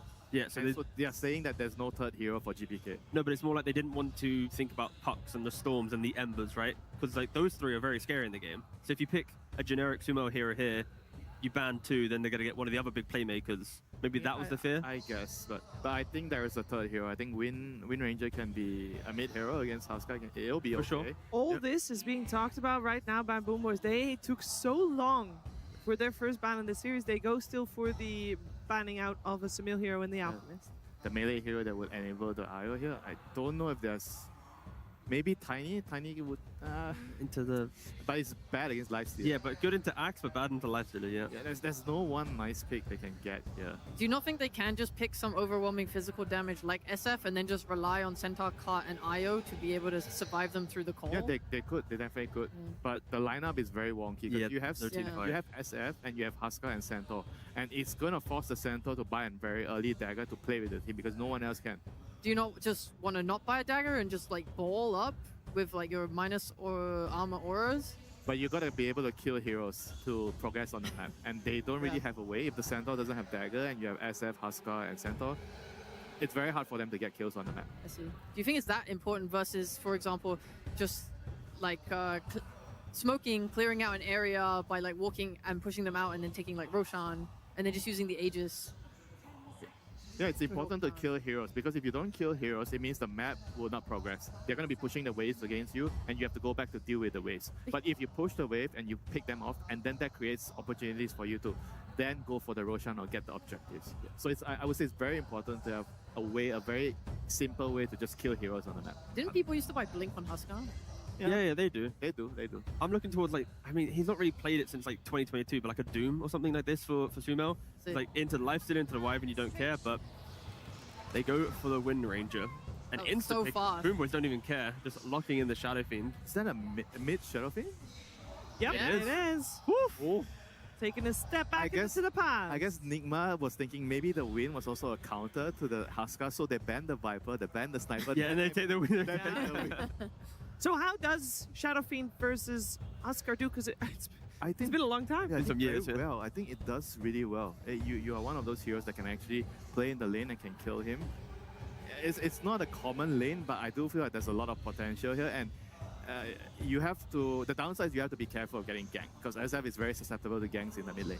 I'm also I mean, as much as Shadow Fiend's going to have Raze to clear the waves, there's also a world that Huskar gets good lane position, gets like level 3 Burning Spear, 2 points in Burning Spear, and holds like a decent time when he's like playing around the Raze cooldown. So I think Huskar honestly can also just win the lane if GPK overplays himself or does something weird or there's some gank, but The snap picks at the end, very interesting. Very volatile lane for sure. This is going to be a very spicy mid lane here. I expect a lot of kills happening in the lane. And a lot of people rotating there for mid on the support duo. How mobile in the early stage of the game is an IO? I think it's reasonably easy, right? Because you can just TP from any position and then your tether just brings you right into it. Yeah, it just depends on how the lanes go, right? Because if Sumail's under a lot of pressure from the Axe and the Willow, you can't really allow the IO to make any move. And if Omar's having to pull waves for Devi or something because Lifesteal's chasing him down, then everyone's going to be locked into the side lane battle, whilst also there's a Huskar Shadow Fiend situation. So yeah, the lanes in this game are going to be incredible. But Boom Boys, when they win games, it's because they are one of the best laning teams in the world. And I feel like they have the type of setup to be really obnoxious, to then come and help the Shadow Fiend and amplify him in some way. Yeah, if you look at the 3 heroes against 3 heroes, Io, Mirana, and Huskar, like how are they going to land the arrow? And compare that to the SF, Dark Willow, and Wyvern, that looks a lot more scarier. It's looking scary, looking entertaining from our perspective, though. I think we're going to have quite the treat here, especially if it's going to be as active as my panel makes it out to be. Back and forth in the early stage of the game. We'll see how that transitions into the mid game and then who comes out on top. But before we see all of that played out, we are going to hear from KuroKy, who's with Slags. Thank you so much. Yes, we are here with KuroKy. KuroKy, it is such a pleasure to see you guys in this tournament, still kicking so much ass. Are you proud of the boys so far? Oh yeah, very much so. All right. Let's talk a little bit about lanes. It seems like that is a big part of this game. We have so many strong heroes, so many strong lanes. Do you think you came out ahead in the matchup? I mean, we have Huskar mid against SF, so that's spicy. Spicy? I need more than spicy. Do you guys think that he is going to be able to take it? I mean, that's a dirty Huskar right there, but GPK could screw it up. I have confidence in Lorna. All right. Good to hear. Is there any particular player that needs to do well in this game to get you guys a victory, or is this a team effort here? Well, at this level, everyone just needs to do well. All right. Did you say anything to the boys before coming here today? You have been under this stress. You have seen this before, and a lot of guys in that booth have, but some of them are new to it. Any famous Kuro speeches? I mean, mainly to keep their calm.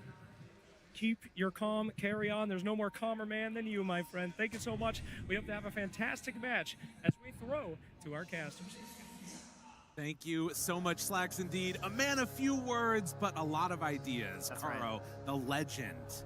Inspiring some confidence, which is what you want to have in this high, tense, emotional game potentially. We're already potentially going to have a trading some blows there already, it would seem. Yes, yeah, keeping it a little bit low key. He left it all in the booth right there. Okay, he came out very early as well. I'll say, Bulk was still in there. He's talking a lot to the team, pacing back and forth, describing what was going to happen. Kuro, he just gave them the, all right, guys, relax. I'm heading out there. You guys got this. So he's putting a lot of faith here in this Huskar pickup. And talk about faith, sending GPK on the Shadow Fiend bid versus the Huskar. That's pretty crazy. Yeah, I mean, everybody has said it's going to be a little bit spicy. It's going to be interesting to watch what happens. We'll see how it plays out, but this is definitely going to be one of the lanes to watch, the main one, I would say. A little bit of a missed raise there. But it's important, too, right, to sort of reiterate. This is what these teams have been working for this entire year. Both of these squads have been hungry for a victory. Boom Boys have been here so many times. Top 4 was their ceiling last year, trying to push it further forward. And, I mean, for Enigma Galaxy, it's been years in the making for this squad. Yeah, we live our lives by TI in Dota. That's how it goes. You base your whole roster, your seasons, your identity of how you perform there. And last year, both of these teams were in this situation. They're coming in to this point in the lower bracket. Boom Boys, they got the win last year. Enigma, they did not. They weren't able to progress any further than top 6. So, yeah, that is the question. Who has got it here today? A very late night, it's worth noting, for Enigma Galaxy as well. I think that, coming into the series, you're sure you're feeling that on their side. Unfortunate way to go out. Despite losing that series, they did have some incredible plays, which certainly showed their potential. So I hope that they bring that in here today. Absolutely, yeah. I'll be completely honest, I fell asleep after game 1 since we were ready for the earlier games of the day, but we did get to see some of that earlier on as well. And an amazing game number 1 it was indeed. Cold Embrace now onto Kiritich. Devi trying to stay aggressive onto the Lifestealer. They bite off more Pikachu. No. Devi draws first blood. It's a very favorable trade there for Devi. You really don't want to go down on that one and end up handing that over to the Lifestealer. I mean, Kataomi, He is the Wyvern OG. You're seeing lots of teams just last series, first overall pick with this Wyvern. People are really seeing the value that it has here, particularly in that laning stage, and of course, whenever you're considering up against these IOs. Even more so in this matchup, since Enigma are one of the few teams that play at support, but you saw why last night. GH, incredible relocate plays to give them opportunities in those team fights that just should not have been. No, absolutely. And, you know, GH, you go back to, like, their original Liquid days when he was playing and he first came onto the scene. It was GH IO, GH Coddle, these types of heroes that were difference makers. And he came in and won his first tournament off the back of them. It was Star Ladder Series 3, if I remember correctly, way back in the Elden days. Divide, though, gonna get chased down, goes for the double edge. It's gonna bring Kiritich low. Omar trying to clean it up, but that cold embrace, pesky. Does Omar have enough damage to kill him on the end of it? Doesn't quite, well, he's going for it. The leap, he's healing, but it's not gonna be enough to get Kiritich away alive. And well, now Omar tries to ring around the Rosie. Not gonna happen. Katomi cleans up. Need another moment there. Got some regen delivered by the courier, but it wasn't gonna be enough. So he'll go down, take the return of his health and mana with that death. He'll be all right with it. And lots of action on these side lanes in terms of the mid. What has been happening? GPK bullying a bit here with these raises. Obviously, you guys have seen plenty of matches where this Huskar bullies the enemy mid just out of the lane. They have to retreat back to the jungle. Battlefield has quite a bit of tools to deal with the wave, of course, with the raises, and if you're not careful, you might get caught inside of them as well. Yeah, it's one of those lanes where Lorenov has to pick his moment very carefully, right? If he goes all in, it has to be a kill, because there's no running from SF. Especially if you use like the middle raise and then have that third one queued up. Meanwhile, in the top lane, we have Nero just farming the polywalks. He's in, grabbing the bounty runes, waiting for the waves. He has kind of just quit on the lane at this point. The IO, maybe just too much sustain and regen, and couldn't find anything beneficial. TP's back home. Yeah, that is not what you want to see. Axe still, a lot of CS, at the very least, this wave is pushing in a bit. Yeah, those are neutrals, though. He's relatively low. Yeah. I mean, not too, he's the same as the Centaur. So. Yeah, Devi also having to TP out after the pressure was on him, but now nowhere to go as they bring in a third hero. It seems that Boom Boys also recognize Devi as the game changer for this squad, but barely getting away from him there. Do they have anything else to finish him off? They're trying to dive underneath the tower, but they won't quite get the kill on the Centaur. Yeah, it's almost as bad as the death, to be honest, though. You're not wrong. Like, what is there to do? He kind of just has to run home anyway. How did that? Oh, okay. I thought he had the small for a second. He's got to just run back to this camp, farm it up a little bit, and then retreat back home anyway. So Omar takes the opportunity to get some wards down. He's going to TP up top now. So trying to mirror some of this pressure that came up from the Willow. GH is farming a hard camp stack right now. They surround him.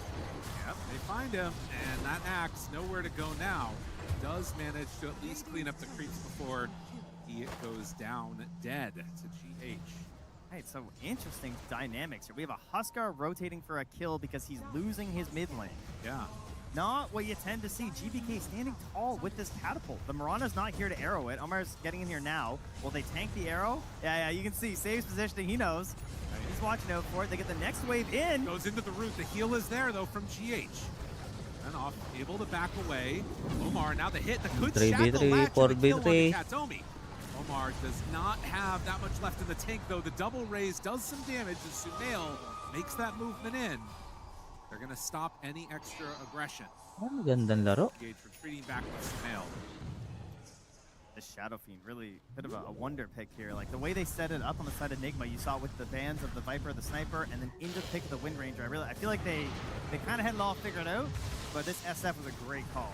And Devi continues to be hounded on this bottom lane. Kiritin, the slow coming from the Wyvern, and the Lifestealer manages to find that kill. This is right about that 7-minute mark, too. So we'll see if Boom Boys decide to contest for the Wisdom Shrine, or if they're going to leave that one and just focus on the farm. Nero also trying to play a little bit of catch-up on this axe after getting killed with the Huskar rotation. That could have been an opportunity, but they were even ready to cover it. Omar did TP over to the Wisdom just in case, knowing that Centaur would not be there in time, or else he'd have to waste his TP. Make sure it's there. Katomi did not try and sneak it. And you were likely to see some stacks beginning to form here for both teams, I would think. Definitely. Way that you can play catch up for these offlaners. And, you know, I think another thing to sort of mention with these two teams in terms of their road to this point in time, Boom Boys were basically invited to a lot of different events this year.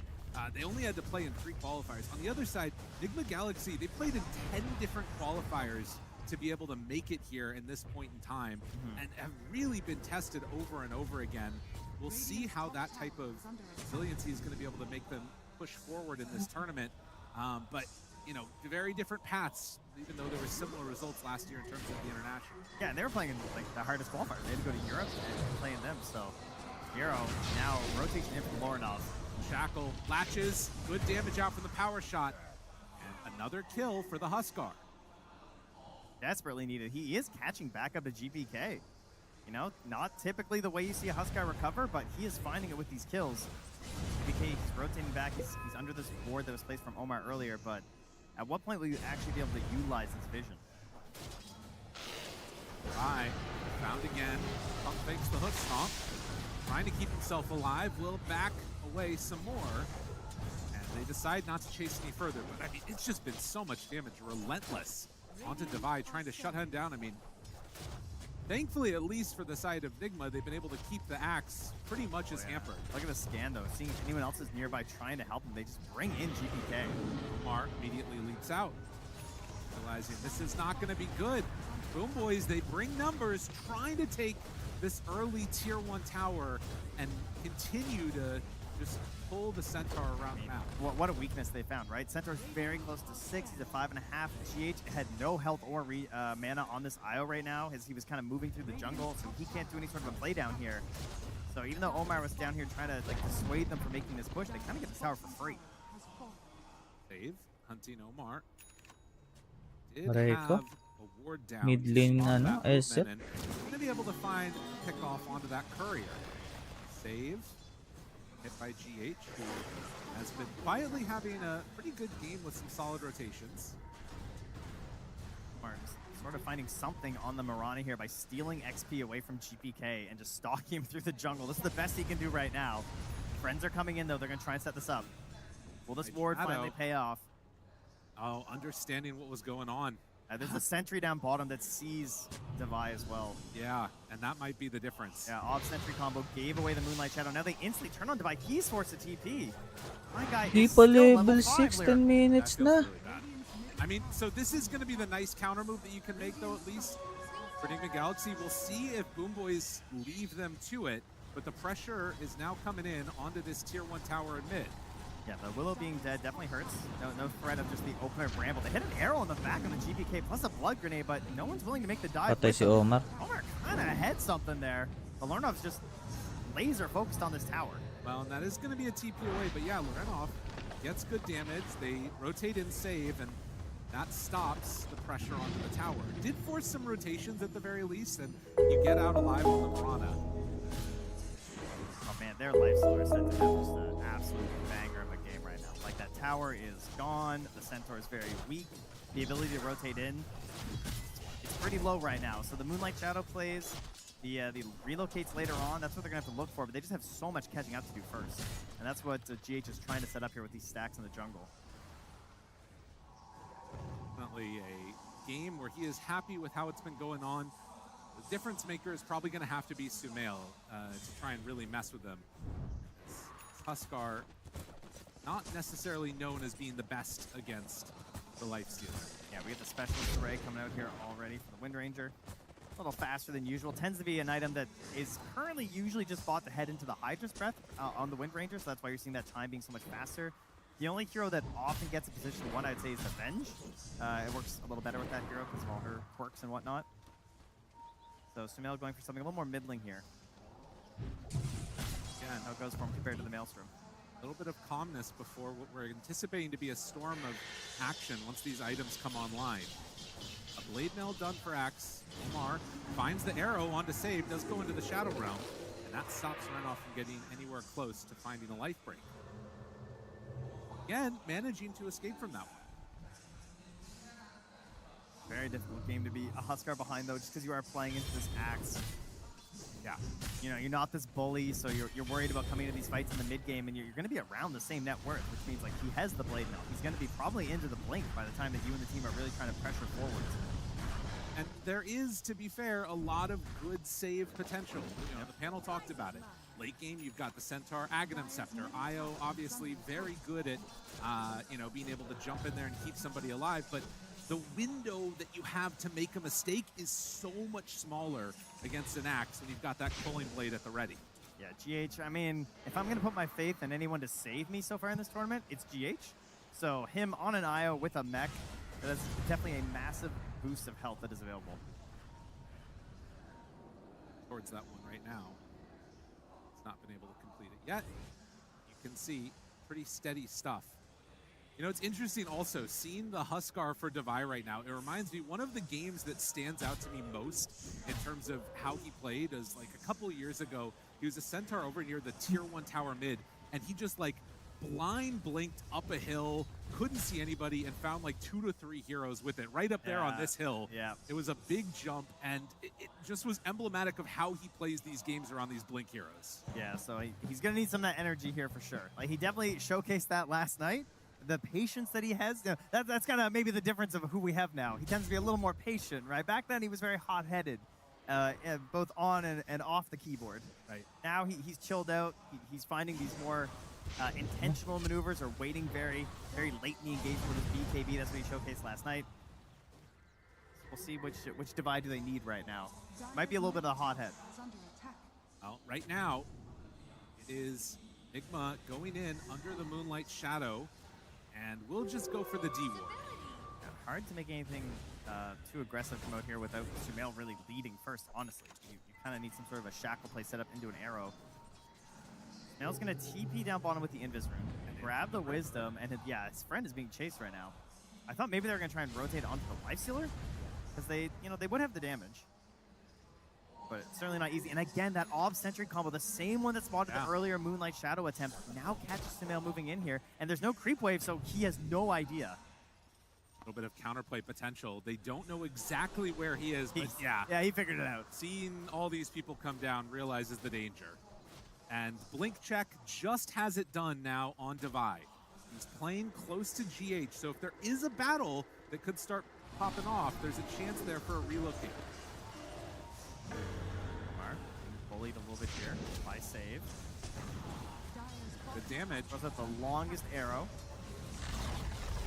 The tower goes down to Devi and his troll, and they still have that blink coming in behind Sumail. Yep, Nero not close to his yet on the Axe. About 250 gold to go, so this is a good window for Enigma Galaxy to try and find something. Nero gonna head into the jungle, try and go farm, realize that Devi's there, and well, take Ancients at the very least. But yeah, I like this. Devi using the Helm Creep to push in with the rallies, right? Yeah. Bullying down the tier 1 tower. Best thing that you can gain right now. Mechanism getting closer as well for GH. Would love to have that up again for that first fight into the Axe Blink Dagger. He dunks the creep. Does put it on a cooldown, but you get the charge. It's all good. Worth noting also, the Shadow Fiend in this game going in for the Kaya build. So we've got a magic Shadow Fiend. Yeah, we'll get there, Yasha Kai. I'm sure we'll get this like middling build that kind of goes both ways, you know. Can do a Hurricane Pike after, perhaps. Pretty decent game for it. He has this Life Stealer to back him up with some pretty heavy damage. I gotta say, Boom Boys are one of the best teams in the world at like picking exactly which fight they want and then just not giving it to Nigma. You know what I mean? Yes. They're out there, they're like, well, this is our time to fight, we got the Blink Dagger ready to go. They go entirely into the Ancients. Mali yun, Boom ah. Boys still May manage bagyo to na. farm up the Ancient camp with Miero while not taking a fight. They're very good at playing a static game. Yes. That has been a Boom Boy staple for quite a while. Nigma gonna try and create some chaos. They can punish. I like the low stakes push though, right? Like the catapult, the helm creep, May they're stuck lurking yan. around it here, trying to just find that first shackle. It's what they need for the arrow, you know? They're just not giving it to him. Look at Miero. How patient is Miero in this game? Look at this. TP's down bottom. Yeah. They instantly TP Centaur, Huskar, Mirana down bottom when they see the Life Stealer this close. Forward vision, they don't have any. They want want this fight. Oh, see, that's the blind blink. Devi having an inkling he could be in that area, but not able to catch that time. That's a heavy rotation from Nigma. I mean, there's obviously some camps to farm here. It's not the worst thing in the world, but you got to imagine that's a net positive interaction here for the Boom Boys. That Radiance into Armlet nearly done. Kiritich is just hitting all the timings he wanted in life. So that's it. Sumail's not far behind. You know, he's got his Specialist Array. He's got the IO to help out. He's finished the Hydra's Breath. So this is the benefit, right? You go Maelstrom. You don't really feel like you're going to get much out of the Mjolnir perhaps in those first engagements, but Hydra's Breath into the Axe, into the Life Steal. It's going to have value all game. I like this idea from him. Now keep in mind, they have that relocate. So Boom Boy's deciding now is the time to fight. And it's Nigma that are backing away, not presenting a target as of yet. They are all the way back behind their tier 2 towers. One thing they've done very well, though, is that they have this consistent lockdown through the Stampede. Like, Stampede save isn't really going to help you. The best thing is that it might give the IO the positioning for a relocate save. Yeah. I mean, these teams, this is an elimination match. You can feel it in the air a little bit. Oh, yeah. They're hesitating more in maneuvers. They're definitely playing safer moves as well. I'd say the drafts also are... They have a few more outs in their draft where, like, the game doesn't end necessarily just because you didn't stomp your lane as Husky. I don't think it's that kind of a game for Enigma Galaxy at all. And same thing for the Boom Boys as well. Like, there's definitely some mid-game, some late-game. There's a little bit of team fight on both sides, a little bit of pick-off. These are the kind of drafts that are ready to head into the late game. So, buckle in, folks. I mean, you guys have seen this event. You know how the games have been going. We're heading later and later every single day. Every single day that goes late, I think, well, surely the next day can go later. And I think that again today. We've had a 2-0, so if anything's going to curse us into an even longer day, or bless us, let's be honest. That's true enough. Kadomi? They find him over in the river, and the shackle is there. So the first kill in a very long time goes to Sumail, 4-7. And I think, again, if you're Boom Boys, they seem to be very, very confident going into the late game, not needing to do anything. And I think it's just a matter of, like, not wanting to sort of give up a stupid mistake. Yep. Because that's the type of thing that could really catapult you into making more of them as the game goes later, too. So, BKB from Miero, easy as can be. And also they get a Yule Scepter done on Mirana. That is super nice. Such a useful item on Mirana. Like, especially in a game where you don't have the best setups, like no like really cheap initiations to set up for an arrow. You can go for the Yules for yourself, but also versus the Axe. Yes. Very good tool to have. Try and bail some of your teammates out of a really good call, especially if you get a preemptive cast on him. It can just absolutely devastate a team fight. Many good reasons to opt for. Here's Omar. You see Omar, he's Moonlight Shadowing and he's walking in between. He's playing the Vanguard right now where he's just saying, okay, if they are smoking at my Huskar, I will die, or maybe I'll even get out. As we saw in the previous series, the Miranas were, Tofu particularly helped tank a lot of smokes and still managed to escape while protecting his cores. That is the hope for Omar. He can also pick up a bit of farm. I would guess with how this game is trending that he's going to be looking for an Aghanim Scepter next. Yeah. I mean, the other thing is that he might even be thinking to the next one after that, getting a Wind Waker. He instantly just queued it up, by the way. Like, he's ready. Because, like, the way the saves are going to work is the Cold Embrace coming out, right? And if you have that Aghanim Scepter on the Mirana, that's a ton of damage. It is a good way to cut through that save. You know, I also feel like the BKBs coming out from Boom Boys is going to be another one of these windows that hurts real bad. You know, you've got the Blink Requiem coming out at the moment, no way to save against that for Enigma Galaxy. Yeah. And so any type of like Axe call into Requiem. I mean, it's relocate, I guess we could say, right? I guess there is that save, but that's a tough one. That relocate save is more of the level 25 cast delay save, you know? Gotta be, I mean, it's GH. He is very fast. I'll give him that. And he's getting a BKB immediately, too. So he's understanding the danger there. And he's getting the shrine. Yeah, give me the 25. That's kind of scary, though, right? Like, you got so much BKB dependency between your Wind Ranger, your IO, and your Huskar into an Axe and a Winter Wyvern. You're not wrong. It definitely makes a difference. I mean, that I think in terms of what has changed the most in Dota in the last couple of years, and I'm sure many of you have noticed it, it comes down to your BKB usage in the late game. Because we can't refresh it anymore, it is just so crucial to force out BKBs now. It's how the whole fight revolves. Yeah. It's like, oh, he BKB'd early. Now, you know, we cut our fight for 5 or 6 seconds, and then we go back in. Well, I think a lot of that is because we're not seeing those like initial big blow-ups of killing just one hero in a stun. Yep. I think Boomboy's lineup has the potential to kill people in just a stun. And that might be something to watch for. Yeah. They jump, meanwhile, up on the top side of the map and find Miero. So Devi able to get a blink hoof stomp for the kill. Did get the Tormentor, save getting the shard for himself, and now into the pit they will go. Right, so creating some objectives here. Not the best way to start a game for an Axe. Obviously, he has some utility for the entire match because of his Color Blade versus the Huskar, but this is an Axe who's now 0-3-0 and has not found an aggressive maneuver with his Blink Dagger yet at 23 minutes. Not, like you said, what you want to see, but also not altogether unexpected, given how we've kind of seen these teams play in these elimination matchups. I mean, we saw it even just a second ago, you know? Miero, he sees the Centaur on the lane, thinks about going forward, is like, oh, there's no way he would be there alone, which he was correct about, and then backs away and ends up being picked off. Well, big Centaur doing it again. Heart is done for Devi.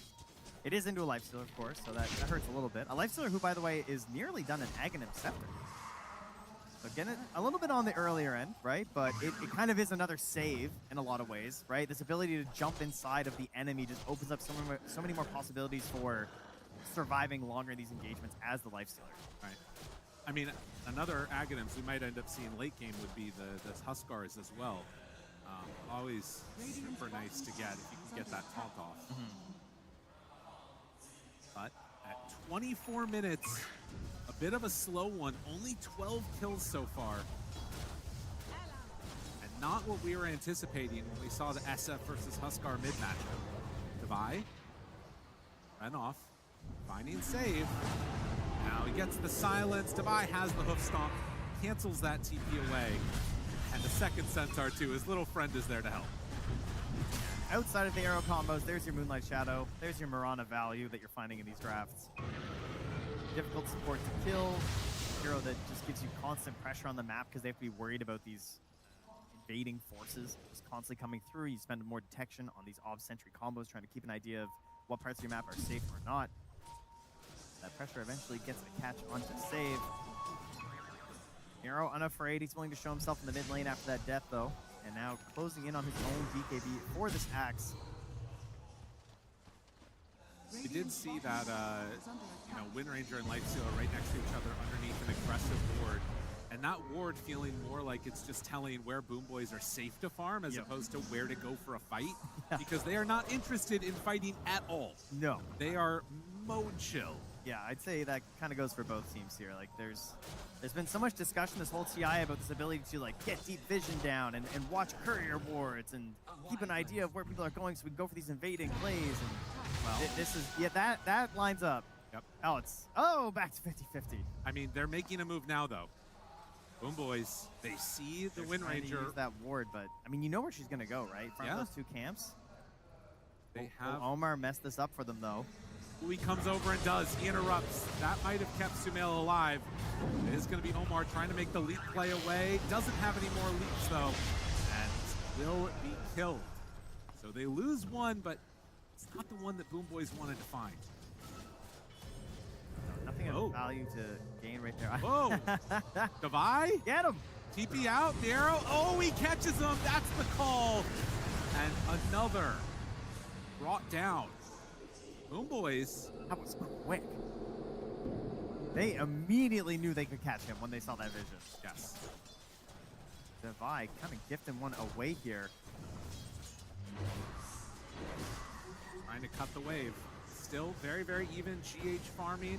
This boy's sticking together. Will they get this top tier 1 Lyrical? At 26 minutes. It looks like it's going to happen. It is going down. Yeah, this is very much just wanting to make sure they get their items, play safe Dota. Been such the antithesis of so many of our matches here at TI. Even when it gets into a stalled out period, it's usually like after so many more objectives being taken. A lot of heroes on the map right now, grouping up together. They're baiting Kiritich. They're trying to bait him, jump forward, find it immediately, run off in some trouble. GH, that's already one life dead. Now they do have the Centaur who's coming to join them. He's looking for a Blink Infest. Okay. Has the Requiem ready, but not gonna let it fly. So there's only a minute left on the Aegis, so the kill that happens doesn't even end up really mattering there. We're not putting that one on the board, folks. Sorry. Still 6-9. Can they get anybody here? Do they want to? It's again under a ward, so they find him. What a rage. He gets out. He's so ready. Very, very clean stuff. Save trying to escape. Miero also. They managed to catch, and now Miero gonna blink away. The rest of Enigma is focused on Save at the moment. And he manages to get out on the axe. One more kill gained as GH says, fine, I'll farm. Yes. I'll get the axe. Make me do it? I guess I just have to, huh? Come the core myself, says GH. Sees the way this game is going. Honestly, there's not much you can get that's going to be better. I mean, you could go Locket, I guess would be the argument, right? He could go like into the Locket now instead. If he felt like we really need to win some pivotal fights over the next 10, 15 minutes. Star? Or by Shadow Fiend. I thought he might go far, but no. Too crazy, has the BKB. But instead, GH says, hey, this game is trending late, and I want to be there. I want to be like one of the strongest heroes in this game. So I'm going to get this Aghanim Scepter. And I mean, to be honest, if he could get to 25, he's at 15 right now. Yep. Not often that we talk about support level 25s, but with Wind Ranger, there could be some magic there. It's Nigma versus the Boom Boys. We can talk about 25 Yes. and tier 5s, I think. You said, buckle in. Yep. It's going to be a good one. Omar cuts out some of those creeps. I mean, they were here only, what, like 10 hours ago or something like that, playing up on the main stage. I'm not sure how much sleep they were able to get. I think they just tucked in under the stage, actually. I Yeah, saw a a little little tent set up down there, some sleeping bags. They roasted some marshmallows, and they just hopped right back in the booth. Not a bad way to live. Arrow has the shield room. Gonna take out that camp. Splitting the sides of the map. So here's the other thing that's funny about this, right? This is a game where it's like, our late game is the best, we just need to farm. Yep. Other team is like, our late game is the best, we just need to farm. Somebody's wrong. Somebody is gonna look a little silly. That's the beauty of Dota. But Exactly. the thing is, you're not necessarily right or wrong. Sometimes it's just who plays better, too. That's fair. That is an important thing. It's not purely draft. As they find that stun, save the sacrificial lamb left behind. And sometimes that difference of, you know, who's playing better comes down to an individual call, an individual decision of where they run on the map. And that's what's so tense about it, is that, like, it could take just a second of, you know, misplaced thoughts or you know, distraction, and suddenly you're out. An entire year could just be wasted like that from how it feels to be a player. Yeah, exactly. There is a journey. There is growth. There's good things that happen, but that's not how you feel up here on the stage. Right? The second that throne falls and it's not in your favor, it just all comes crashing down. Okay, hoping to avoid that here. As I love this idea, just get a little more defensive on the hero. Make sure that he's, you know, he's kind of a little aggressive, a little defensive, picking up this Lincoln Sphere. Wants to utilize a lot of his magic damage, and in order to do that, he needs to be free. An MKB done for Lifestealer. Have they farmed enough? Find out soon as he's going into the Abyssal Blade next. Kind of crazy that you can go into the Aghanim Scepter, never even fight, and still stay ahead of this Wind Range. Yeah. I mean, like, he didn't get anything to improve his farming capabilities, but neither did Sumail, because they're both gearing up for potential fights that just haven't been occurring. This is a big part of the game, because the Boom Boys have moved into Nigma's territory. They have planted a ward, and we are setting the seeds that we will water and grow into the potential for a fight. A chance, a hope, a dream. That ward, will they deward it? That's the other question. That's really where we're at in this mid game for sure. I mean, there have been, I think, 2 kills in like 15 minutes, somewhere in that neighborhood, and they were both saved. Can I just say, time flies when you're having fun, Lyrical. That's true. It doesn't feel that way. Or saved. I really do feel the tension that is happening here. Yeah.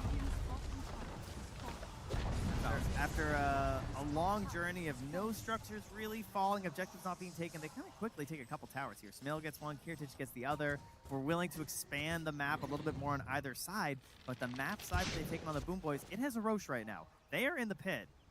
And vision-wise, for Enigma Galaxy, they've got pretty good read. They're pushing in on the bottom lane. Like, look at this giant wave hitting the tier 2 bottom. Yeah. So they know.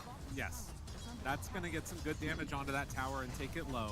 Taking a while. The arrow's going to come in, but it's going to be too late by the looks of it here. It does stun Kiritich. Pretty annoying, but with Roche so low, they're not going to be able to do anything but just sort of look as he takes the Aegis.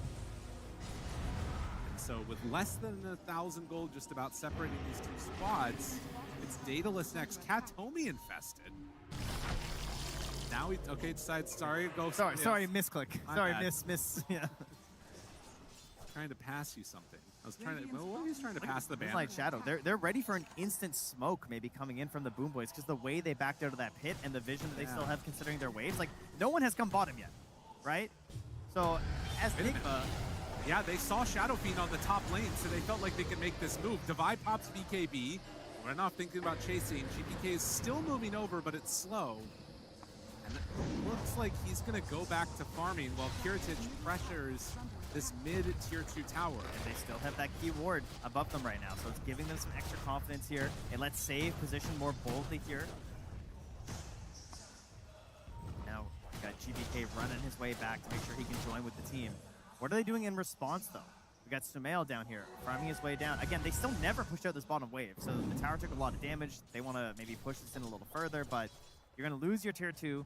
You're not fighting that. You're going to come down and probably sweep through and clear out, push out bottom. There's a Tormentor, but Enigma don't feel confident enough to go for it.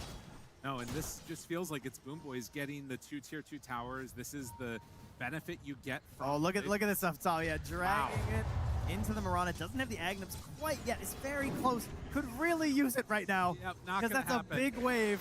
Omar finds the root, and just like that, needs to leap.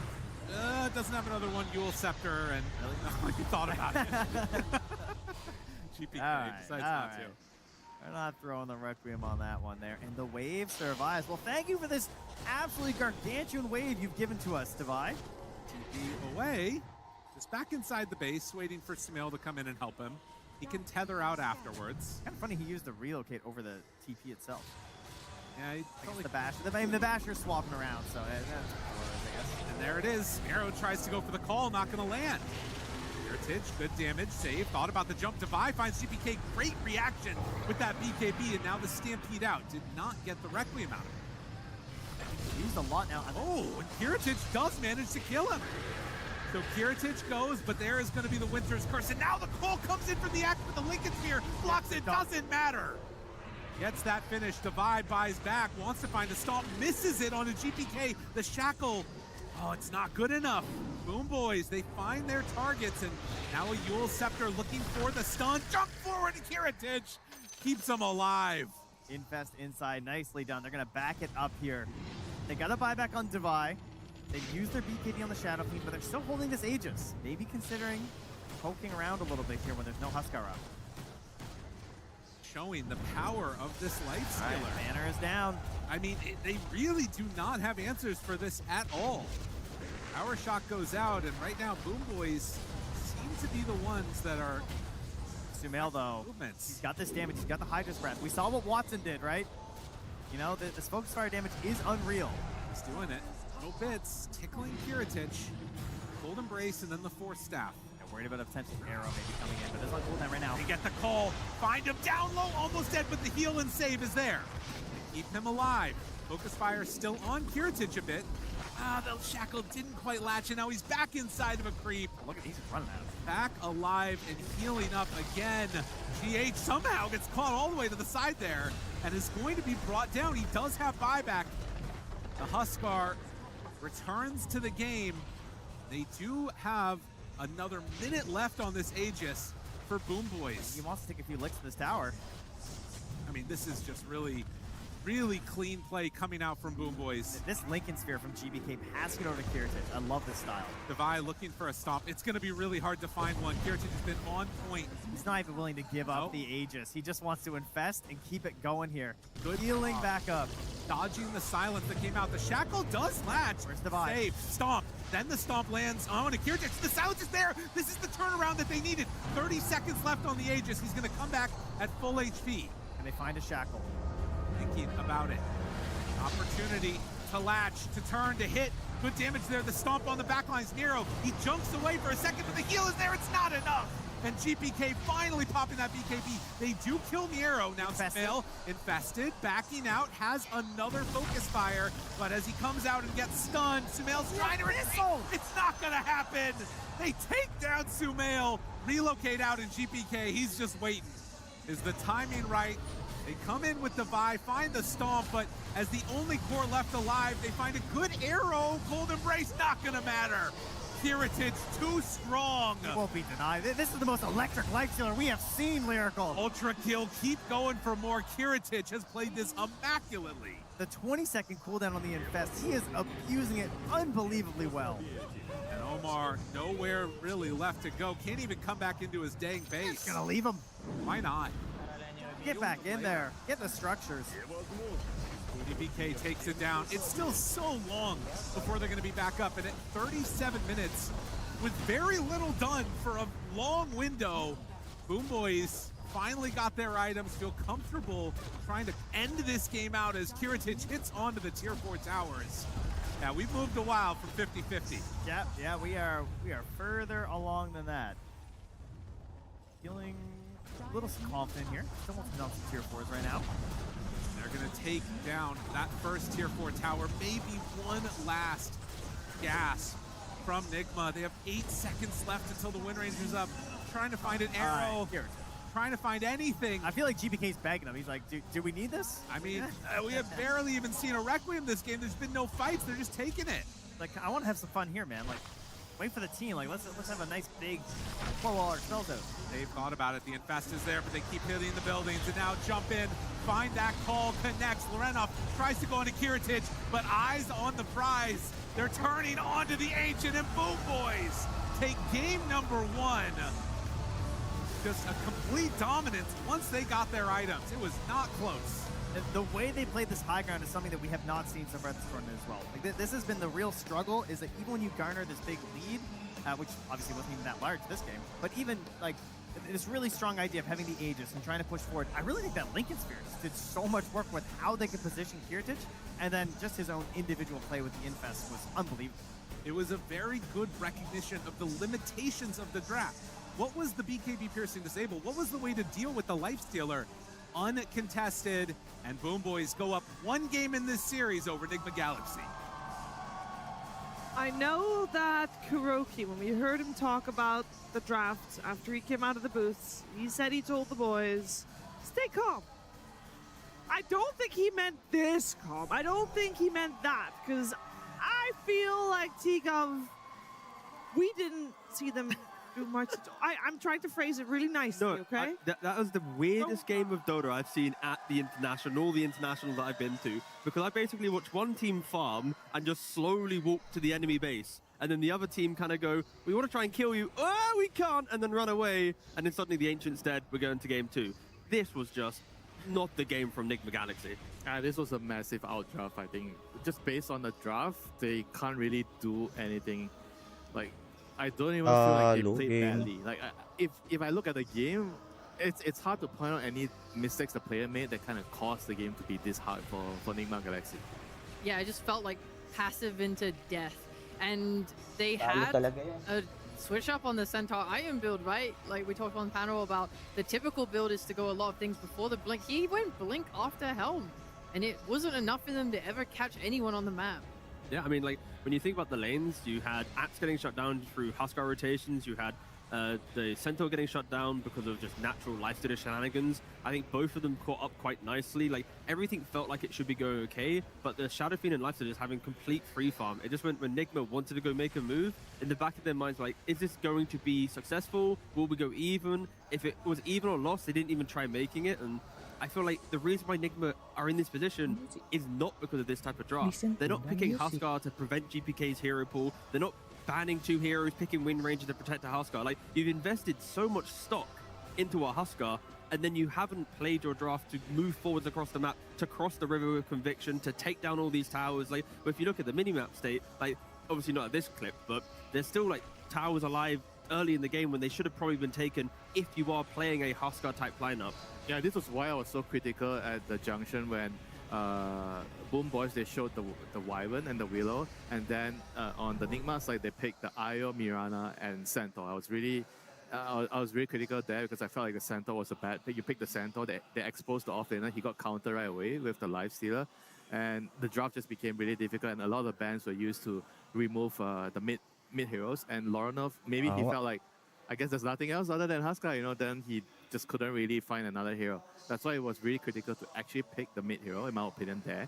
They had some options, pick a mid hero to counter the supports, and then protect the off lane hero there.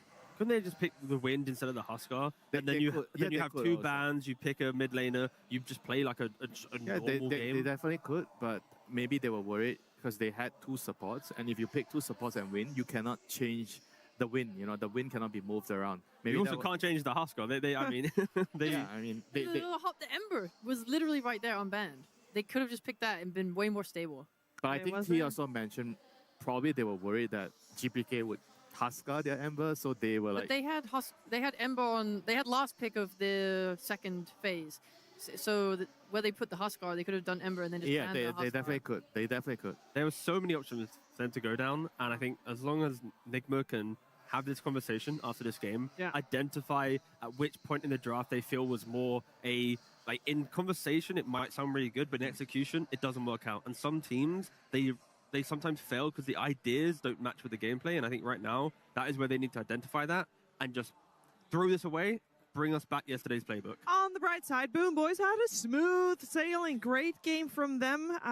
MVP wise, there's a lot of players you can make a strong case for. It is GPK that gets the overall last pick, so you could go for him, but Winter Wyvern for Kataomi, it is a signature hero for him for a reason, and this hero, we have seen this in the first phase of bans in the previous series at least once, and I think after his performance here in this first game, I would not be surprised to see it be moved back there in this series as well, because Rhea, you had a great game on this. It was smooth sailing. I really love Kataomi's Wyvern. I think if you are a support player at home and you want to learn how to get better at the hero, watching his replays is 10 out of 10 choice. Like yesterday, I was singing his praises.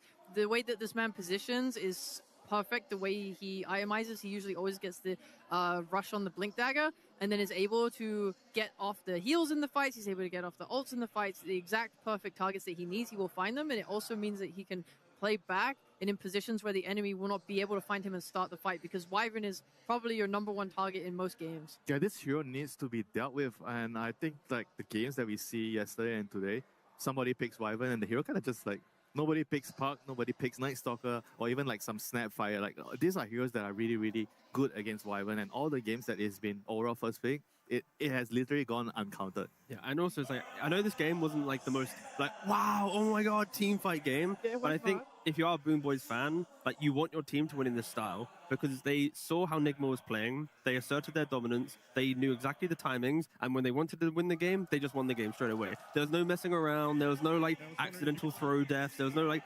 shenanigans in play. This was just oh wait, they're doing this? Whatever. We play our game, we win. So I think for Boom Boys, it just shows that they are still very, very strong. It would have been so easy for them to just start running at Nigma Galaxy to try and get kills, because it did not feel like Nigma was going to give much gas back. At the end of the day, Boom Boys, they, as he said, knew what to do. There were a couple of moments, one player in particular did get a little bit of heat here on the side of Boom Boys. Ray, you're going to give him some more heat here. Well, no, not heat at all. In fact, you said the support Kataomi is MVP. I would argue it's saved. I asked for this compilation of deaths. not because I want to flame him, but because I want to show that this was literally the only play that Nigma could make. They would bring here. Look at this. They brought so many, all 3 cores are wrapped around this Dark Willow right now, and they're getting nothing else. Like, I think these were 3 back-to-back cores. They're using smokes, they're using moonlight shadows, and Save is always positioning himself in the more dangerous areas of the map to either break those or to draw attention on the map, whilst the rest of his cores can play like in safer areas. I think Save did a really good job of just dying this game, genuinely. Best possible players in the world. That's exactly what they do. They always want to go to get extra information to extra little things. So props to Save for making this life more animated than it was. Break the smokes, tank the ganks. He did a great job. You guys have no idea what he actually wants. He actually wanted the earn charges. Wait, oh, no one's dying. I'll do it myself. Free TV. Oh my god. No, I think the game boils down to what we saw happening in the final stages of the draft, having the Huskar taking on the Shadow Fiend. Tigov, it's a matchup that we don't get to see every day. Yeah, I just want to confirm this is not a bug, guys. Look at that, game time 30 minutes. Your Shadow Fiend is 1-0-0. I promise you he's not AFK in the jungle. He's just farming, he's happy, he's living his life. And I just want to show that flourishing. It's just such a weird stat line for everyone. Like, Lorenoff and GPK for hero damage as well. At this stage of the game, the highest hero damage for any hero was like 8,000. So it's just, I just wanted to show the weird stats of this very weird game. It is a weird game. Props to them, you know, they figure out the SF so quickly. We were like trying to figure out how many heroes can deal with Huskar. Oh, Like they need instant. to pick this, ban this. Everything happened so quickly and instantly clicked the SF. They already knew what was coming. They knew what was coming, and that it has me wonder, because we wonder like why pick the Huskar at that stage of the game. It has me wonder how much of this was planned in a way. You're going into game one of your lower bracket series. You know you're going up against Boom Boys here.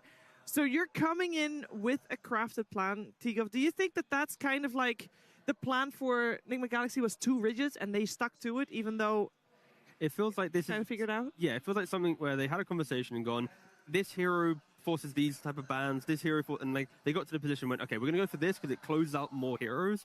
And it just felt very textbook and very like something that you have over prepped for. Yes. Because like other teams in the draft, they let the draft breathe. When they get to later picks in the draft, they see everything. They find the hero for the moment. This very much felt like they were fixed on this idea in a previous conversation, and they were like, we're doing it. It's like, it just didn't feel right. And like, it didn't really, when they picked it, we're not like, the Huskar! We're just like, what, the Huskar? You know, okay. Sorry, my apologies for your, the displacement of your products there. But yeah, it just didn't feel like that impactful. So clearly some prior analysis was incorrect, and just forget the Huskar. That was... I mean, it's also they got trapped with this Io Mirana. I think this support duo just doesn't really do much in the early game. I mean, we mentioned that they didn't do anything, but I think it's because they just couldn't do anything with the heroes. They tried to gank the Shadow Fiend. They just walked up, looked at it and went...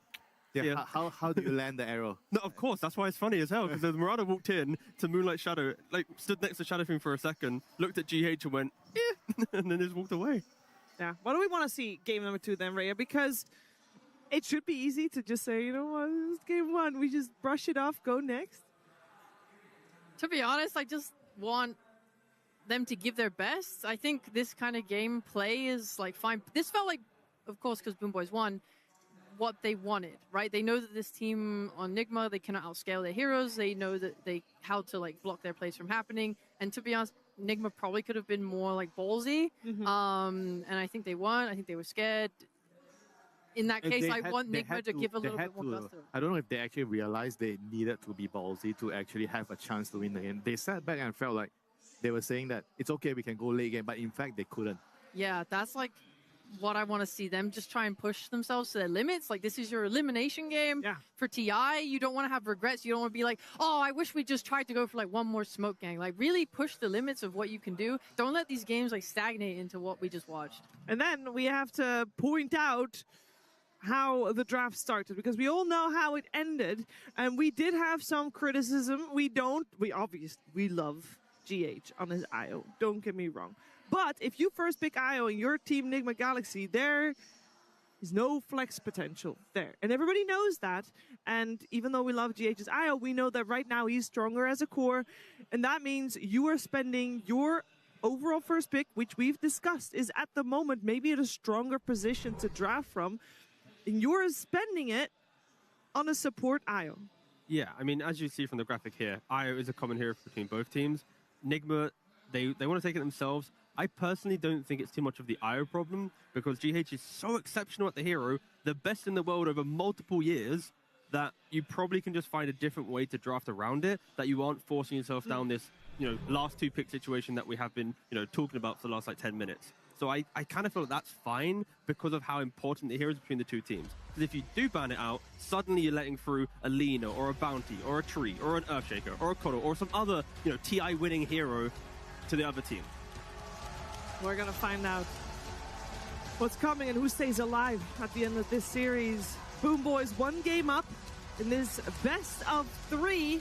And we heard yesterday from Kiritich, and we saw him on his lifestealer in the first game. He is having an absolute blast. He is so happy playing on the main stage of the International, and we see it back in his game plan.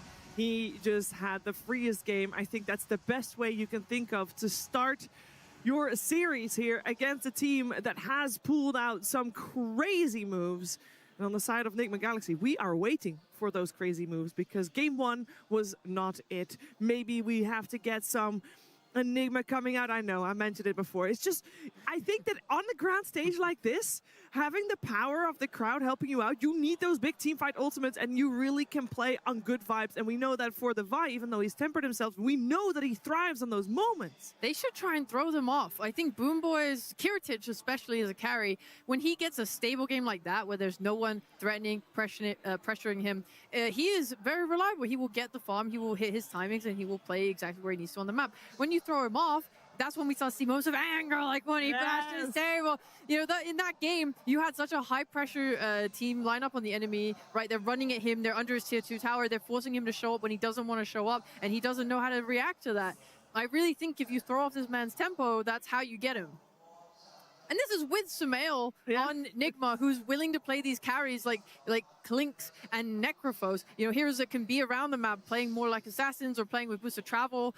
You can definitely be more mobile and active if you want to be. Yeah, you don't want to get eliminated from the International with a game like that either. You need to show your best Dota, as Rhea mentioned earlier. Winter, what is the best Dota you feel Enigma Galaxy can bring to the table here? I think they just need to play standard, you know, and not try to get into their own hits too much with some kind of like prep strategy. Just play. I think they're more than capable of just winning the game, just playing normally. Play to their strengths. Certain heroes should be prioritized more. The support duo has to be a very solid one, so to ensure that the early game there's some stability in the early game, so they don't get pressured too much. You know? I think they're just overcomplicating things too much in the last game. Sure, it's the first game. People will always say if you have an idea, you want to try something, always do it in the first game. You have some leeway. But right now in the second game, just go back to your roots and do what's worked for your team so far. Do what has worked so far. And so far, we have seen Enigma Galaxy do good work. Also, when they're down, we of course had them start this main event bracket run in the upper bracket, and they were coming out victorious, and that was a long series. They know how to come back after losing a game on this main stage, so I am not worried about that. I want to see them play their best Dota. We want to have a competitive back and forth clash, which we did not get in game 1, which is a shame.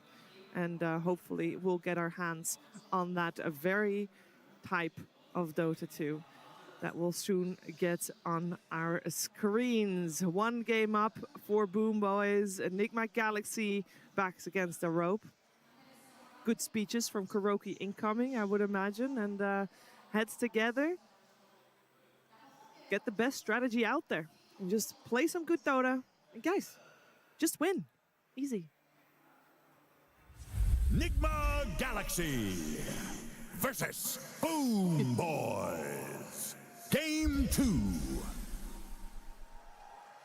And we're already quite deep in it, might I say. Enigma Galaxy Radiant side, Boom Boys Dire side. Enigma Galaxy overall last pick, and we had an overall first pick, Keeper of the Light. New one from Boom Boys there, and instant answer from the Ember Spirit. I think when we're talking about comfort on the main stage, Lorenov on the Ember, a lot of people have called him the best Ember Spirit of this year's International. And that is big praise considering the mid laners we've had on this stage, Tigov. Yeah, and now it's, when you pick it in this position, of course, against GPK, he will happily try and counter that to Oblivion. There's Slardars, there's Huskars, there's so many options. So we'll see where Boom Boys go for that. But yeah, the Keeper of Light, it was banned in the first game. Very high priority throughout the entire tournament. So also interesting to see what type of partnerships Boom Boys are going to present with that one. Of course, there's so many options. Mainly, I actually prefer Coddle for the sustain and push forward. I don't really look towards the hero now for like, oh, you need the chakra combo. Oh, like I'm not trying to pick like Ember Coddle. I'm just like, go forward, run through the map and just kill everything. Yeah, but at the same time, I do feel like when you mention all these counters, this hero counters to the Ember in the lane, they don't really like playing with Kotal. Like, sure, the heals are Kotal. like the chakra is not just the hero, but you do want to have someone that you can play with in the early stages as Kotal. And I do feel like some games that I've watched when you have Kotal with, for example, with Husker, they don't really do much together. They haven't banned Slark on Nigma, so Oh, that's one we've been seeing quite a bit in that mid lane against Ember. yeah. Successfully so, of course. And also it's the same draft that happened before where Boom Boys first picked Coddle, Aurora picked Ember, then Boom Boys picked Slark +1 as a response. Personally, I've only enjoyed seeing Slot with Io. I think otherwise, the hero, it doesn't necessarily ensure you're going to win your lane. Like if you play Ember versus Huskar, the Ember has to do gymnastics around the mid lane to try and like drag waves and stuff, right? But even when I've seen Ember face up honestly against Slark, sometimes it can still go even.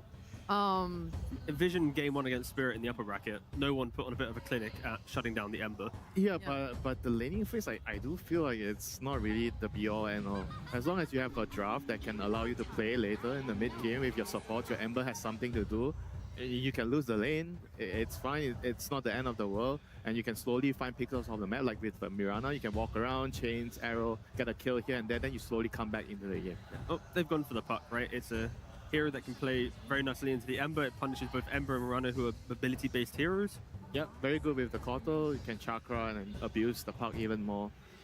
A very honest mid matchup. Yes, it's say. so much nicer than that's the last what we one. want to see. A real game, you know, we want to see a real game. A real game, a real mid battle between Puck and Ember Spirit. Let's see though, I mean, I'm sure they're going to get some helps from the side lanes, already having cut Keeper of the Line and Mirana there. And now the Undying here on the side Aggression. of Boom Boys. A lot of aggression in the early game. Like Undying plus Puck. Basically, in all the early team fights, in the rivers and everything, you put a tombstone with a coil, you're going to win those team fights. But there's also the flex, right? The idea that if, you know, Sumo wants to take like a tiny or something here, now you're potentially playing into an Undying off lane with a keeper like, you know, 4 position, and you're going to get completely shut out of that lane. You cannot even go near it. I think they cannot really pick, or they shouldn't pick the carry here, unless there's something that can deal. Okay, they go for the SF, so they're not worried about the Undying going to the off lane so much, but it is still indeed a very strong lane, Undying off lane with the Kotal. Like, it could potentially cause some problems for the SF, but Shaman this is not a very, very common hero. I guess they just wanted a Hex against Puck. But then why not go Lion? I mean, Omar has played it so far in TI, so most likely just the 4 position, and he'll be running around and hoping to stop the I mean, to answer the question, why not Lion? I think laning phase, why Shaman is more solid against the compared to the Lion. And the other thing that Shaman has here is you can actually kill the tombstone with your snakes.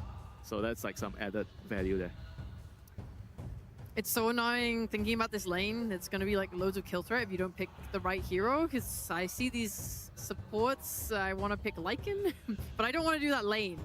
I'm wondering if there's ways for them to pull and get advantage out of it that way, because whilst Ace struggled on the hero earlier, it felt like these summons were still such a pain in the ass. It doesn't matter anyway, they'll pick Underlord, which is much more sturdy.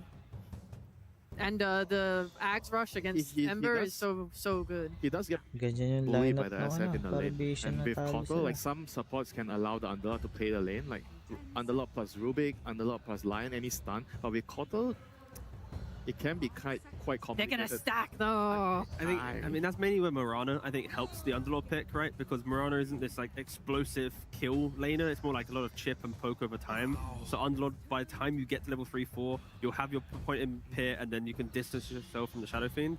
I mean, Boom Boys, their entire draft, it just feels annoying to kill. You jump a guy, there's a tombstone saved from Undying, or there's a keeper like Hill, or Puck has an Aeon Disc or some Yules or whatever. Underlord with the auras, it's really just obnoxious to fight into. So Nigma Galaxy, luckily for them, they do have very clean damage once they find a hero. It's just a matter of like, just pretty much stop Undying and you can burst anyone. And that is hard.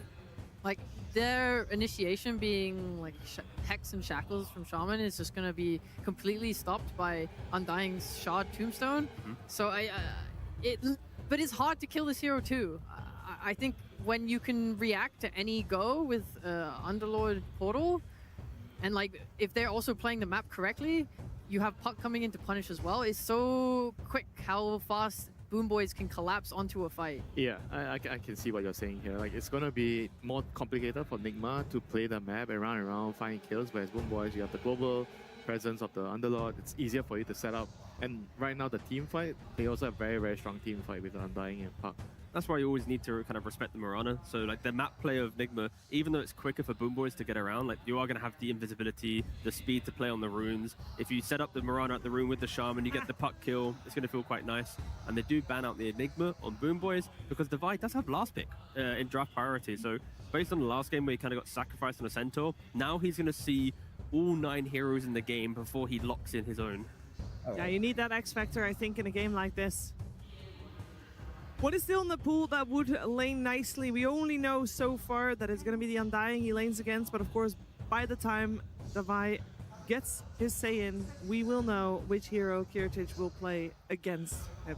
And normally you go for a ranged carry when you have the Undying to lane with. There's a lot still in the pool. Yeah, you kind of need some stunts. I don't know, like, there's still Win. TA. There's Lina still even in. The TA is still available, but yeah. There's so, I mean, all like World Joys at this point. There's a lot of heroes, but I would prefer something that has some stuns. Like they do lag. Yeah, of course, stuns. They do lag a little bit of like. Oh, Tiny, that's good. Tiny has stuns, not ranged though. Yep, not ranged, but has stuns, so he takes one of the boxes at least. Yep.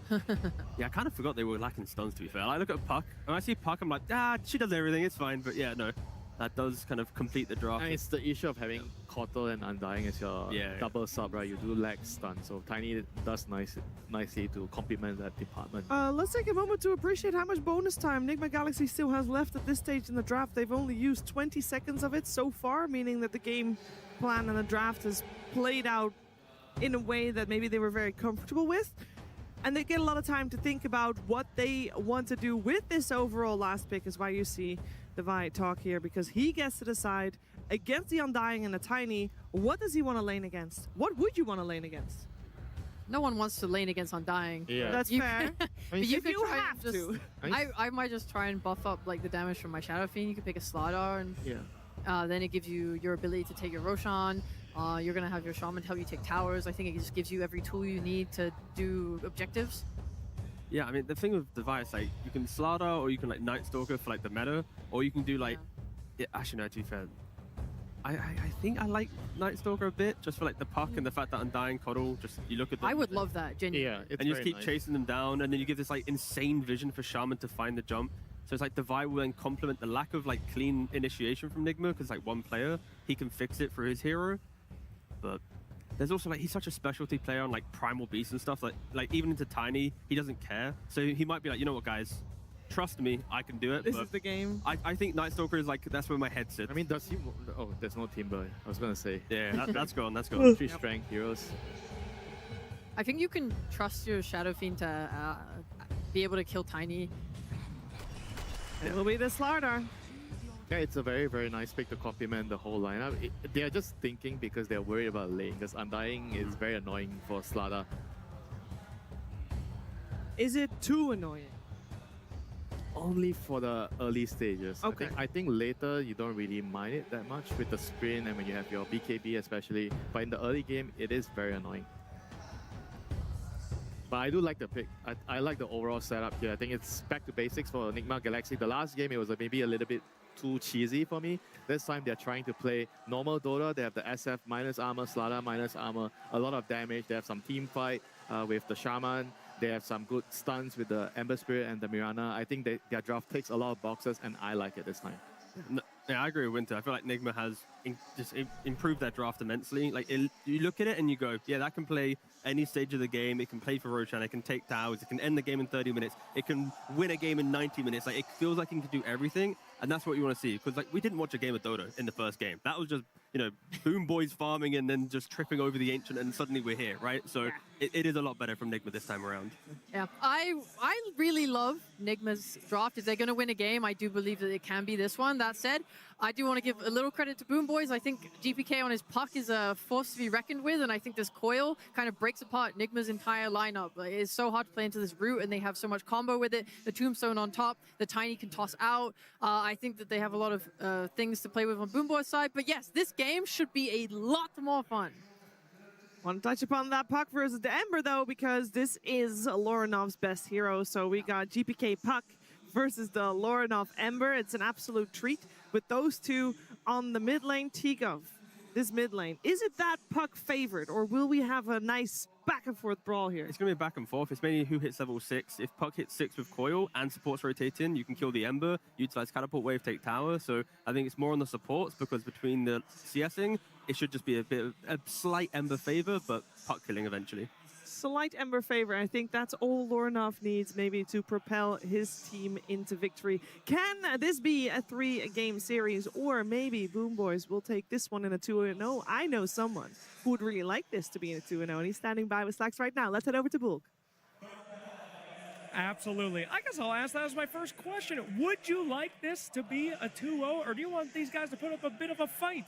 Хочешь ли ты, чтобы это была серия 2-0, или пусть они посоревнуются с вами? Я хочу, чтобы это было 2-0. I would like 2-0 for sure. I thought you would. All right, well, let's talk a little bit about this team. Nigma Galaxy is a team that a lot of people, maybe don't respect enough, maybe don't research enough. It seemed like you guys were extremely ready for this match last game. Did you prep a lot? Were you ready to come in? Многие недооценивают Нигму как соперника. Подготовились ли вы к ним специально в этой серии? Мы больше фокусируемся на своей игре. We are focused on our own game more than preparing to some particular opponent. Oh, so you don't care about them at all? То есть вам все равно? Да. Yeah. Damn. Okay, no problem. Can you talk to me a little bit about Puck? We're seeing a resurgence in Puck now. Nisha Puck came back. Not as good as GPK.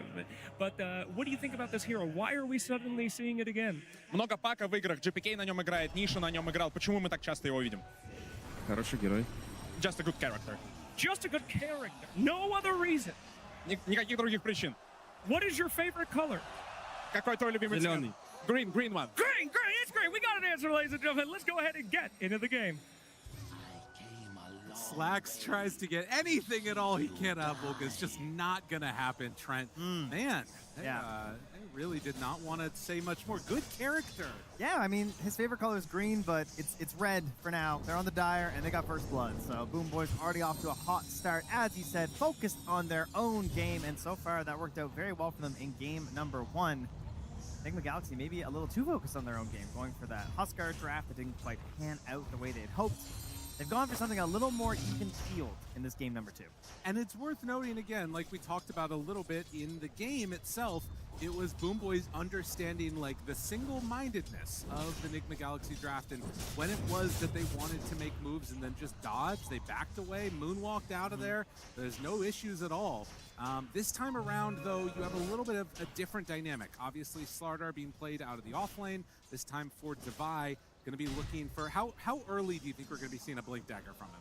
Yeah, I mean, it was pretty early last game for a Centaur, but, Centaur, you can still just have that confidence you're going to buy the heart and scale much later and later. Slardar, not quite as good in that department, for sure. So you are definitely encouraged more so to get your Blink, get your Shard, get into the battle. So definitely early moves for sure.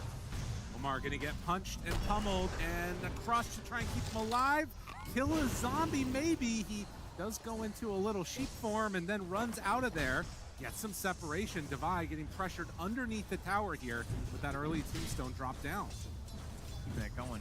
No relaxing it from Kirich Kataomi, just right under the tower, and such low resource left here on Nigma Galaxy.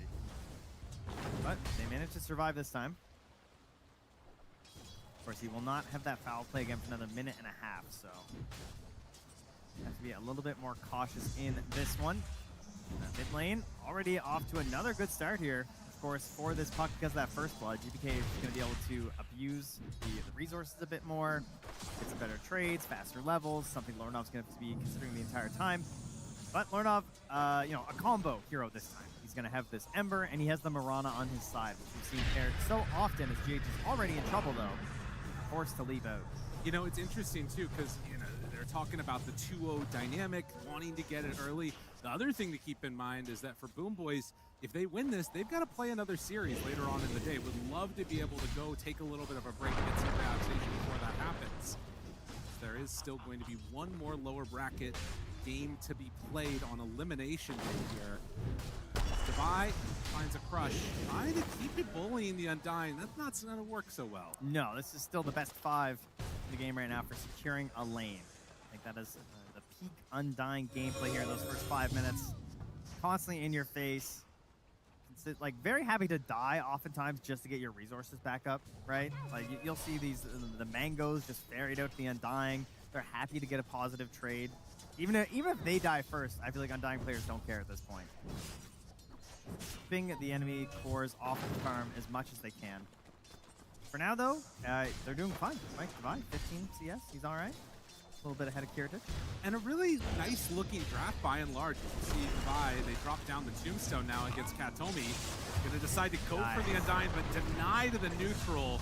Very good. Miero on the other side of the map goes down to Sumail. Now Kiritich takes some more hits. Do they have another round of the shackles? They will indeed. A few more punches, and Kiritich, the menace of Game 1, is gonna go down. Yeah, finds the positioning there for the body block. On the other side, yeah, we had a full-on other battle happening as we had a double kill picked up by Save on the bottom half of the map. So, action all over the place as we settle at 3-2 right now in Boom Boy's favor. Renoff playing it very low against GPK. Does still have that water rune ready and is going to heal back up now. Up on the top side of the map, though, Devi, who's been playing pretty aggro, does not have that much HP at all and is going to have to retreat back and salve up. Mars Courier is even brought down. Oh, that's a bit tough. Yeah, they are certainly at a resource disadvantage here. Devi is just like backpacking, getting his salve out, and will have himself killed back up in time for the wave. So, last game, you know, they had to roll for initiative on the side of Enigma Galaxy. They somehow found a 0 on a 20-sided die. I didn't know it was on there. They managed to do it. This game looks a lot better. Like, the idea of being able to actually start a fight and feel like you can create some sort of problem for your opponent, it can definitely happen. Last game, it mostly didn't happen because you had a mid who never got into the game. The Huskar just like, he made some cool moves, he got some kills, but you have to be so far ahead to make those plays happen. And they also weren't even able to get the plays going with their IO. Like there was no attempt to like make a relocate play or try and get like an outnumber situation going their way. This game, it is Boom Boys that are working in that department in terms of being able to outnumber their opponents with the Fiends game. We've seen that be used plenty of times in this tournament to just keep getting the edge in these fights. And of course, this Aghanim's rush on the Underlord has looked so strong this tournament. Speaking of gates, gonna see Dying come through the twin gate there, realizes there's not really much of an option to make a dive happen, and then leaves. There's also going to be a TP over for the 6-minute rune. So Puck will likely be denied this, and especially actually with the Remnant down. They do manage to scan, and it is going to be down bottom where Lorenov bottles up the amplified damage. Omar walking aggressively at the Puck. Shadow Shaman. Yeah, GH can use that opportunity as well to get a ward down there in Boom Boy's Ancients area. Keep an eye on any sort of stacks that might want to build up here. Omar even runs in behind the tier 1. So he is saying, I'm gonna go over towards that wisdom. Are you guys gonna fight us, or what's the plan? Mirana's backing away. Is he still gonna go for this? Omar's here. Save will now run into him, and Omar, realizing the error of his ways, is going to back out. Now they're bringing over the Ember. Sumail is also here with GH. Okay, they're committing. They are in the area. Again, 10 seconds. Are there going to be any follow-up rotation? Save found. Another ward. They got him. Arrow out connects, and that's going to be enough. Now on the other side, Devi is able to keep back the Undying, so I think this is just going for him. Moranov's going to get one of the Shrines of Wisdom on his mid-Ember here. Feels really good. GBK takes the opportunity to invade a little bit here and finds a stack that they've got. So, you know, a little bit of value being stolen away now by Lorenov in punishment for going for that shrine, but... I mean, it's one stack, like... Yeah, no, it's... fine with this. You're very pleased right now if you're Enigma Galaxy, right? I mean, Ember top of the board and boosted XP. Immediately going to be going into an urn. Lorenov steps forward, going to right-click GPK, right-click save. The remnants of that amp damage still there. They pop the coil. Arrow in the area. Katomi moving over. Lorenov doesn't manage to get out. Just an unnecessarily aggressive play, gets punished. I mean, you gotta think though, like, oh, I'll be fine. I have 4 points in Flame Guard. Like, but then the Underlord walks out of the jungle. You're like, okay, well that's not good. But I'll get out of the range and snap the coil, and then suddenly Undying is there too. You know, like he's trying to play to the absolute edge of his hero because he's very good at Ember. Yes. And he just didn't have the reason there were that many enemy heroes here from Boom Boys. And there is a little bit of a counterplay. Immediately, they take down that tier 1 tower in the bottom lane. True. Sumail now steps forward. Omar and GH nearby, Shackle, and the arrow follow-up. So they move in with the Shadow Fiend, and Sumail, obviously very comfortable on this hero, playing it so many years out of the mid lane. And you can see GH immediately pings like they have wards here. They just barely missed the one by the Ancients, and then there's also one that's in behind the tier 1 down bottom. So they have complete control over this phase. Omar just doesn't even want to leave it alone. Like, he's still playing up on that hill right now. Yeah. Kiritich gonna need to get a little bit back as GH just consistently a menace. But they will stack up these camps, it looks like, and try and build that piggy bank from Yarrow. Now look at GH. He arrows one of the creeps, and then he body blocks the bottom camp as well, so they don't get the stack. And he's going to sit here, soak a bunch of the XP, and steal some of the gold. And what can they do? He's got a leap. They don't have the catch to punish him right now. And this is, as you heard one on the panel saying, like, they brought out this Tiny, they have the Puck. A lot of what these two heroes do, and even the Underlord, is they're making up for the support duo, having no catch, right?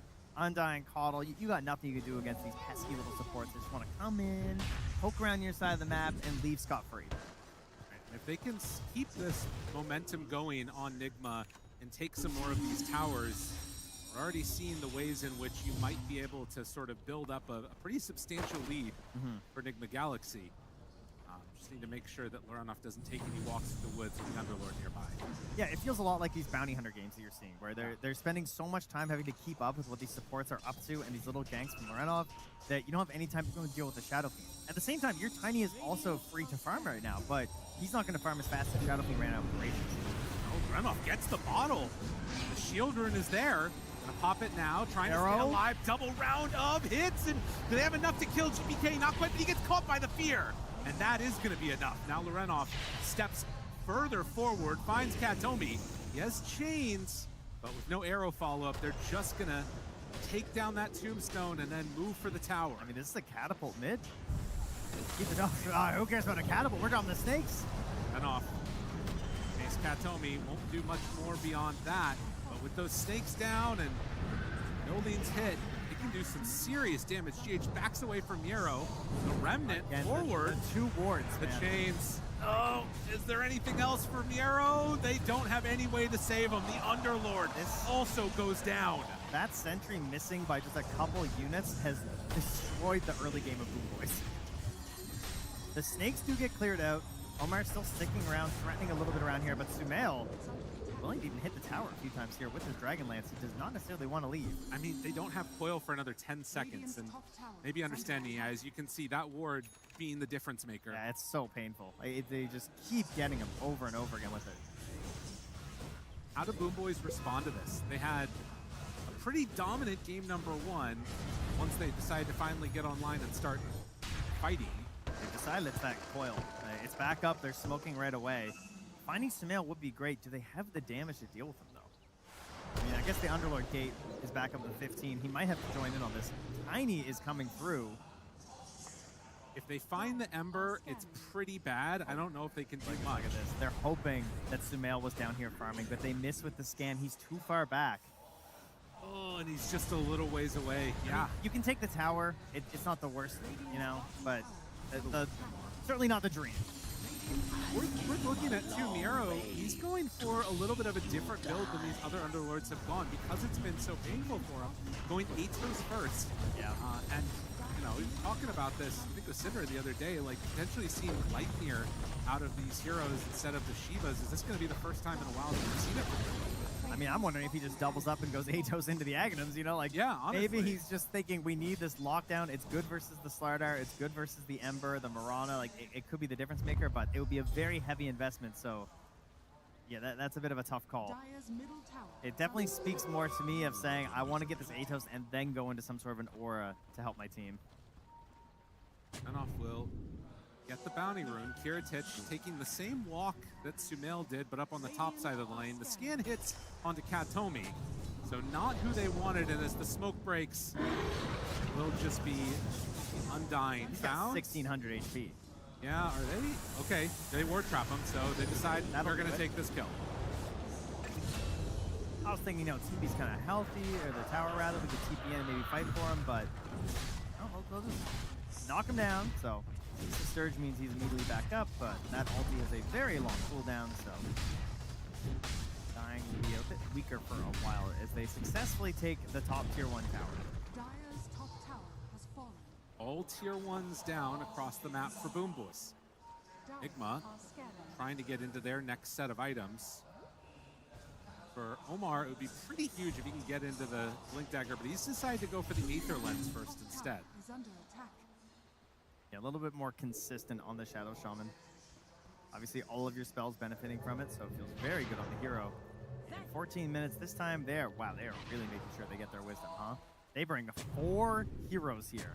So, assuming that any aggressive maneuver, maybe they saw part of the Moonlight Shadow and a ward, I'm not sure. They thought, hey, they're coming for our wisdom. We want to fight, we want to make sure we get it. Does not end up being the move made by Enigma Galaxy, and perhaps seeing, hey, they didn't come for the wisdom is why you're seeing Kiritich way back here. Farming near his base, too worried to go anywhere else. I mean, it's a good read of the map, right? And recognizing that there is just not really a safe place to be in your own jungle, at least for now. And these, like, very deep wards, he's going to walk into them at this point. I do wonder if Nigma are going to try and play a little bit more aggressively again, or if they're going to feel like this lead is enough to sort of sit on until they can get enough things to go for the rush. Like, how quickly do you want to play with this Shadow Fiend? Yeah, there's no real rush. I think trying to secure the area around the Tormentor would feel very nice for them. I mean, they've obviously already pushed down the tower. I'd like to see them keep pushing that wave out. The Tormentor with the Slide Dart, very easy thing to do. Having that available 5 minutes from now will be great. Atos finished up, but also the Yules down here for GH on his Mirana. Had a great game so far. Top of the supports. 0, 1, and 5, providing a ton of vision and just uncertainty for his opponents whenever they drop these Moonlight Shadows, forcing them to group up, waste TPs, and slowing down their farm. 15 minutes in, that 4K gold lead, Nero getting closer to an opportunity to battle with the Atos done now. It feels weird to sort of just sit on this and not be able to find a fight, but obviously if you're sort of waiting for those bigger items on your other cores, it's like, what are you really going to be doing? I guess like the hope is maybe you can find a pickoff on the runoff if he steps a bit too far forward, but this is not what you want to have happen. A solo kill between the supports, gifted over to Sumail on a silver platter. Yeah, those wards doing some mad damage into that Underlord. Liking what Omar's doing for him. Yeah, I mean, he didn't even have to leave his farming pattern. Definitely one of the benefits of Shadow Shaman over the Lion, as we were discussing in terms of like this counter versus the puck, why you pick one over the other. Kind of only going to get found out here first. Right there, bringing in numbers. GBK coil connects onto 2. Tombstone down. Are they out a bit too far? Actually, didn't get the coil onto the Ember, so only Devi is found there. But with the Ava toss, now Lorenov Silence in trouble, not able to escape. Boom Boys, they strike back. Their patience pays off. This is what I think you're waiting for as Boom Boys, because you know the Slardar wants to make moves, because that's how the hero wants to play the game. He can't just sit back and farm stacks right now like your offlaner can. So there is this innate pressure on the Slardar to try and make these moves, and they caught him. Like, they've been kind of dangling out Kataomi a little bit, and this time he was not free. Last time, he was all alone. It was totally fine. We can just kill this guy. This time, the backup was there, instantly punished on Lorenov, and I mean, that's going to slow down his BKB. They're going to have to start thinking more about the objectives, perhaps, and less of these kills. The Blink Dagger on the way for the puck is now going to set up these kills even that much easier for them on Boom Boys. Sumail still yet to be really touched, but Kataomi, they run into him again, and this time, with Omar in hand, it will be enough. A little bit of retribution. Better on that one there. We're going to pick up a greedy Searing Signet. Start moving into our second round of the neutral items. And it's also done for Sumail, though. Big items. I think those kills are super important mentality-wise for Nigma also, right? You already are down 1-0 in this series. If you, like, lose the Slardar and the Ember and then you're not getting an immediate kill afterwards, you could start feeling, like, tense in these moments where there's not much happening. Yeah, you don't really want to be the Slardar being like, guys, can we go do something? Because, like, my farming ain't that fast right now after losing 1 kill. Kiritich, they find him. The Hex is there. The friends are here. They got to bail. Yeah, they got to go. Okay, so they bait out the Fiend Skip. right. They'll get out. Renov trying to keep this mid lane pushed in here. There's GH backing him up. They don't really have a kill combo, though, with just these two on the Underlord. I don't know. I'm starting to get worried for Nigma here. Feeling the dread. I am... Typical Nigma fan, when their team is up, they get more worried.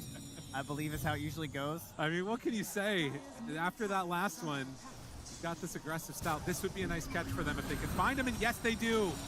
Oh, the Tumbler's toy into the control, and yes, they find and kill GPK. Oh, man, he is really punishing the lack of stuns on the two supports. It's very good. He's just getting full-length shackles. Omar having a standout performance on this unorthodox hero, the Shadow Shaman.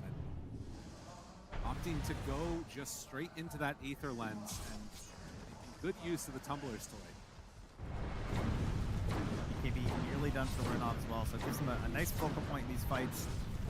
Get up ahead, provide some vision, let Sumail just run on in. He's close to his Force Half as well to pair up with his Dragonlance, and already has a Manta versus the silences of this Puck so that he can stand tall and threaten the Requiem. Which means that if you're on the side of Boom Boys, you are waiting for Kiritich. He's only a little bit behind the Shadow Fiend. Definitely growing to a larger and larger threat over time. But you're going to be trying to get some sort of a Shadow Blade play once that's finished. Yeah, and you know, it really is like when Sumail shows up, that's the big commit that happens with the Shadow Fiend, right? You've got like the little crush coming out from Devi, you've got Ember's things to sort of start fights, two different heroes to start fights, and then one that's definitely going to be there to end it. Get the right type of control out. All right, 20 minutes here. Slardar lineup. Tormentor and Roche on the menu right now. First, I'm going to check for the rune. It's going to be regen up top. They instantly smoke. The circles are being drawn on the map here, I believe, by both teams right now. Yeah. Radiant going to scan. Dire going to scan. Takes out the wave in the mid. And as that shows, maybe this signals to GPK to be a little bit careful. Broke in. Get him. He's over to the side, but no, backs away. Now Remney forward. Learnoff got wants one to find more. something. Last one. Good Yules, keeping him alive. And save. He gets caught by the root. The blinding light pushback. Needs a few more hits, and Sumail, he takes it. They had to spend a lot for that kill, but there was no idea of counterplay here from Boo Boys. We saw previously they would just instantly all TP, you know, so they clearly have very direct and clear communications as to when they actually want to fight, and that one was just not happening. It means they're going to get this wisdom. They go back. Kataomi tries to sneak it on the other side of the map. He gets pushed back up by Lorenov. They are not letting you get something on them right now. That's right. Gonna use the Tombstone Shard. GH starts to hit it. Yule Scepter giving the last hit over to Lorenov. Misses the arrow. Don't worry, nobody saw. He was zoning. Yep, exactly. And Kataomi eventually goes down to Lorenov. I mean, he's living for a long time. There's no way you get out of this one, surely, but he's gonna make him work for it, if nothing else. Well, fortunately, because they have a Slardar and a Shadow Fiend, they did not need any help on the Tormentor. So they were fine to just deal with Kataomi at the same time. It's going to go over to Omar on the Shadow Shaman. The Ernaconda. Yeah. Do you want some? That is the question. 5,000 gold lead. 12-6. GH stacking up camps. Try and keep building that piggy bank up for the squad. Omar, no, it's interesting. We think about this like answer for the puck, but usually it's off the back of a Blink Dagger. He's been making GPK feel pretty afraid with just the Tumbler's toy, and now going to be going into the Force Staff. So thinking more about like saving his own team from these problems. I think part of it is that you already have some other tools that are causing like a mental stack issue for the puck between like the Slardar Crush, the Slardar Punch, the Ember Searing Chains. So he doesn't necessarily have to be the first one in. I'll also mention, we keep looking at Miro. The Atos has not felt like it's been helpful. He's an Atos? Yeah, I mean, I don't know if I've seen him use it even. And going towards that Aghanim Scepter as soon as possible could maybe help make this Ember feel a little bit less comfortable. I mean, it feels bad though, because he has a BKB. It's true. And you've gone Atos into Aghanims. Yes, yes. That does not feel great. Well, Omar there to try and help take down Roche. So the first Aegis of the game going going to Sumail, one of the few heroes and players in this. Oh, GH. Under a sentry, they missed the coil! Oh, that's not what you want to see if you are a Boom Boys fan. Now Divide getting closer to a BKB as well. Everything this game too seems to just be going Nigma's way. It is a very balanced lineup. They did very well in their lanes. Maybe they have relaxed into an even further state of nirvana thanks to Kuro, do you think? A zen state, if you will. Yeah. I mean, Lerna looks pretty relaxed right now. He's chatting up a little bit here. Radiant's top tower is under attack. See if they can keep that going. Aegis here on Sumail looking into a satanic. No BKB for the king. Does not need that as a crown. What is a satanic? It's like an axe or something, right? I always envision it as like a mask. Okay. But Parang you know how you just have ano this yata, idea of what the down item bottom. looks like in your head?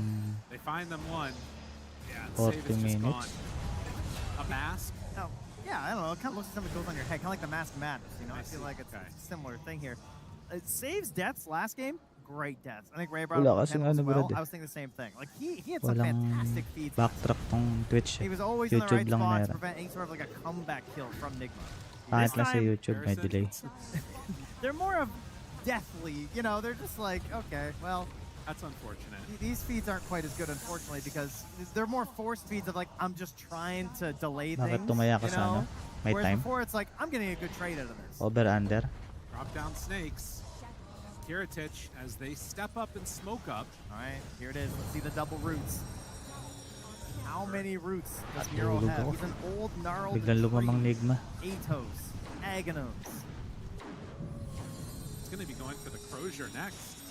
But as they see GPK on this ward left behind, Nigma realize we're not in danger. Hindi, They're not ang tagal chasing right dun. now. It's a Farming amp sila. damage puck. Naging safe, ano, safety games yung ano, Because that's his defensive Nigma. mechanism right now, right? Oh, yeah. Hey, it's Manta Satanic, so True. that could be beastly. That could really turn things around because he sees all this magic damage from Boom Boys and he just says, all right, well, I just Satanic. They don't have enough disables. We have clearly seen that in this Oo, game. mababa So lang. I'll just heal through it. Boom Boys just need to keep farming. Just keep farming Yung and deaths everything nga will be ng okay. mga That's ano what I'm eh. hearing here. Support nila, I don't think that's what mababa I said lang at din. all. The Crozier. I was describing a the team Crozier. fight. Oh, I see. Okay, yeah. All right. GPK up on the high guard. He Anacondas and just finds him. Muntik na. Oh, man. Understanding what was happening, and they take the tier 2 tower. He's a little stuck right now. It's okay, though. Favorite na ba yun ah, tumatalon sa high ground. 5K gold lead. This whirling dervish Oh, of Brad. damage that is going to be Diyan Sumail's dire-diretso. Shadow Fiend. And Boom Late Boys game do na rin not yata. have an answer. No, I mean, trying to go back to that fight right now, it does not feel great with an Aeon disc available on your puck. Gonna retreat back here. I mean, that sucks, right? Because you're going for this big play with an amp damage, and you've got your new item, and then now they are all Di ko under rin a ward, napanood but okay, not masyado. any longer. Omar, he's on it. Parang simula lang napanood ko. Yeah, he has definitely stepped it up this time. The Shadow Shaman gets a bit of a comfort pick here, had an excellent laning stage, and consistently finding them these fights. Look at the way he's like linked up with Divide. They got the M click on each other, just following each other around right now. Pag to nanalo, tiwala na yan. Nigma na yan. Basa, nababasa na nila. Nero may be in a little bit of trouble here. Dire's middle no. tower is under attack. Wait. When they end up having the banner, I mean, that paired together with Shadow Shaman is super nice. Radiant's top tower is under attack. Drop the wards, get out. Omar, he's got the read on this. They kind of saw the way Ilaro that pa GPK sila is playing this mamaya. map right now. He does not jaunt to that orb. Oh, Pag nanalo to. GPK, he sees them and they find it. The Hex is there. Huli Miero, na you naman are nila. not going to save your puck, sir. As Kung they sino get mananalo that dun kill sa Aeon ano, disc dun sa 15 isang seconds series. away from salvation. It was too late. I don't even think they had Yata a ward down here. yan. That was purely based on how the puck played up top. That they managed to find Sino that. ba nilaglag They ng ano? figured that he had pushed out Yung top, spirit gone to the ba? twin gate, and wanted to farm those camps. So they tried to Ay, hindi. insert in between Ano, with the two nanalo heroes na that both, pala ano, like whoever finds him kanina. first will chain into the next because he's still at 20 seconds left of the Nanalo Aeon na disc. pala Spirit. Really well played and well coordinated here. from Kalaban Nigma nila Galaxy. Spirit. Feels like that last game and all of the frustration long forgotten for this team as they have looked like an entirely new roster without Huskar. Heroes. Kung sino mananalo dito Did kalaban not work well Spirit. from the previous game, it's true. Things much brighter this time for them. And the bright side for Boom Boys, you would think would be the Kasi mamaya Tiny. maglalaro He is yata still very Vision farmed. Here tsaka to make this Yandex. game, but he has not found any way to get involved whatsoever. He is 1-1-1 with Tapos pag 399 last yung hits. matatalo doon, The yun yung creeps fear him. mga Yeah, but the kalaban enemy team na don't even know he mananalo exists. mamaya. You're not wrong. It's just been basically nothing out of the Tiny so far. And Sa Spirit. think about this game, and it's still very Di possible Brad. that any high ground push Grand that gets made there, Finals. as you can see, Ano yan? Best of 3,300 5. damage for the Tiny. At any high ground push, this could all turn around. One Best of toss 5 back yan. underneath towers. Okay, on disc again here, perhaps GPK. So close by. Sumail gonna realize, oh, I believe there might be detection here. But it also speaks there underneath an entire ward with Puck right next to them. Hindi ko nga alam kung best of 5 din yung ano lower bracket finals And off. Steps forward, the silence is there. Kasi alam ko yun yung lamang ng upper bracket Papagurin yung yung nasa lower bracket. That ward untouched. He picks up his Hyperstone here, but they are close by. Kataomi's backing him up with the shard. If they go for him, oh, but he's out. Instead, trying to find Katomi, maybe? I mean, that is the problem. Yun lang. Kung best of 7, paguran nyo. Kataomi, though. Baka best of 5 lang siguro. Easy kill. No ceaseless Sturge this time. And an AC is done now for the Tiny. So they've got a lot Bagay, of TI physical kasi damage. baka best of 7. Baka Grand Finals, best of 7. Tapos mamaya siguro, best of 5. Hindi ko napansin Malalaman natin mamaya. Tapos they're gonna use the root on the Slardar mid. Divide does not appear to care at all. They're trying so desperately to burn his BKB. Pero feeling ko best of 3 lang Kasi yung yung time nila 3 hours lang lamang Longest time, it's gonna be expiring here soon. I mean, they might even deward it. Yeah, there it goes. It's a schedule. So many potential opportunities of lurking near this board gone. This was your best chances, Boom Boys. Finding a fight up there with GPK in that area, and they could never find quite the right moment because of this positioning coming out of Enigma Galaxy. I mean, very defensive.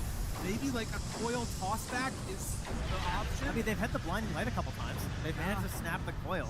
Something like that is definitely what you have to do. But it doesn't feel like GPK is comfortable coming back to it yet. Now he's going to TP in, actually right on top of the Shadow Fiend's Itumba pa dito. And as Enigma. they see GPK TPing back, Pag nakahabol si Kiritik. Enigma not wanting to go high ground without the Aegis. 15 seconds till we don't know how long it's going to be. How have we found 2 games in a row where Aray one ko. team seems like they can't make a move? Taba na I rin feel pala like Boom Boys nito. are trying more, but they are failing equally as often. Yes. All right, they have vision on this Slardar.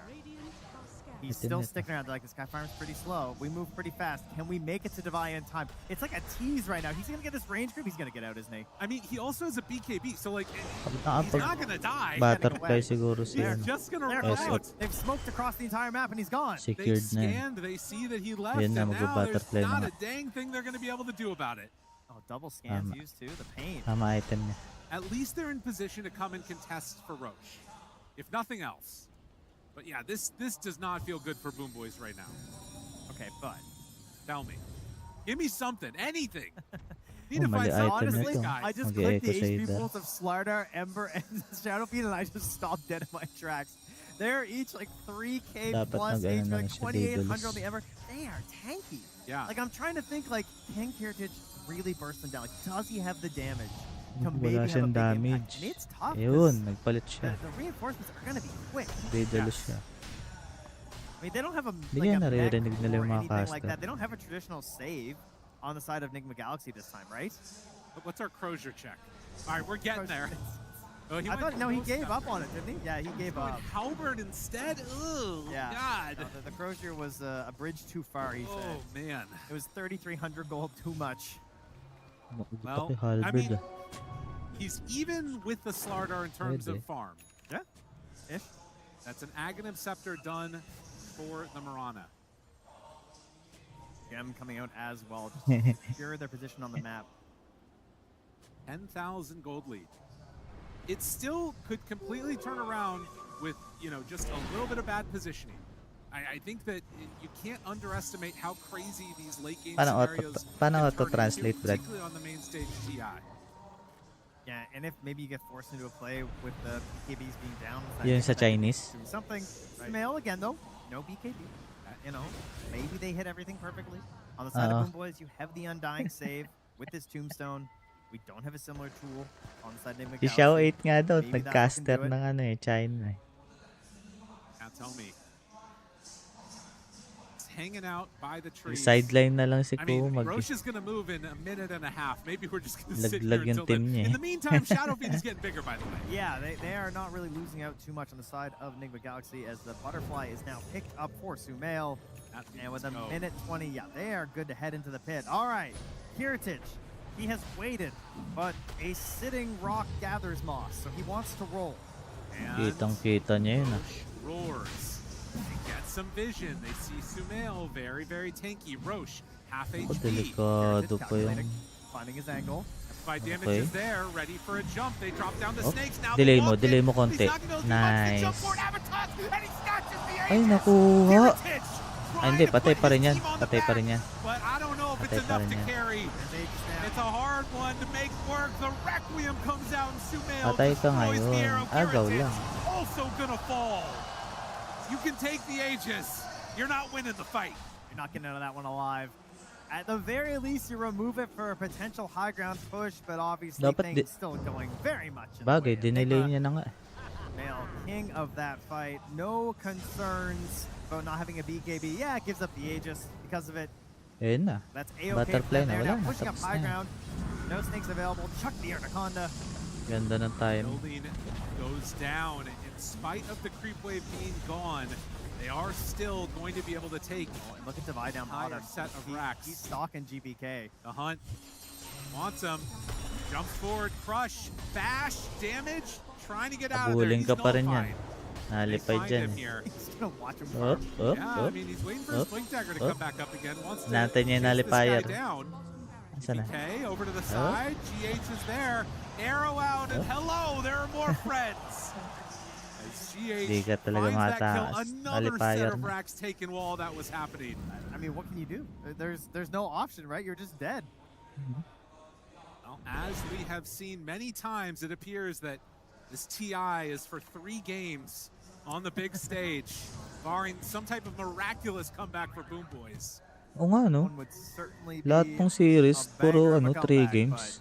I mean, they had their moment. They tried. They set something up. Did their calculations with the best Puyatan option. Completely kahapon. alone. Okay, 3 games lahat. This is what they need. They've got to get something Okay. here. Can they blow him up in time? No! Okay. Satanic turn the disarm. Well, the Uy, Halberd sabog not ka doing what he dyan, boy. wants. As the fear is there onto Miero, a couple more punches, Good job. saved by the tombstone. But Sumail, the king, he's strong. A triple from Renov. And Parang best of... GG is Tignan natin all. mamaya. Pagtapos Enigma nitong pushes last to a game. game 3. If they don't have their tools available, they're not going to win that fight. Baka mag-ano na yan. needed the coil Best snap of there. 5. Everything else was set up, right? They got the big toss back, but with GBK being dead, they don't have enough to take them down. The BKB-less build from Sakto Sumail pasok mo ah. still makes them very Kaagising ko powerful lang here. And he really did king carry on that one. Wala, antok ako Impressive kanina. performance and a big comeback in this series. And now for Parang Boom Boys, best you of can 5 see na yata. Save not really too flummoxed by that one, understanding that there's just better luck next Sa time. cellphone ko eh. Feels like again the draft playing a Tatamad huge din kasi role ako in this, magkabit ng and really second monitor determining whether or dito. not they were able to make the games happen. As Nigma tie us up, push us to a game 3. There you go. That's what we wanted to see. The Lorinov Ember Spirit having a great time in this game, and both teams getting to play their game. Well, one team maybe a little bit more than the other is Enigma Galaxy. Take this one. We're tied. We're going to a game 3. Like, to be fair, we were kind of expecting to the way the games have been going on this main stage. A lot to break down here with Araya, Winter, and Tigov. Tigov, this game looked so much more comfortable for Enigma Galaxy. You could tell Sabi that sa'yo, Brad, comfort best was of the 3 name of the lang yan. game. Yeah, I mean, the roles were swapped this time around. I feel like the game that we had in game 1 kind of was the same for 2. Nakakapagod But, kasi. you know, Enigma, they were the ones finding the Saka pick maliit off lang yung ano instantly. nila, I'm just going to price give a pool. massive shout out to Omar. I'm probably going to highlight him later on as well, some graphics, but I feel like him on his Shadow Shaman, a hero that we don't see picked up by many other players. Of course, into the puck, it's kind of like a historical matchup that allows you for the pickoff, but the way that he kept hunting around the map, finding these kills, enabling the SF for the Slaughter, Best or of Murano, 3 or o Ember, ano? I think he played an Hindi ba exceptional ano? game and did such a good job at keeping his team Paunahan. alive in the Mga international. 3. Yeah, of course. You know, the Shaman just had a lot of openings set up for his team. He was able to, you know, get the towers as well really, really quickly, use the Anaconda, and yeah, created a lot of pressure on the Boom Boys side here. Yeah, this was a cool game to see where we saw everything come together for Enigma Talaga? Galaxy. From the start to the finish, Eh, it did feel smooth. Eh It di was ba still ano, wala not pa the naman. fastest game, Tu- Rhea, that we've ever TBD pa seen. naman. Still a bit slow here and there. But 36 O minutes. yung ano, yung It sa was taas. faster than the Yandex average. tsaka I ano. mean, it was, Yay! but it was Baka slow. Yandex Yeah, I think it's Vision. difficult to push into an Underlord, first of all. It's also not like Boom Boys were Yandex kind of getting Vision ba crushed yan? and had no net worth. I think they were still gaining items, Ah, just obviously semis at a yun. slower rate than Nigma. So you just want to Yung play upper... carefully and slowly. I think Nigma were trying to place their Ah, oo wards nga. more offensively Upper on bracket the side of Boom finals. Boys map. Best of Whilst 3 lang. Baka best if of you look 5 at yung Boom ano, Boys grand warding, it was very finals. defensive. So they were just stuck in this idea of we have to farm. We're just going to like try and defend our areas and get what we can. Hindi And pa... then Ano, upper bracket. Nigma did look for those picks, and they did get Semis them, to na be yun. fair. They just were a little Ay. bit staggered out. Yeah, Lorinov Oh, as the semis na yun. MVP. Top 3 na yun, Brad eh. You got it, David. Ang talo doon, top 3. I'm not standing for this. Come on. Wait, he got first pick. He got first pick, and that meant that GPK could choose what he wants to play against December, and he still won. There. Oh my gosh. He's the GOAT. 4-0 Meron pang ano, upper bracket versus lower bracket. This is the true MVP. Yun yung grand 31 finals. wards placed, 6 wards destroyed. That kill participation. Kumbaga probably, waiting if you yun. look at the Kung sino first 20 minutes, manalo was a lot Vision higher, tsaka but still, Yandex. he's my Waiting GOAT. yung panalo No more doon. Korf, happiness Sa from grand Lorinov this, finals. Lorinov that. Let's give a bit of love May to the best other of 5 lads pa that make siguro. Lorinov Grand look good. finals. You guys are coping. The true MVP is the person that clicked the heroes, Kuroki. Oh. Without him, none of We got a this- game 3 for Kuroki. Without him, none of this would have been possible. Right. The draft was very instrumental. I mean, Yeah. we saw in game number 1 as well that was part of the reason, maybe the only reason, why they didn't do so well. I mean, we got to give them credit where credit's due. If we're going to be critical of a game like game 1 to be draft related, then this one wins hers as well. Yeah, I think on the Boom Boy side, they had kind of like Walang a very stun eh. small window. Ganun na I ganun don't yung think ano. their draft was like Di ba, bad Brad, by any yung means. I kay think sa everything Vision looked niya. logical. Ganun yung They have ano some nila eh, decent drop heroes nila. in the lanes. They just like I think lost one Underlord, crucial fight in the rune and everything just snowballed from there. Fuck. Yeah, we can take a look at a couple of the moments that we had in the game. First things first, though, if we're talking about supports being Walang MVP, stun. you got to talk about the vision they provide, Rhea. Yeah, and this one comes not from Enigma Galaxy, it actually comes from Boom Boys. They placed this really nice ward. I think the Observer highlighted it in game especially. They basically placed it on their mid tower. Like typically you'll see people place Vision like on the river to catch the runes, but this one was placed on the tower, and because of that, they kind of see Omar's movements behind the tower.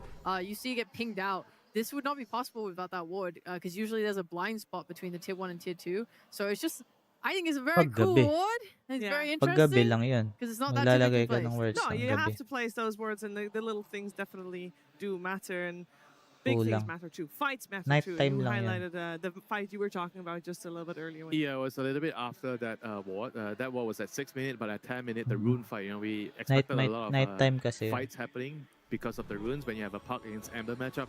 I think here the key thing was Nigma, I believe, brought more heroes. The SF came over, whereas Kiritich didn't choose to come. I think they really needed Kiritich to be here to just Walang throw a kwenta spell, yung throw a stun, or tombstone eh. do something, Nasa or tank. gitna You know, kasi. the Puck, he needed to win this fight. I think if they won this rune fight, they got the rune, or maybe just get some kills. The game could have been completely different, but because Kiritich chose not to come and Sumil came over to help his team, and that was the difference maker, in my opinion. That started the snowball.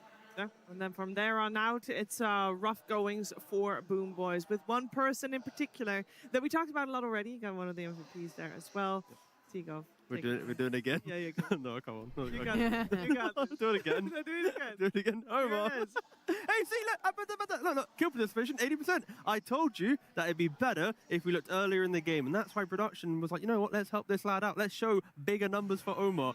I've already made my case, lads. I'm not going to try and do it again. Okay. He's my GOAT. I mean, with that logic, if I'm playing Zeus and I have 100% kill participation, but I'm in the jungle farming. So Yeah, luckily they is nerfed that. all right? Okay, they nerfed that for a reason, because you fake pad statting players, we got rid of them. So yeah, we're in the clear. Okay, well, I'll give another point for Omar then. Yes, please. I think Winter actually pointed this out while we were just watching the game together, is that on the dire side of the map, right beneath their base, there's those two camps, right? You know the one Lone Druid always farms in with his main guy? Yeah.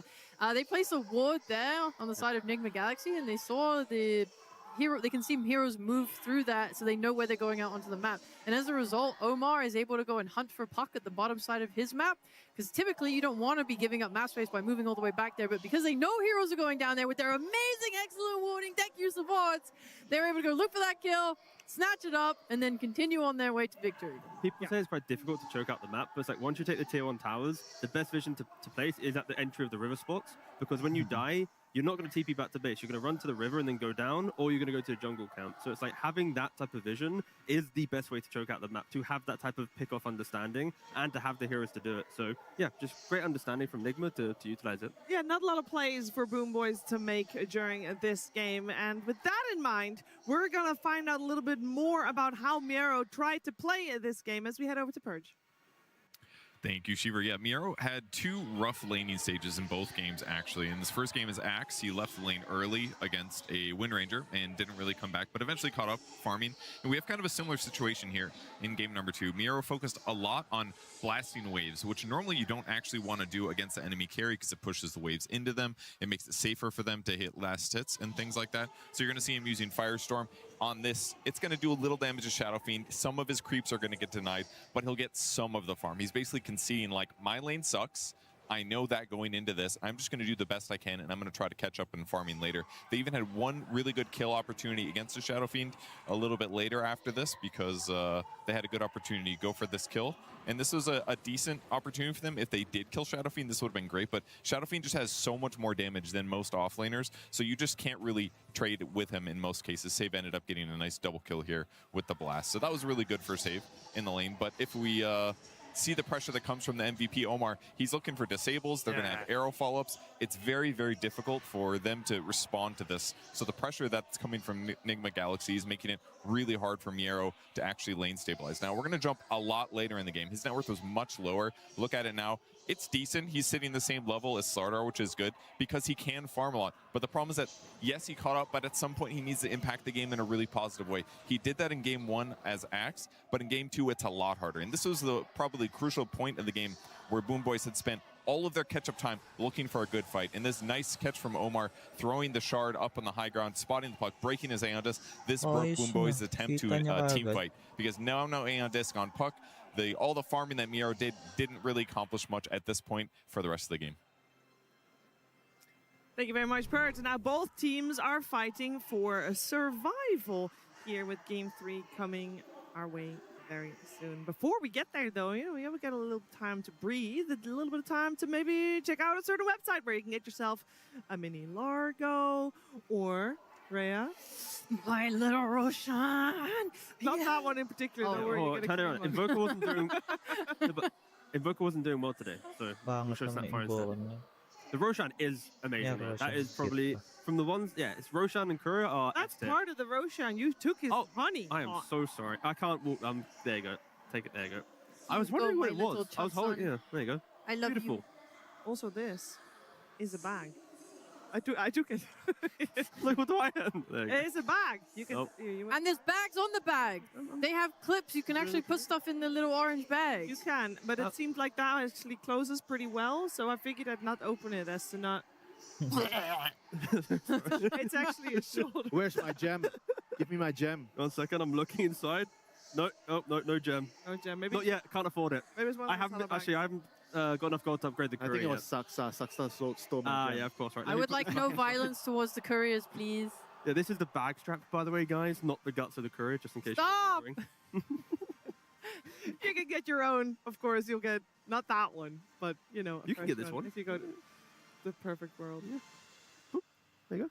You know where to find it by now. Make sure you check out our secret shop as we are preparing for our final game in the series of this elimination between Enigma Galaxy and Boom Boys. We've seen both teams take a game off each other. Very different styles, and that leaves me with a very simple question. Right, yeah. What's happening next? Game 3, I think. Okay, thank you. Yeah. Walang yan I don't know what nagsalatan yung happened over there, parehas but mataba. there was a little bit of a moment shared there with Omar and GH. That's awesome. To be fair though, after game one, Croaky was giving quite an important speech. Like it felt like he was like honestly speaking from the heart. Yeah. Obviously, we don't know what he was saying, but I know. I'm clearly gonna tell you, Stay calm. guys. It's my fault. I messed up the draft. You guys are the best. Yeah. Don't worry about it. But that's the thing. I love the fact that after the defeat, Kuroki stepped up, had a conversation. You could see it on camera. Now after game 2, the win, there's no need for that speech. It's kind of like back to, why we're here. We know what we're doing. There's no need to overthink things. It's just calm. You can let the players do as they wish. So it's like you talk when you need to talk, and then you let the players do the thing when it's going well. So yeah, I think it's just, you can just see the vibes going well now for Nigma. Yeah, we see Save talk a lot on the side of Boom Boys. Of course, a very experienced voice. He seems to be having a smile across his face also while he's chatting. So I would imagine pretty good spirits there as well. It's not the first time they've been in this situation. Not their first rodeo with the 1-1 on the main stage with elimination on the line. I'm sure that they also got what it takes. Same thing for Enigma Galaxy. One game to decide who takes it home, or rather, who takes it to the last series of the day, because that is what is awaiting for the victor of this third and deciding game. Two very different games have been played so far, and I would imagine that we're going to take the best of both worlds potentially for that third game of this series to decide which one will come out on top. And Winter, where are you going to look to? Because we've seen in that second game, which I think we can learn maybe a little bit more of compared to game number 1, we've seen Enigma Galaxy, they insta-locked that Ember Spirit for Loranov. They prioritize that comfort. Do you want to see that again? And I didn't really like Boom Boys opening with the Kotal so much. I felt like that kind of really didn't work out. Maybe they had some other plan in mind and it got messed up somewhere along the way. But they need to do something different here, and I agree with the Ember needs to be higher priority. But I don't really get with Boom Boys in game 2, right? When you first phase the Coddle, in the next phase, like, why are you going for the puck there? Why not go for like the Slardar plus another support that has some catch? You can flex the Slardar a little bit longer between off lane to mid. You then see what's happening elsewhere in the draft, and then you utilize GPK. I feel like taking the puck so early, sure, you see the Ember, but now there's a Shaman and a Slardar to deal with GPK. The way that GPK thrives is like, if there's only one solution to him, Boom Boys can find ways to deal with it, and GPK can take over games by himself. The amount of times that we spoke about his puck just being auto-win is insane. But the fact that they kind of sacrificed him so early because they saw Loranov Ember, if anything, that kind of, you fall into their trap. Like, so I'm not too impressed with this, like, early phase puck. Like, if it was later in the draft, sure. If it was on 18, great. But the fact that they put it straight away in the early phase, not my fan. I want to talk about Devi, who was just on the screen as well. I don't know if this man is a genius or a fool, okay? We've seen everyone being so greedy on the offlane hero builds. I spoke last game about the Centaur going Blink second item and how that was a little bit faster than usual, but he also went Blink second item on Slardar this game. He didn't opt for anything smaller or more team-oriented in terms of, like, there's no drum, there's no Echo Saber, there's no, like, scaling item here. It's just straight Blink. And I think we saw in that game, it didn't always go well. One of the nicest fights that Boom Boys got was when he initiated on Kotal and didn't have the damage to kill him because he had not, built to have that damage. And they got like 2 kills off of that. But at the same time, he is getting involved. He is not taking money from his other cores. It's like, I don't know if this is... That's Divine in a nutshell. Yeah, like, what is going on? I mean, he always wants to be aggressive. Like, every time you play against him, even when he first started playing Dota, like, his enjoyment was, like, he wants to beat you in the lane. He wants to take a 5,000 gold lead and then just obliterate you. Like, the reason why he was on D2 Hustlers leading the charge, bringing them into DBC, was because of this mindset. And you need to know when to do it. I think he's so far matured a lot. He's improved a lot as a player. Like, he can be sacrificed. He can be the priority in the draft, and I think he is a totally different person right now. Yeah, he got overall last pick in that draft, and it showed that he felt comfortable on the Slardar, and it showed that Enigma Galaxy took this one. Let's find out what's going to happen in the last game. Enigma Galaxy versus Boom Boys. Game 3. Ito na.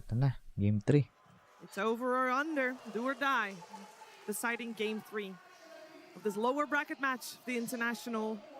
Getting eliminated here Still top 6, still not bad, but Wala of pa rin, course, open pa making rin it top Ember. 4 at least for Boom Boys would be rivaling their same Yung iba position na. that they were last year. For Enigma Galaxy, it would mean surpassing that same result they Ember got ulit last yan. year. And I know you didn't like the Keeper of the Light first pick, but we get it again anyway. Book says that was not the problem. Oh, they left through Earth Spirit instead. They did. Woohoo. I think maybe they want to put Lauren off on it so he can't play his like Embers and Yeah, that is pretty much the kind of the bluff Boom Boys are playing. It's we've seen your Earth Spirit from yesterday. We don't think we're very impressed. And they don't fall for it. Exactly. No. Well, they also don't care. Yeah. How does Ember do against an Earth Spirit? I would imagine actually we're going to see Enigma Galaxy banning out their Earth Spirit in the next phase. In the lane, Earth Spirit does, I think, slightly better. I think Ember is kind of good against the Earth Spirit maybe later in the game when you have the chains to catch him and when you have the Mage Slayer. But in the lane itself, I think Earth Spirit is a little bit happier in the matchup. But he just has a lot of damage, so he can win the lane. Again, for me, I just don't want to see Boom Boys early pick their hero here. I want the Slaughter. I still want to see this concept be applied. Like the early phase part, giving Omar and Devi all this information, it just... I mean, it's not just that, it's like the combination of heroes. Like, what are you pairing with the Keeper of the Light? Was the Undying the issue, or was the Puck the issue? You know? Probably both, to be fair, and so depending on who you're talking to. Yeah, whatever it is, they need to come to the same conclusion as a team. Like, what do we do? You know? They're going to make some adjustments here, and we're going to see it. Keeper of the Light. Beastmaster once again gets removed. So if they were comfortable with it, they can take the Marana again. They probably will. I mean, they won the game. Everything felt good. Yeah, on the side of Enigma Galaxy, why would you change anything? You are expecting maybe a curveball to come out from Boom Boys? I think the only difference is now they don't have a Shadow Fiend to work towards, and Nature's Prophet's also gone. I think Drow has felt worse, so I'm not sure if I would want that. Yeah, they'll probably be leaning towards like Klings or an Elk, you know, for Sumio. Yeah. I mean, those are heroes that he's really, really comfortable with.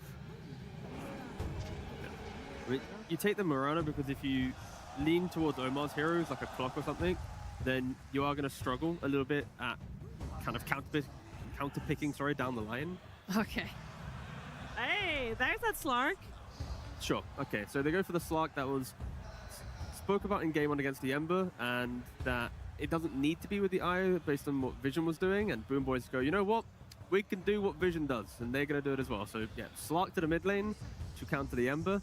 It is an instant response, but the difference is picking Puck to the Ember, and why I didn't like it was like it doesn't crush the Ember in the lane. Hindi pwede, may Slark, bin. it crushes it in the lane, so sure, you can pick Not necessarily. Not necessarily. Genuinely. I think it was literally Boom Boys who played it against Aurora in group stage, and they both had the same amount of net worth by the end of the lane. It's a volatile lane, I think. If you play well as the Ember, you definitely have a way to maybe even kill the But Slark. just create those problems. Force Enigma to make Laurenov go, what am I doing? Am I dragging waves? Like, don't allow him just to play a normal game, because that's when they will shine. And I would say that it's more important for the Slug to win the lane. Because if he doesn't win the lane in this matchup, then he's going to contribute less later into the game. Like Ember Spirit, you get your levels, you don't lose your lane, you can set up for the arrows, you're going to be way more useful than the Slug later. Does have a 100% win rate, so there's that. Yeah, I think Aurora threw the game that they played against Boom Boys because they had a really big lead against the Slark when they last played it, and they had a Night Stalker in that game. Like, I think looking at Boom Boys lineup already, I really like the idea of a Night Stalker. It's so good against Coddle, Slark, and Bane. You want to be able to see these two supports because they are extremely position-based. Slark gets his regen from hiding, right? You're kind of exposing all three of these heroes if you can have that night vision. It is a very good option. GH. Yeah, I mean, for both teams. I mean, I feel like a lot of these drafts, like, you look at the hero and go, why is Night Stalker not played more? But right. It's probably certain players just aren't as comfortable on it, and maybe the teams that got eliminated in groups, they would have looked at it.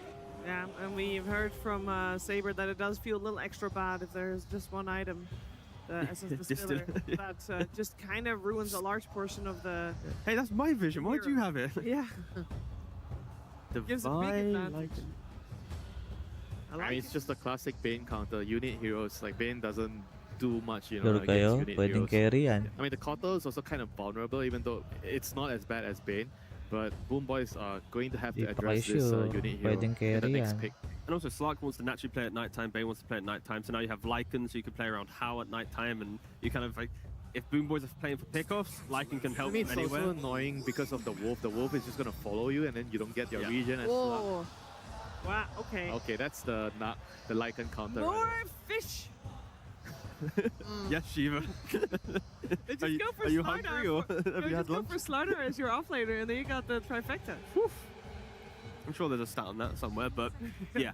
For Boom Boys, though, taking the Kiritich Nagasari in the carry role. When you think about Lycan, of course, earlier Yatoro played the Terrorblade against it and was able to beat it quite nicely. Nagasari slots in quite nicely behind the Terrorblade as the solution to Lycan. You kind of put him on a timer. If you don't break my map within the first 30, 35, I will eventually be so unkillable that your Lycan does nothing. But it has a 0% win rate so far, and it is a very unorthodox Yes. hero to pull out, and Nagkikes especially ba sila? ballsy considering this could potentially be their kiss, final game.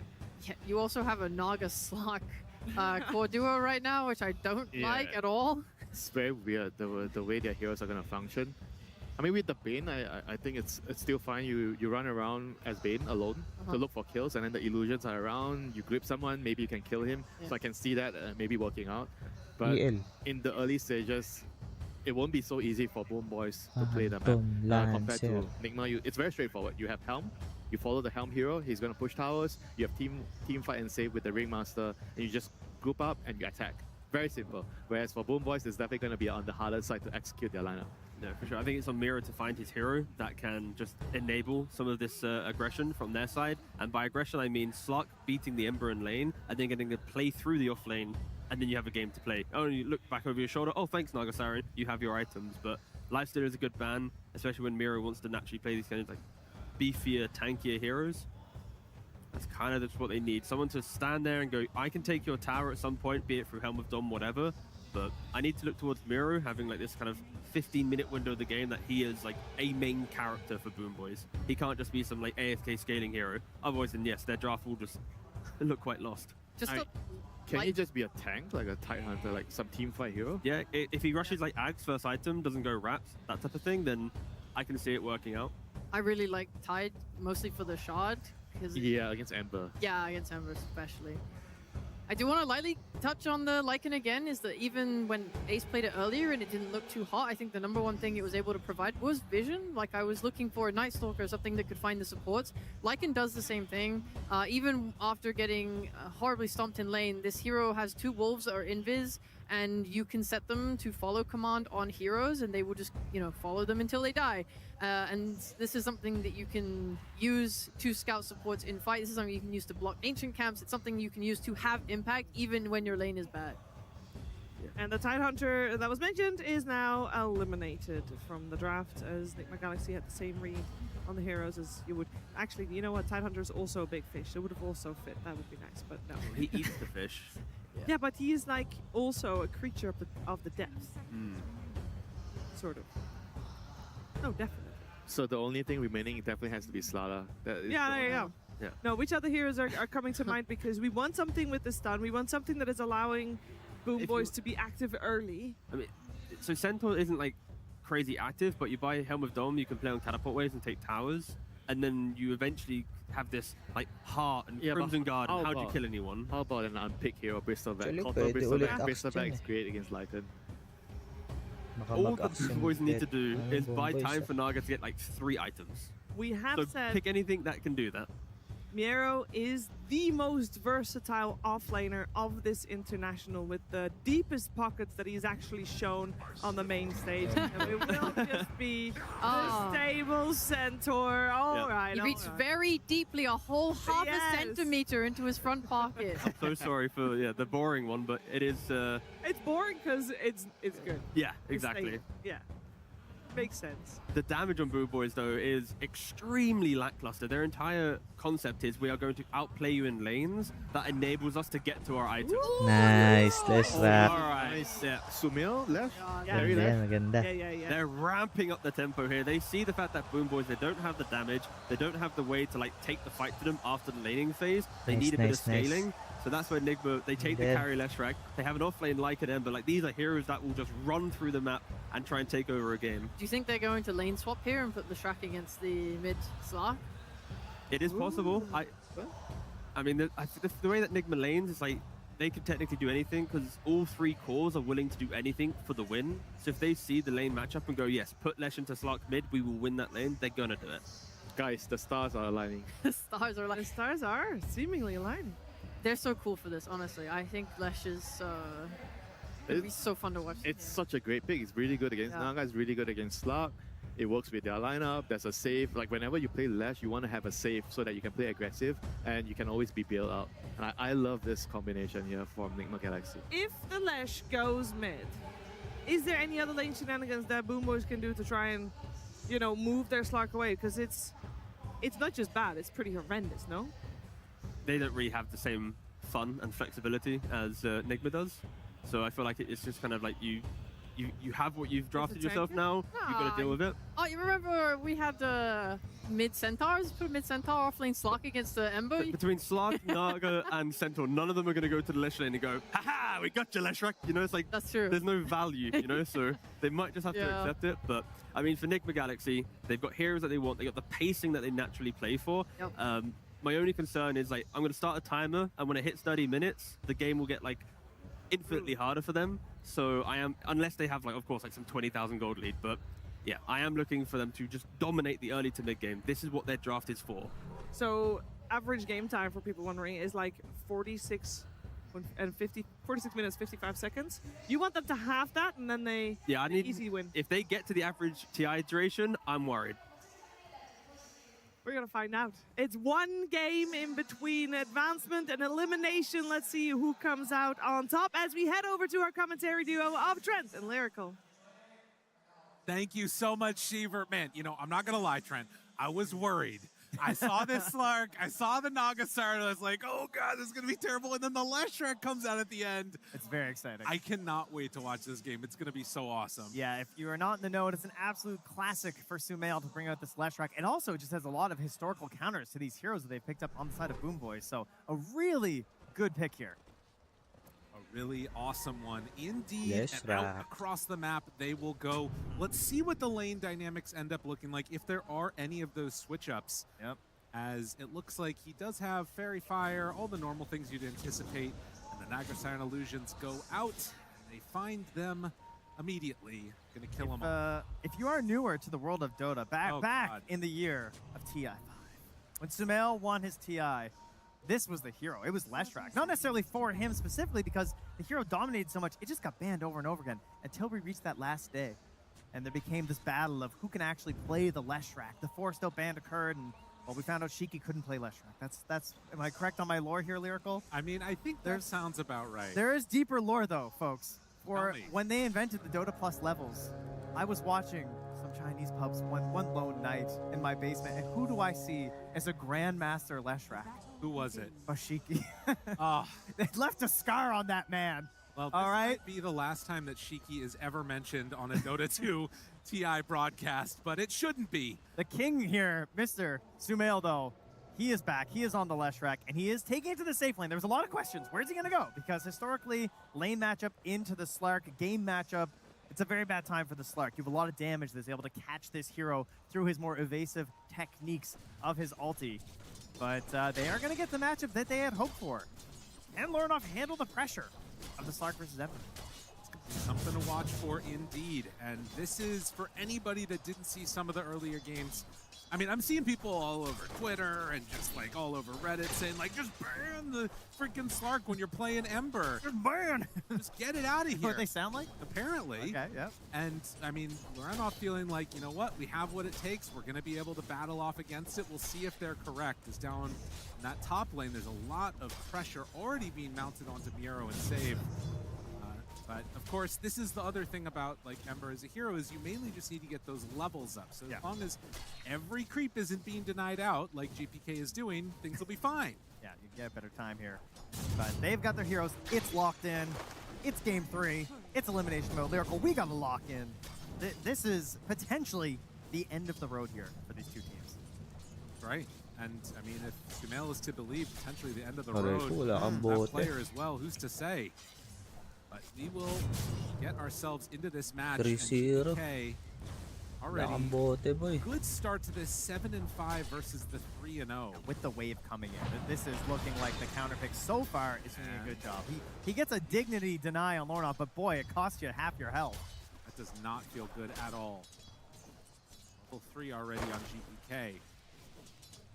But this is what they sort of knew that this at least was possible. So what have they gotten in return, though? They have the Slark versus the Ember, but what are the problems that exist in this draft?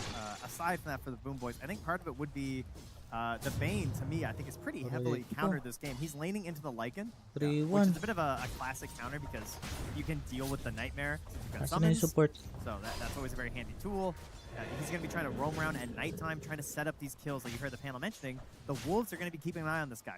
They will be stalking him through the jungle, and Bane's value oftentimes in the mid-game is almost entirely roaming around setting up Fiend Scripts. So if you have your own tool of vision on the enemy team and you catch him going for these plays, especially when he doesn't know that he's been caught because there's an invisible wolf following him, suddenly he can be wasting minutes at a time. They're having a good time as up top they're moving on to save.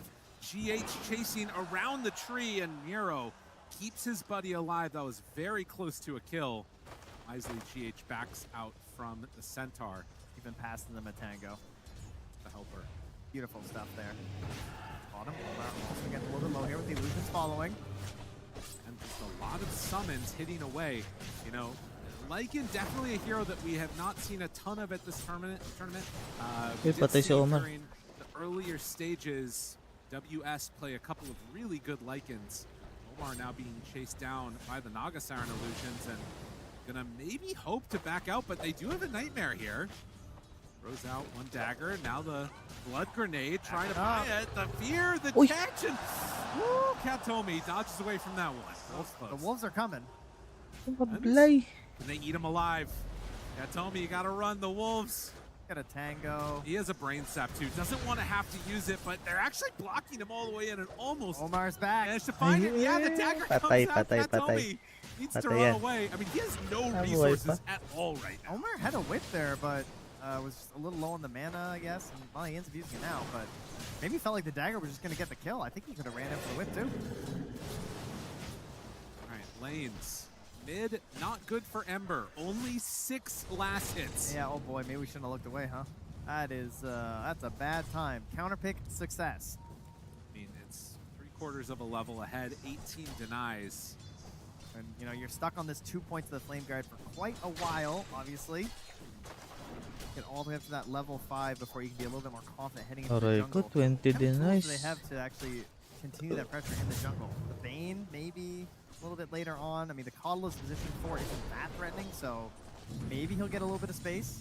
I wouldn't mind seeing those camps get blocked out if they find an opportunity on the side of Boom Boys, but seems a little unlikely. Dapat nagpalit na lang sila. Illuminating Blast as Miro tries to run him down a bit, but GH not going to run into any issues there. Hasn't leveled up the arrow, actually. Just all Star Storm for the damage. And you can see they don't have any vision on Cat only for a while. They start scanning their Twin Gate on the side of Enigma Galaxy. So they're worried about this Bane rotating through. He's going to drop a ward down that looks like a Bane rotation. So they're going to try and set something up here onto Sumail, or not. Back he goes. Just setting it up for later. Yeah, just he's thinking about it. I mean, it would be appropriate that we're 5 minutes into this and no first blood with these way these two teams have played. Yep. It's been very chill. Oh, is this an opportunity? I mean, they're trying, hoping maybe they force it a Dark Pact or something, but I mean, he's 2 points in the Slight and 2 points in the Flame Guard, so Lornov doesn't have a whole lot to offer you right now. Just the hope of a rune would be great. Yeah, because it has been, he's hungry, you know? Only 11 Haslets to the 24 denies of the Slark, while Katomi takes out the Observer Ward. So this was the plan. Boom Boys, move in, shut down that mid-Ember. Check. The second part of that plan, get Kiritich items, make him into this, like, impossible to deal with force. How long does that take? It's kind of a never-ending journey, really. You know, as all Naga Siren players know, there's no like end to the farm and you know, consuming that this hero wants to do. But in terms of being like a full-on force, I think you want to flex that force once the objectives start to come out here. You know, first Roche, first Tormentor, maybe you're not quite there yet. But heading into the second Roche, that's when you really feel the power of the Nagastar and be like, oh wow, wait, like, if she's just left alone, you can't really fight her. And she's hoping to take over the game around that, like, 30-minute mark, I'd say. Wow. Slow burn. And towards mid, BK gonna pop the ulti, chasing Loren off. They force out a TP rotation. And keeping that pressure on. It's gonna be the tower taking some damage as the full wave is gonna go into it. In the meantime, some battles potentially a brewing. Miero goes down. Sumail takes the first blood here at the 7-minute mark. And in the meantime, Katomi comes in to try and sneak in. He body blocks him off. Nice. Oh, wow. That was so well done. So Katomi be able to dodge away from that. And now GPK comes in. Omar, where you going, sir? Tried to get denied. Not going to happen. The body blocks. And Devai. He wants to escape, but there's nobody there to help him. The TPs are not coming, sir. As GPK makes the move around, the lane bleed has started. Although, it's Sumail. It's moving in, and with that TP, it's enough to force Boom Boys back. Costly, though. Yes. Having to bring your carry all the way down here. I mean, there is some farm nearby. I guess no one else on the team can take it, but he's not even level 6 yet. He is just going to straight up run back up top. That feels bad. Yeah. Not what they were hoping for. This is what you got to do is Loren off. Like, just don't give them an easy way. Cut the waves. Yep. Try and find something for yourself. Find a better life. Got to get a little bit creative here. I mean, net worth-wise, not the worst, but yeah, that one really hurts. That's how you get back into it, right? Picking up some of these runes. Obviously, the mid-Slark, not having the bottle, not as concerned about runes necessarily, so Bottle happy just to make sure that you were stealing that one away from the Ember Spirit. Out there by Save. How do you feel about Save being back on the Coddle again? I'm not the biggest fan, to be honest. Delikado pa. Ember baog. Or something like his Rubik. That starts to feel pretty good. But so far, it appears to have been working. And setting Nero up for a good time. Also building up those stacks. I think Coddle is very Rubik-esque in some ways, in the sense that there's a lot of items you can build on this hero, and the Aghanim Scepter some games as well becomes this like dominant team fight control, especially paired with the Nagastar. The AoE, just security that they can have in one space is pretty ridiculous. Much like Rubik, like knowing all the enemy spells as well for the spell steal, I find Coddle's very similar too, because in the middle of a fight, you want to be tracking these spells for good chakras, you know? Like, you don't have to like talk to your teammates, you know? The fight's busy enough already. We got to keep the clear calm, so when you can notice exactly like what a good chakra can do to turn a fight, that's all really important to get the most out of this hero. Katomi there interrupting the Ember, who is going in for some pressure, but this is a nice move. As Lorenov has level 6, they're ready to start pressuring and taking down that tower. Devai has had a very good game so far. Yeah, this is the Lycan hack tech of taking the Dark Troll Summoner. It is by far the best creep you can get on this hero because of the Feral Impulse, and you can knock down a tier 2 tower so quickly. Oh, nice slight dodge there for Lorenov. Okay, he's gaming. Able to do some good stuff, and you can't deny all the creeps. And look at the Dark Trolls. They're just running in mid here with the Lycan. So this is, you know, granted, Ember feels real bad to be him. The rest of these heroes seem to be having an okay time, and in fact, as they wrap around onto Save, Blinding Light back up in a moment, and that's going to keep him alive. But then Devai just decides, I'm going over to the towers. They do lose GH. And this is the cheese of this hero. Summon some Skellies, have a Feral Impulse, and just knock down tier 1s and even tier 2s. They will bring enough heroes to drive him back, though. Of course, with a Keeper of the Light, you'd think, oh, we can defend these towers, surely, but it's just a very cheap play for Devai. And in the meantime, Sumail goes up top. It is going to be a deny on the tower from Miero. But you notice, I mean, there are a lot of ways that you could have gone. Centaur has obviously been very strong this tournament, but going into this Helm of the Dominator, he's not going to be providing a ton. It's going to be on GPK to really run this game, it feels like. Yeah, you're not looking for an 11-minute Helm of the Dominator. This is not a good Centaur game so far. You want this thing out like ASAP, you want to be pulling waves, you want to be a total nuisance. Not the best game out of him thus far, but scaling later on in the game, we've all seen the power of this Centaur. It certainly helps a bit there for the Slark in terms of just like securing him for slightly better fights. And that tool is always going to be available, and it is a consistent way to initiate into these fights heading later. Yeah, I would like to see him, as the panel mentioned, maybe reaching a little bit deeper to his pockets with so many heroes that he's able to play. But at the same time, Medra's been really good. Yes. You know, you can see it scaling later. It has a certain element of security that you know that later on in this game you can become this beast. I mean, we saw Collapse earlier. It just dominating every single fight on this hero once he had the heart. And you know, there is another element to this, the psychology of like the last game potentially of your tournament life for Nigma and playing on this timer and like the pressure to keep things moving and to keep trying to take objectives. Will they succumb to that? Will they sort of hit their timings appropriately? How is that going to play out is the other thing to watch for, is it's going to be a shield rune taken for the Ember now. And he's going second. First item, Ghost Scepter. Yeah, he is trying to find a way. I mean, this is kind of a funny thing that can happen to Embers sometimes. I remember back here in Shanghai in like 2018, we had the mid-1 first Aeon Disc Ember. Right. You know, running around the map, just trying to make plays happen because he was just so countered in some of those games. Omar, not a great way to get out of here, and will be leashed and killed. Save takes him out. Up, doing a similar thing, trying to find an item that lets him play the game.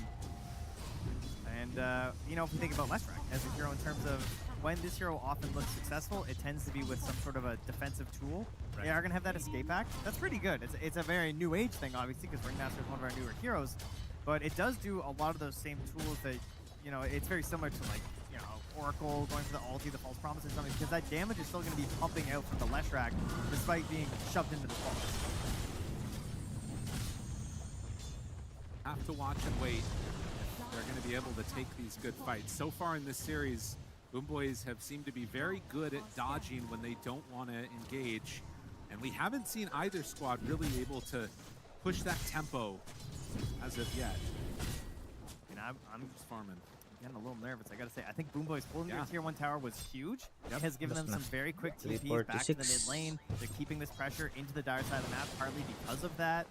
I think had they succeeded on that earlier push with the Helm of the Dominator and Divide to take that tower down, I think they would be in a better spot right now. Again, Lorenov in here very deep, farming up these waves, feeling pretty confident himself.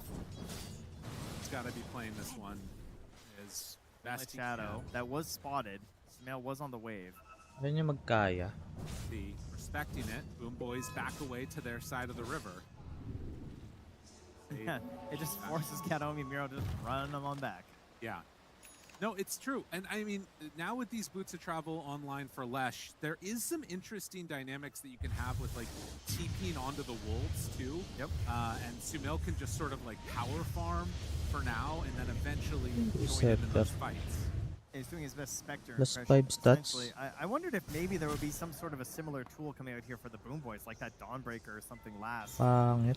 But they're, I think, a little bit more inclined towards the just like slow it down a little bit state. I don't think they're trying to necessarily like rush for a bunch of kills. I think they're going to be more objective focused in that regard. But this is a pretty free looking kill. Easily done. GH goes down. GPK building up those stacks on this Slark, running the game. 4 stacks of the permanent Agi so far.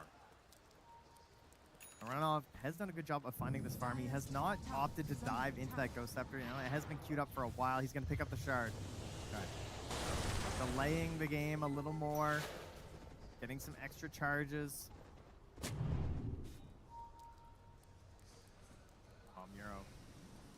Keep an eye on what the dire side are up to, just running his creep through here. Now moving into this mid tower. I mean, getting into this hard is going to be very hard to bring down. The damage, Nigma. I mean, look, that's a play right there where if it doesn't hit, it tells you something about how they're feeling. Yeah. Maybe a little bit anxious to be making these moves. GPK easily gets away from that one. They're very dependent on their Ember to set anything up, and unfortunately, that's part of the counterpick here of the Slark, because it's not just the laning stage, it's this mid-game where you have these classic Ember Mirana combos. Slight into the Searing Chains, into whatever stun is following up. Slark's getting out of there. He's going to press one button, and the follow-up's not going to hit. He doesn't need a friend to get a 4-stab or something to bail him out. He can just take himself out of the situation. And tell me, finds another, and this is just a little bit of a bait, trying to force some TP rotations, which are then canceled. Looking for a Moonlight Shadow as well. They do get that mid tower finally, though, pushing it with the dragon here as it battles against the centaur and the wolves. Brenoff finally gifted a good rune. GBK up the Stampede after a bit of a jump onto Sumail. Sumail liking what he's seen out of Omar. That Nightmare is not going to turn into anything. All right, well, the Hightail is out and online now for the Lycan as the Shard gets delivered to Devi. So this gives the Wolves a lot more power, and that potential for the TPN from the left track that you mentioned becomes a lot more real. I mean, this is the moment right here where I feel like I would want to see Enigma making some type of a play, right? You just get an amp damage on the Ember. I mean, granted, it's got the Ghost Scepter. It's not exactly like the fighting item that you want. Not the intimidation that you're hoping for, is it? No. Oh, he's got the Ghost Scepter, guys. Look out. He won't die immediately. Net, now the reel in, finds the stun, backs away. They do get some damage out from Devi. It starts to hit into Katomi. Chase forward, amp damage there, but the song already used, and the TP away. This is why it is so frustrating to play against this hero. I mean, GBK was still showing on the wave down here. Is there any way he can't get out here? They're hunting, trying. He does have ulti TP. So rooted, but if they're able to bring in the Lesh in time, now he can't TP if Lesh finishes in time. The arrow is there anyways. They find and kill GPK. Devi with the tip. I mean, that's just a pure greed tip right there, right? Like, there was a song, there was time. Yeah. And he stuck around for a little bit more farm and thought, oh, I can waste their time. I mean, how many times have we seen that, right? People chasing, wasting that time, and these slippery heroes still escaping. GBK not successful in that one, and that one hurts. And if Miero comes in right now and shows on this wave, now Sumail shows first. So they can't make any play there. But has the Sanj and Kaya done? Omar is trying to build into a Blink Dagger. Again, elimination games. Think you're safe on the Slark? Not so. Yeah, this 5 minutes, 15 to 20 minutes, this nighttime has been so pivotal in this tournament because this is where you can gain enough of an edge that makes it so the enemy can't fight you with the Tormentor or can't fight you with the first Roach. Or you find the little holes in the vision to get in and drop some wards. Sumail leading the way here. They do have Miero. They also have Wolves. Tries to get it. The Fear not quite going to connect. That was almost enough for a kill. And now GPK coming in from behind.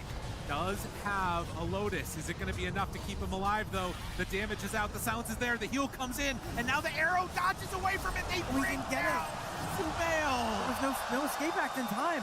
Omar not able to keep his buddy alive. And the Tame the Beast will not matter. Tried to max it like crazy. I think he had a Lotus as well that they got through that, and then the Lotus. And they find another. GH next down. What a response here, bringing in Kiritich. A mistake maybe from game one where they weren't able to get him involved as early on. This time he shows up. He has an Orchid, and Sumail is out of it for a while. Because until he is a BKB, he's going to be very worried about coming back into a fight. And that goes for the Ember too, obviously. Like, he cannot afford to get Orchided. He just got gripped up to his death. An Orchid being in these fights, this game is not for him right now. Kiritich. Anna was talking about getting 3 items, but him being involved that early definitely spells some issues. By the only one not to die in that last little battle. And he too is trying to, after the Helm of the Overlord, go in for a BKB and then the Nullifier. But will it come online quickly enough? Now a 5k gold lead here. Arrow's gonna have that heart in just a moment on that Centaur. And I don't think you have the damage to deal with him and then everything else that's left there from the Boom Boys. Okay, this Mage Slayer, the Diffusal Blade. Definitely an issue. Well, nearby, GH. Back out. But yeah, I mean, you can see some of the ways that this stuff could work, and it could look good for Enigma if you get everything working together in concert, but it feels like slowly and steadily, this Boom Boy roster kind of has what it takes to control the game. Yeah, it's worth noting that, you know, historical counter that Lashrak was to Slark, Mage Slayer didn't exist back then. Yeah. And Mage Slayer, obviously, it reduces all damage that you're dealing. So it's going to reduce that pure damage. It's going to reduce that magical damage. It is just by sticking on top of that Lashrak. And that's where the escape action really comes into play, too. Yeah. Just removing the possibility of attaching that debuff.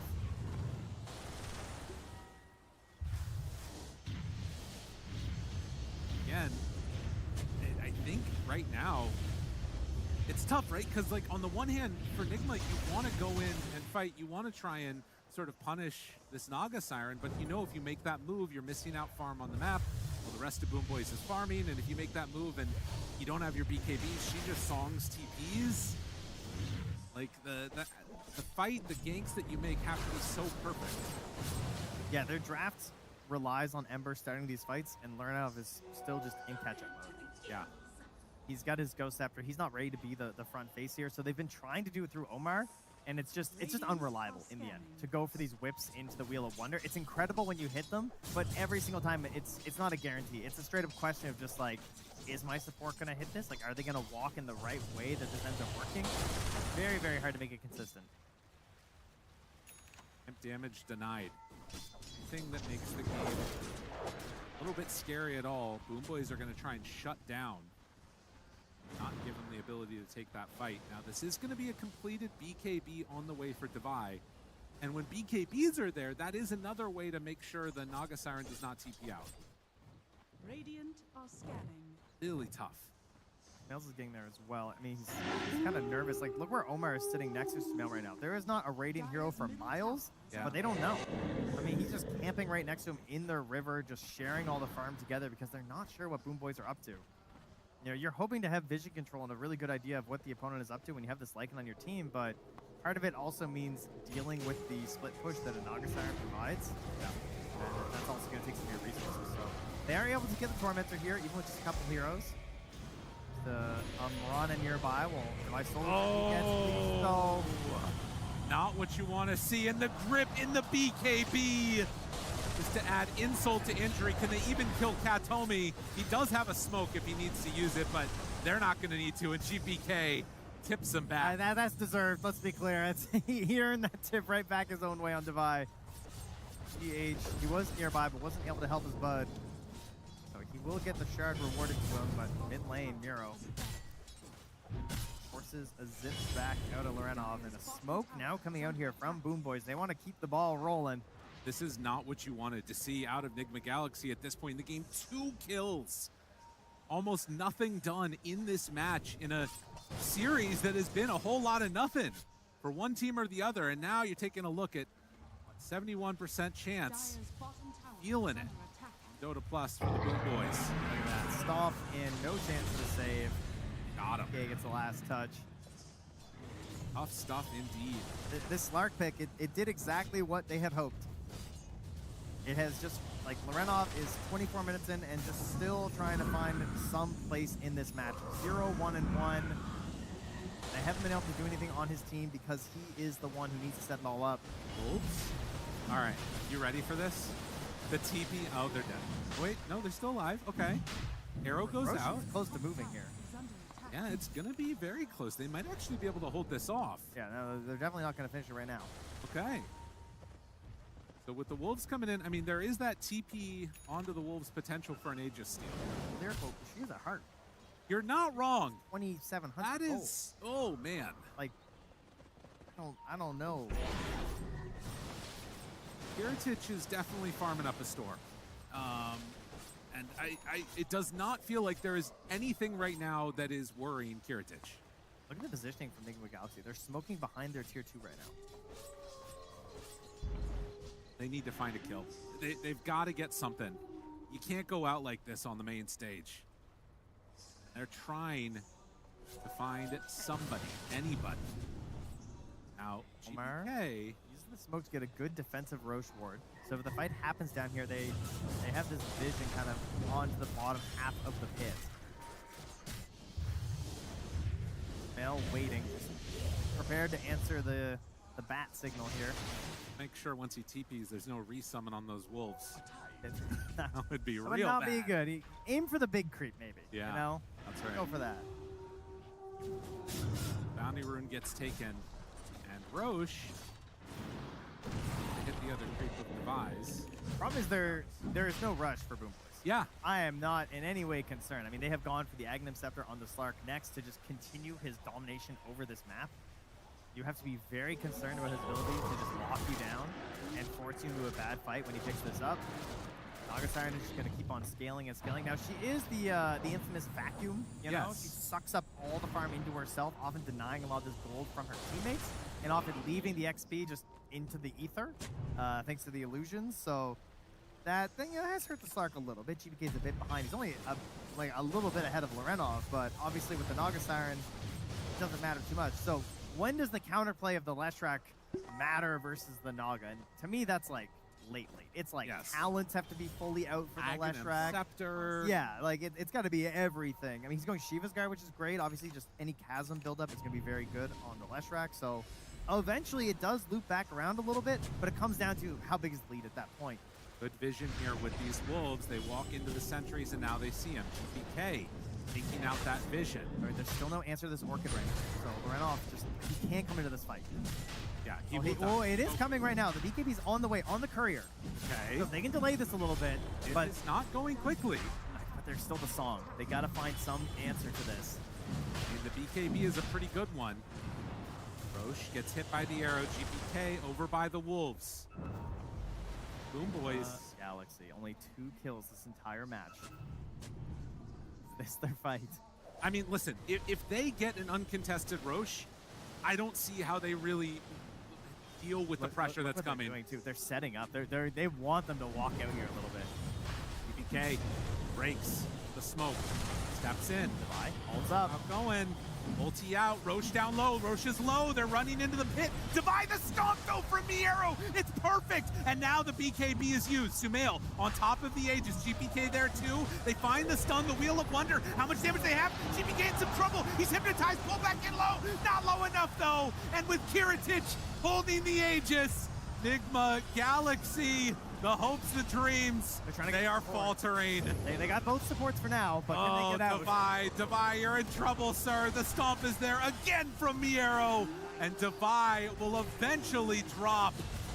BPK cleans that one up. Kiritich, you're too strong. Yeah, heartbreak on that one. Even has to leave the Shrine of Wisdom behind. The Wheel of Wonder, they tried their best. Thought they might have had a moment there, but the damage it's just not there. It's not enough to deal with the Naga Siren at this moment. She's a little bit too big. Hearts on 2 of their cores, and Leshrac just can't match that damage yet. Death by 1,000 cuts. The Naga Siren forgotten. No wins so far in this tournament. I think they pick it 4th or something like that, and just a backbreaker of a pick. That Slark was chewing them apart right there.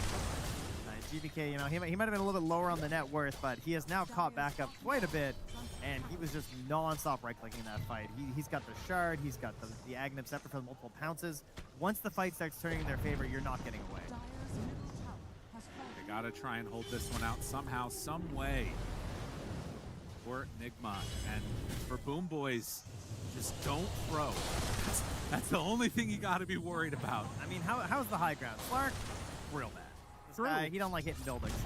Centaur, Naga Siren, it's a little meh, you know. The illusions obviously are not the big tower pushers they used to be. However, they're very good at killing heroes, and it's really easy to take the enemy base when there's no heroes. Particularly if you get like a Blink Dagger play into the Naga Siren later on. That's how you just end this game right now, I think. Oh yeah. Well, also, I mean, potentially, if you get this Katomi Aghanim Scepter done, find a grip onto anybody, and it's hard to deal with.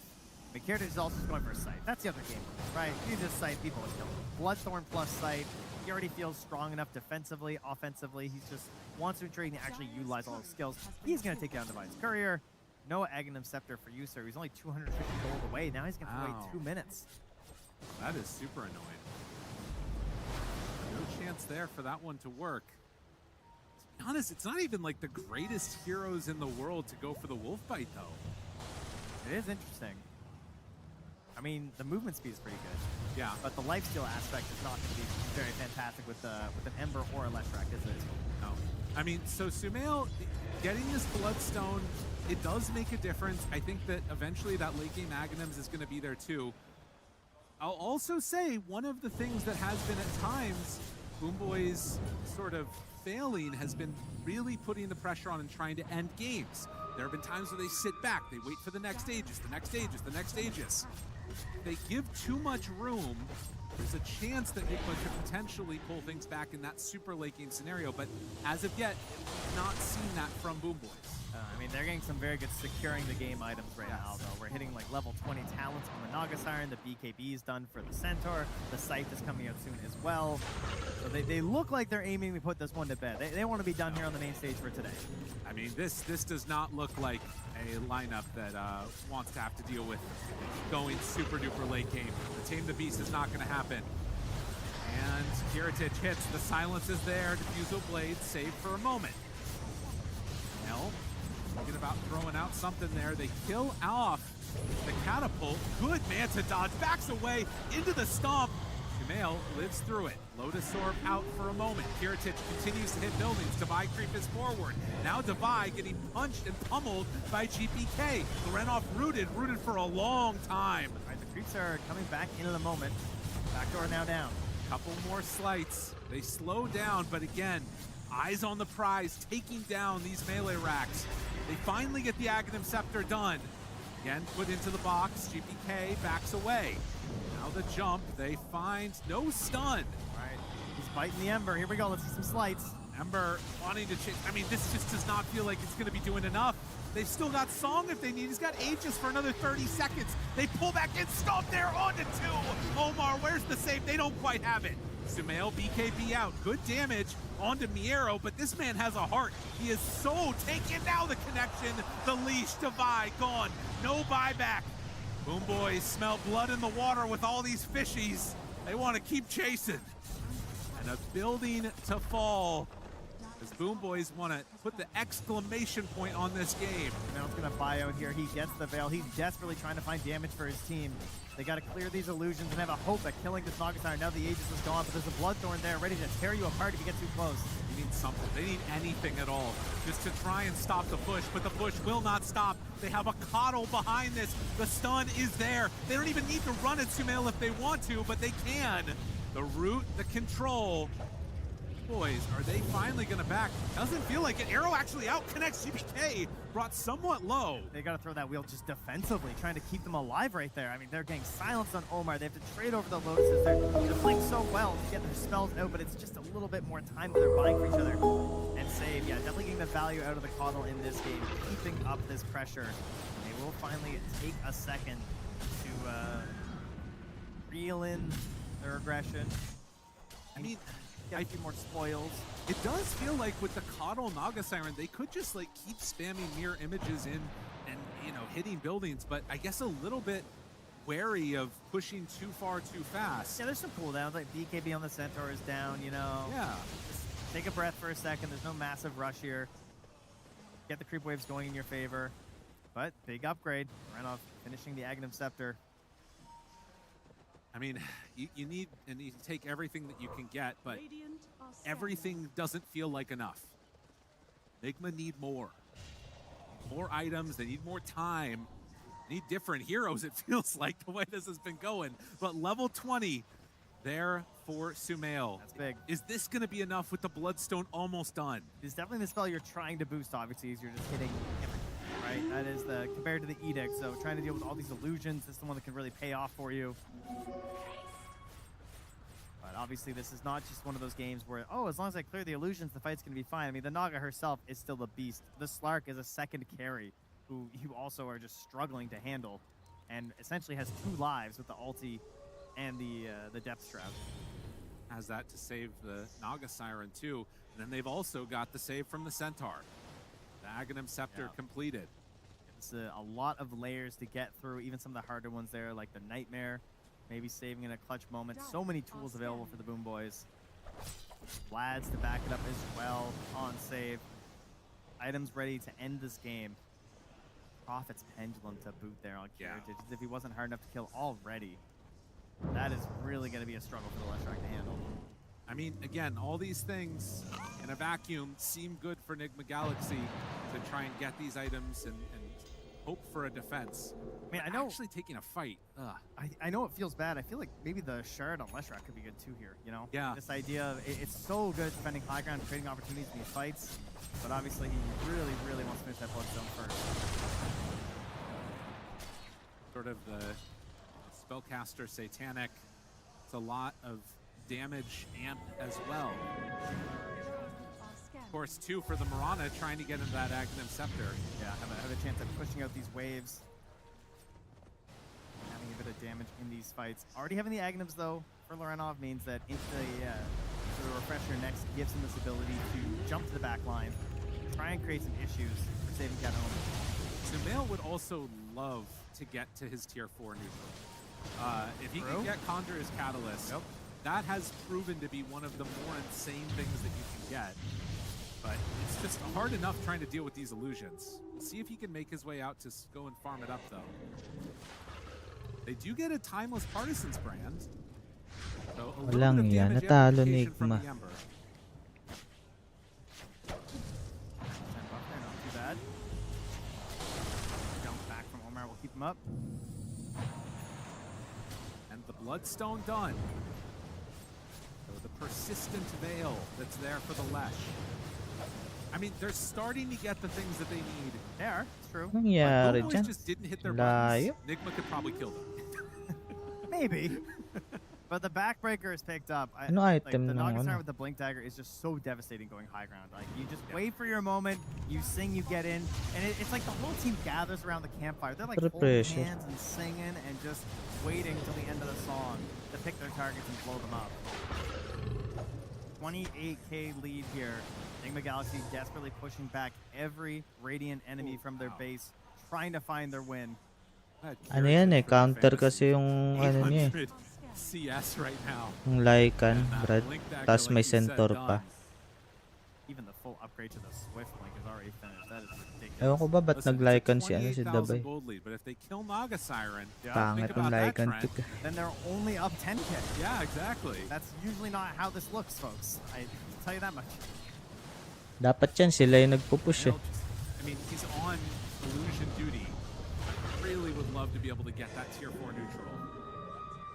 I mean, he's got Bloodstone. He's going for the shard, so he's figured it out. Yep. That Roche pretty much guaranteed though for the Boom Boys. Kataomi's been camping in the pit. Sees it spawn now. GPK. Pangit kasi may tapos ano pa yung support niya ano ring master defensive dapat yan pagka maglalaikan sila ano mga shadow shaman dapat tinuloy na nila shadow shaman. They need a wolf bite first though. Give him the bite. Unfortunately, no chance there, and it's not going to happen. They actually give the Aegis to GPK. They still go for the bite. For a run-in. The gem around here. On the lane. Just trying to get onto the map, I guess, to go farm the other camps. Gems on GPK. Bog na bog. So no conjures Huwag na catalyst nullifier for the pa, wala Lesh. namang gagawin They're cutting the nullifier. waves. Save gets one though, because that seems I mean, fair. this is a nice ghost push though. Yeah. They did notice on Bane, as the wave was just suddenly being obliterated by nothing. He kills it while smoked up. Worried that he's being chased, will go down and then sit back. Wise to see. Nice smoke up here from the Boom Boys. Have they decided it is time to put Enigma to bed? Enigma gonna go out at the same position as last year, and will Boom Boys once again move into top 4?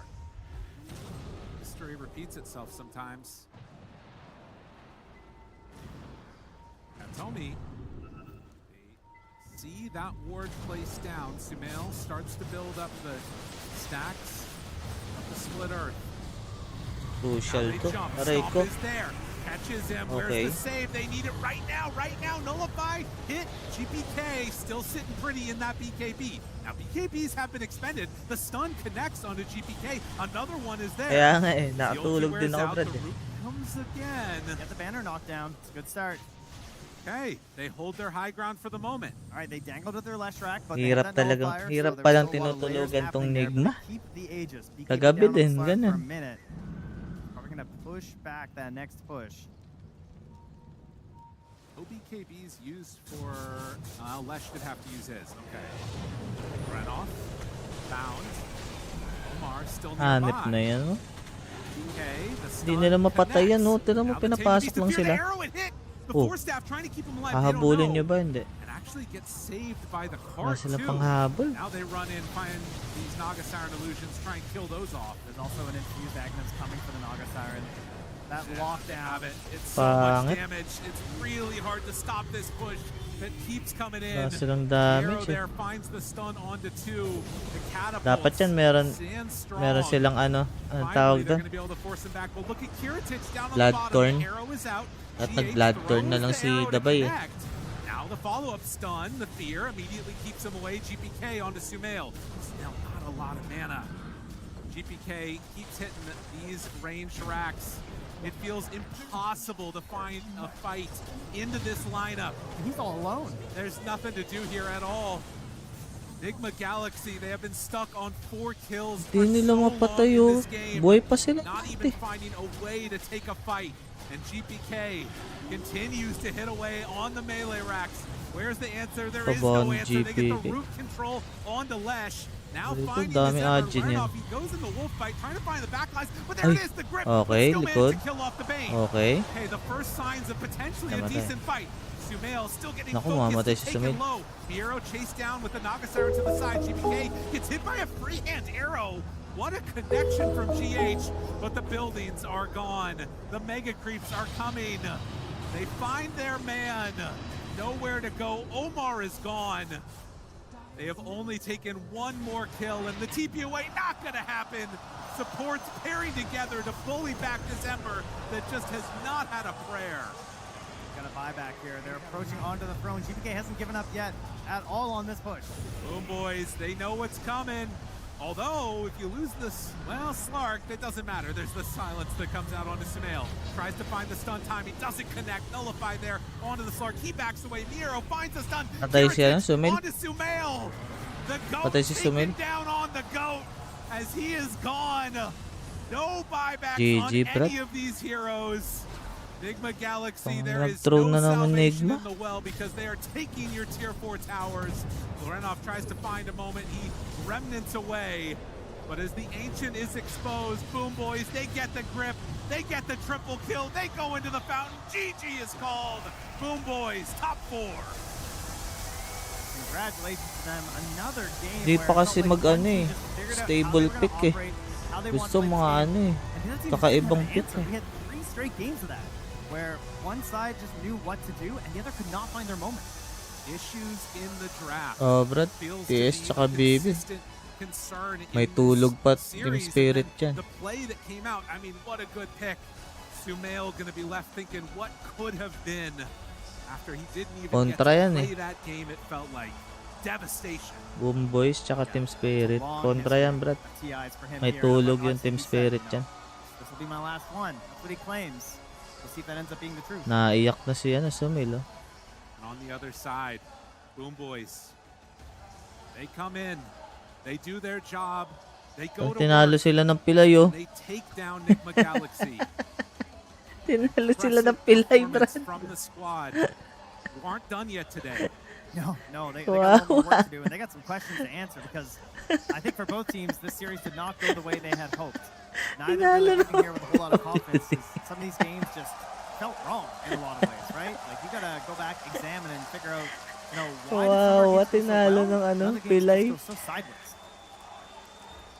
Boom Boys definitely Puto, getting may the love from partida the pa yung crowd kalaban in this nila. one as they are continuing nako. on in this tournament. Still a lot more to play through for them. Kara. I mean, I think for Enigma too, it's this team that obviously has such a pedigree, such a history. We're this close to being able to make it through to another series. Had us all thinking maybe they had a chance to Mukhang make it, but Yandex Boom to, Boys shut the door on that one in this game 3. Yandex Grand Finals yan, Brad. Spectacular fashion. Yeah, they got themselves a standing ovation here from the crowd right now. So lots of friends and family here. Very happy to see them win. Matatalo yung Mental ano, stage. Yandex, tas babalik ulit. 观众朋友们，欢迎来到赛后采访。那现在在我身边的就是来自 Boom Boys 的 Save 选手。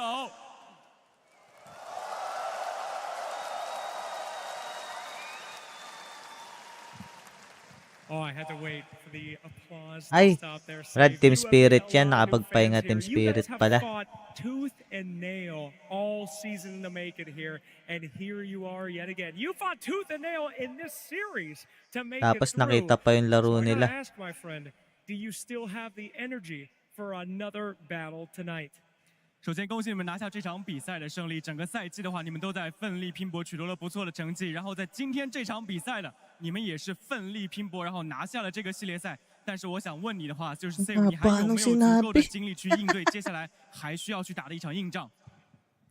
Yes, I think we have a lot of emotions left. We knew that we don't need to waste much here because we have a game against Spirit, so we'll see. Ikli-ikli no English eh, ang haba nung sinabi. 我们其实还有很多的精力，很多的充足。我们在这场系列赛里面并没有浪费太多。我知道后面的 Spirit 比赛才是更艰难的赛事。 Absolutely. We did have a chance to talk to Spirit earlier today. They were excited to see who would make it through, as both of you have fallen to Vision, of course, as well. So you have a long road ahead of you. Are you excited to get some revenge on both of these teams? 我们之前也跟 Spirit 聊过，你们两个队伍的话，其实都是输给了 Vision， 然后掉到了败者组。想问问 Save 有没有信心，然后想不想去完成更进一步，完成自己的复仇？ Yes, I mean, I want to win every series and go through the until final or something and get the revenge against Vision. All right. We will see if that revenge is coming. 我想我们可以一路走下去，然后说不定我们会在最后来终于找到 Vision 去完成我们的复仇。All right. You and your team have come such a long way. You have now achieved the same placing that you did last year. You and GPK in particular, 1,000 games together. Is there anything that you'd like to say to your Boom Boys about your accomplishment already and about your journey to get here today? 你们的话其实已经追上了自己去年 TI 的成绩，尤其是你跟 JPK 在一起已经打了超过1000场的比赛，有没有什么想跟我们现场所有支持 Boom Boys 的粉丝说的话 Yeah, I mean, JPK is a player that I played the most, I guess, in my career with. We have super synergy together. And yeah, we are waiting for a match against Spirit. You know, it's been a while, 5 years, I guess, since TI 10. When we play against them on TI, I guess we'll see what's going to happen. I mean, we're super ready. 确实，我跟 JPK 的话也是一起打了非常久了，然后跟 Spirit 对决，其实我如果没记错的话，上一次我们两个队伍交手是在 TI 时，已经过了5年的时间了，非常期待这场比赛，我们也希望能够有一个好的发挥。好的，那也是感谢 Save 接受我们的采访，我们把剩下的时间交给我们的分析台。 5 years since they faced each other at the International. Boom Boys and Team Spirit, and Save is already looking forward to that one later tonight. But for now, they can relish in their victory. This was a very well-deserved win, Rhea. Oh, yeah. I mean, I think this is maybe a complete change up from every other series we've seen so far in this tournament. It was so much slower pace, much less kills when they needed to.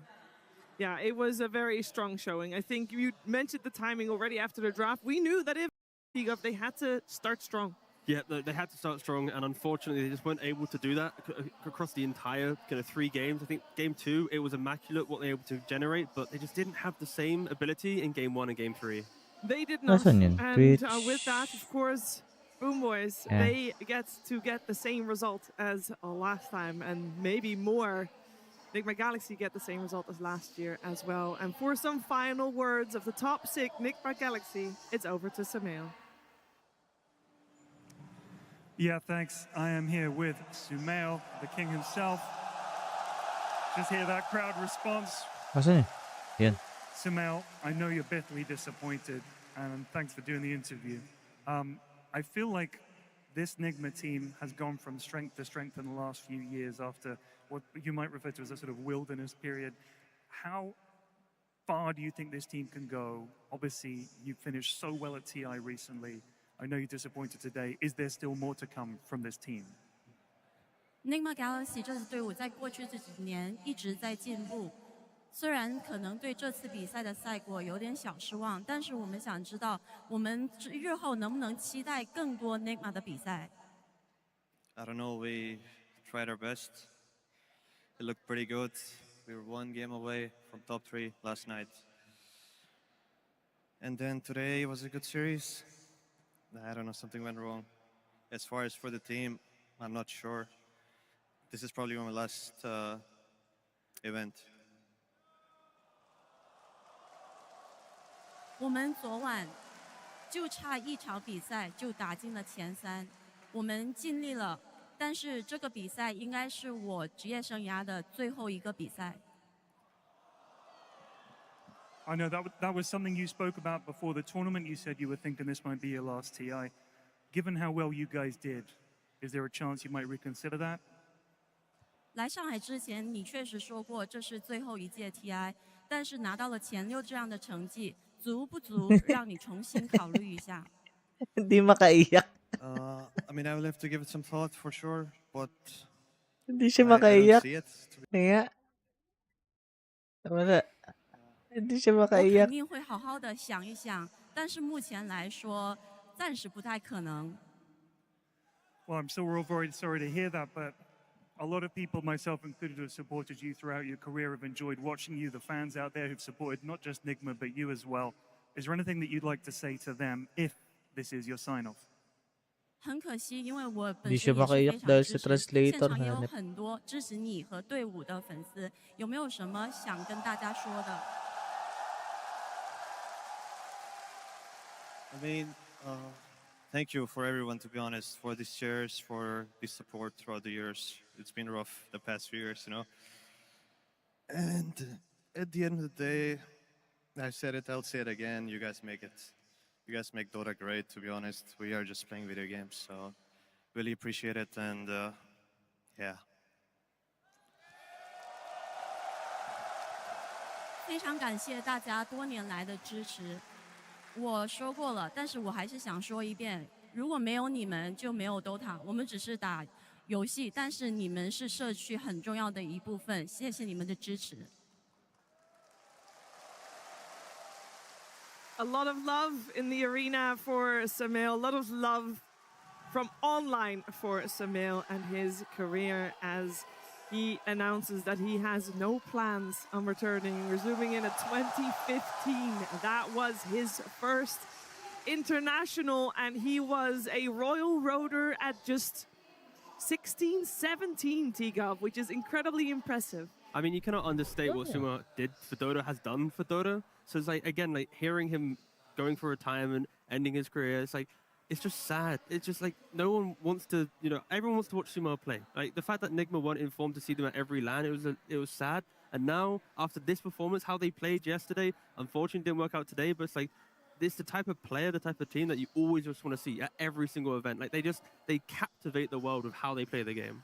Yeah, and impact the world, impact the mid lane, right, as well. Impact the mid lane, impact my heart. Yeah. I mean, Sameo like, you know, one of the old guard of players that like I grew up with Dota with, watching him play. So, you know, to have him at the TI was a treat. I'm so glad I got to see him pull out the Listrak, even though it didn't work out. You know, it's a hero that has been wholly ignored this tournament, and it's something of a beautiful classic. So, yes, it was nice to see them at least try. Poetic in a way, absolutely, as this game did not go the way that NickMac Galaxy wanted it. And of course, we say goodbye to Samil here from the scene, and of course with NickMac Galaxy now also from the international as a whole. They end top 6. This game was not meant to be, Winter. Yeah, it's very, very sad. You know, it looked really good. I thought the stars were aligning, but I mean, this Lash hero, he's not really picked for a reason. You know? He has a lot of glaring weaknesses. His window in the game is very small. You have to snowball really hard, and this Mage Slayer item kind of just makes it so difficult for this hero to enter the game. I mean, it was a really good try, though. I genuinely thought that there was a chance that this strategy might work. Yeah. Oh, sorry. I just want to say I did take a look. We talked about the Slock and the matchup mid against the Ember Spirit. So GPK has played this matchup twice, and last time it was against Mikoto Ember Spirit, and they did go even on net worth at minute 10. The reason for this was simply because they tried to get a kill at level 1 on the runes, and he skilled Pounce. That is literally it. Because he did that, the Ember Spirit was able to gain 5 CS and 2 denies on the first wave, and was able to get a HP advantage. And then literally, that was it. That was enough to make it so the slot couldn't dominate Ember Spirit. In this game, we see that GPK has replay reviewed. He understood. We skill our E, we shiv the Ember, and he cannot lane. It was unbelievable advantage. The CS was just like, he had 20 plus It was not even close. It ends on 95% kill participation. Granted, there weren't that many kills in the game, so that definitely helps towards that percentage for sure. I also want to touch upon what we heard Save say, Tigav. He said they didn't feel like they needed to use a lot in this game, energy-wise. Yeah, I feel like, honestly, this series comes down to a lot about draft, in my opinion. I think the team that had the better draft just kind of walked through the game. In game 1 and 3, of course, Boom Boys had the better draft. I think Nigma did get the edge, of course, in that second game, but it didn't really feel too much about big play, big team fight, the synergy of communication, all this stuff. It was just what you have on paper, throw it into the game, and as long as you click your buttons, you're going to naturally win the game. Yeah, so, unfortunately, the prep was just, I think, what made the difference. You know? And you could say that maybe yesterday they ended really late. You know, it kind of made it really hard for them to have enough time. I'm sure they had time, but whether it was enough, we don't know. And the result clearly showed that it was not enough for them to get a victory here. It was not enough. This was still hard fought. They tried their best. They tried to delay the game, even knowing that that draft was going to be so difficult. The later it went. They went late anyway. Fought valiantly, but Nigma Galaxy, the stars are lining on number 6 for them. 5th-6 is where they'll stand. Now, I know we have heard Boom Boys and Team Spirit that are facing each other later today. They both talk about facing Vision. So they're kind of already eliminating each other in their heads, which is cool. And they also have in their heads that they're going to face Vision in that grand finals. And there's still another team that would like to say something about that, because we do have 4 teams remaining. We'll have 3 by the end of the day, because either Boom Boys or Spirit won't get that chance to face Vision. But maybe they'll face Vision a little bit earlier than they thought, because they might be in the lower bracket. I'm talking about Yandex. I'm talking about the upper bracket finals. We have got Team Vision taking on Team Yandex after a little bit of a break. It will be Natty and her team to take you through that one. Before we get there, we are going to explore the venue with Slacks. Hey everybody, I thought I'd give you a tour around the arena. Sir Action Slacks here with a little walkthrough of all the different sights to see around the old bowl, as they say. We're going to start things off with this embroidered Aegis. This is a real embroidery done by a master of embroidery in his own specific style, specifically to the Aegis that you'll be seeing on people's backs. Here we have our haul of different jerseys and rings throughout all the TIs. This is where it all started, baby. TI 1 over for the free-to-play pin is there, the original shirt, the original ring, and there's so many beautiful designs. We've seen some of these before, but just seeing the growth of Dota 2, all the different rings, you get to pick your favorites. I know mine, one of mine used to be this guy right here, just a standard Team Liquid, got a bunch of gems and stuff, but I have to say, oh, this is a cool one. If you want to say, this one is Tundra, and they made the ring itself look like the logo, very cool. But I gotta take you to the new edition. This is last year, Team Falcons, absolutely beautiful purple ring in there. I can't wait to see what next year's ring will be, but we'll have to do that on next year's tour as we keep going onto the attractions. Do you want to take a little seat? Well, come on over to the Secret Lab booth. You can see a beautiful replica of the Aegis, partake in some stuff, and go look at some chairs. Now, Secret Lab has been one of the only sponsors with the International here, one of our official partners here. We have had custom chairs every single year, and they are beautiful, dating back all the way to 9. Look at this purple bad boy. So yeah, I personally love this year's chair. I think it's fantastic. We've got that nice logo on the back celebrating our embroidery theme this year. A lot of Chinese stuff, but me at home, I'm a classic boy. Dota logo for life. Hi, hello everybody, yes. What's your name? My name is Scarlett. Oh, fantastic. Welcome. This is our secret shop area. We saw you hanging out here, admiring it before we came. We have all the stuff in the secret shop in this glass case. What did you like? Was there anything interesting for you? I buy this one. Oh, the chess set? This thing is massive. Yeah, and this one. Oh, and the mouse pad? You went shopping today. Not the Ogre Magi Cape? No. No, not the big Chungus Froggy? No, I have a small one. Oh, you got little Chungo. Okay, no problem. Well, that's a very good selection. I can't believe you got that whole thing. So that's pretty cool. Yeah. My favorite thing gotta be this gigantic Crystal Maiden. Yeah, I love this too. You got this? No. No, but you want it. Yeah, I want it. Well, congratulations. I hope one day You get to have it. But Yeah, yes, the thank secret you. shop has many cool things. Can you give us a go buy stuff? Yay! Here we have some never, So I brilliant. believe, released art from the game, and it is very, very interesting. You got some creeps here firing lasers and stuff. Got some beautiful rivers out there before it actually got out. I know this one was a preview to the back of TI-10 on Roshan, which was cool. We've got some massive lane pictures. Now, you might have seen stuff like this anti-mage background picture before, but this is the full-size one. I never knew there were radiant towers behind anti-mage. This is early concept art of Dota 2 heroes and other things, and it is fascinating to see stuff like early Underlord, early TA, Arc Warden, Monkey King. These Slark before and afters are absolutely unreal. Did you know Abaddon was supposed to ride on the haunted Gryffindor? I never knew that. But yes, absolutely fantastic. And this one I know I've never seen, the early concepts of Aghanim. So if you're a lore nerd, come and check out the early concepts. It is super cool. Welcome to the secret shop, my friends. There he is, the shopkeeper and his beautiful pet. Do you have anything to say, shopkeeper? No, it's a picture. Don't get crazy, but you can absolutely come here with your friends and have a beautiful picture. Bring your friends if you have them. It's a lovely setup. And there you have it, our little tour around the bowl. So if you guys are here, I hope you have fun. I hope you explore a little bit. There's lots to see and lots to do. And if you're not, you should be here next year. I'll see you guys again. Thanks for watching. Ibig sabihin, next year, Shanghai ulit?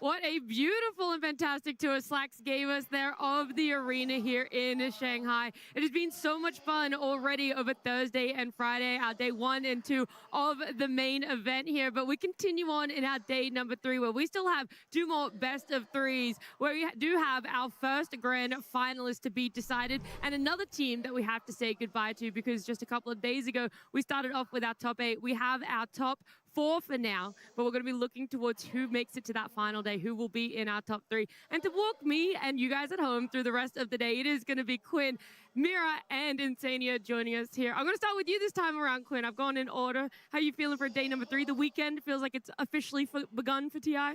I'm feeling great. It's the most exciting part of the tournament when the pressure really mounts. There's such a sizable difference between the beginning and the end, and how it feels for the teams, how it feels to be here. So I'm just enjoying the energy and how special this tournament is. I love it.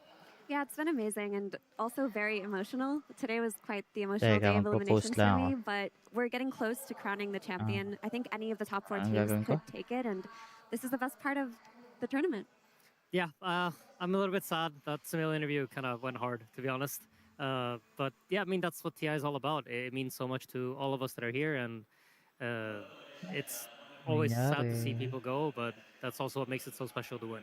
Yeah, TI just marks such a crazy moment in the Dota season, in the calendar as well. It really is where a lot of people decide for themselves what is going to be the future, not just as players, but also in this tournament. And for 4 teams, there is still that future on the horizon. More importantly, for Vision and Yandex, it's looking like it could be their year. Both of these teams having amazing journeys, Wait. but very Wait, different. I'm sorry. This is just how the bracket has looked for them. Vision so far have not dropped a single series, not a single best of 3 have they lost, but they've been pushed to the limits. Yeah. We've seen them go to that game 3, be able to bounce back. But on the other side, Yandex come in day number 1, extremely strong 2-0, a little bit shaky again, seeing maybe more of that group stage performance from them against Nigma Galaxy. And now you wonder, does that continue in a day 3? Does it Yeah, I'm reset for playing League themselves? 2. Are we going to be seeing an amazing clash of teams that belong in the top 3 of TI, Yep. one of the most competitive Me TIs too. we've had? I think so. I think these are very, very strong teams. They're in the upper bracket for a reason. I look at Vision as the favorites. They were the Yeah, favorites actually, I coming in, played, but they're just a different beast. I think they are incredibly high think skill, incredibly 3 days consistent ago. in all their players. But I think Yandex have the means to beat them. It's capable, it's possible, but they I'm have doing to single perform draft very right well now. because Vision is they're just monsters. They really are. But Yandex's journey has been pretty awesome. As we watch this TI progress, CJ in particular, I saw him regaining his confidence with every win. And this main stage, I think a to few me, days has ago I really was energized them. trying They are a team that I would never count Kaisa, out. While Vision are the favorites coming into this, the if ADC you one. can look at the history of these two teams playing against each other this year, it's pretty even. You have one series win But for both I teams, always lose. 2 draws, and then one Yandex I 1-0 tried to do versus them. the AP This build. is closer than it looks like. I mean, I think the cool thing about these teams is, and Vision they look like the unbeatable team right now. They've been the most consistent. They don't really make any mistakes. They haven't really been challenged, I feel like, in the same way that Yandex had. I did Yandex have has had fun to with prove Zeri. themselves and every day come in stronger. Like from the group stage to day 1 in playoffs, they had to improve and be stronger. And then they managed to beat Liquid. Then they come up against hyper Nigma. carry Nigma proves to be a very fierce opponent where they get challenged in the draft. They have to play against a Nigma that nobody has That's played against cool. in this tournament, I think. And they've Is your constantly had to cannon overcome challenges, mid? and I think this is just like the biggest one so far. So I think at the Oh level yeah, coming into the right. series, I would give That's Team cool. Vision the I edge, don't play but mid, even Yandex in has just Dota. kept improving, so it'll be interesting. There's a lot to learn from on the both sides, right? The way that these I teams suck have at played, mid. the amount of series. Poppy even I alluded just to like it, whereas we haven't playing actually played that many games in his eyes at supports. TI, and so Yeah, the inverse can be said that Yandex might not yeah. necessarily I have play a lot to support. work on with how Vision I want like to tackle what's playing currently dual happening lanes, throughout TI, because we are seeing this weird cycle so happen. that's Everyone why I comes in tried day 1, and it ADC. feels like the carries, the mid lanes, they're the really important moments, heroes to look at. And then Yeah, we shift a little bit over the last 2 days, where supports are more in that but first phase band, but and I'm ADC is wondering kind of which hard direction are the teams going because to put their if you faith get in. shut down, I think for these teams, it's different. Like I think for Vision, you the can cores are carry it. really the backbone. They're what's important. They're what they play around. All 3 of them are absolute monsters. Unlike Or in when I think Dota. about Yandex, you have to talk about Soxa, and we always do because he is such Yeah, an yeah, instrumental part of that's this true. team. And so I think their focuses are actually on different parts of their team, on how they prioritize heroes and draft and just the general priority of things. I think that's what makes it interesting is they're not quite the same. They are different teams that are very strong at their own Yep, things. Well, we're more going to see on just how decision strong these making. two teams are, as we're going to be seeing them take I to the agree with that. stage and see who makes it to the grand finals. That's why I hate jungling. The the jungler role is kinda hard for me because I don't know the patterns, the farming patterns. I think if you lane, you take the clips in the lane, the gold is not as much as the ones that are not junglers, right? This team has not yet dropped the Is series it at still TI 15. like that? They come out of group stage 4-0, and whilst they've been pushed to the edge and pushed to the limits, they're still sitting in this upper bracket. A top 3 at the absolute minimum for them, but they're not going to walk away happy if that happens. They want to make it to a grand Tarzan. final, and all that What's that? stands between them Is that a move? is this best of 3 and their opponent, Yandex. Okay, start blue, get all the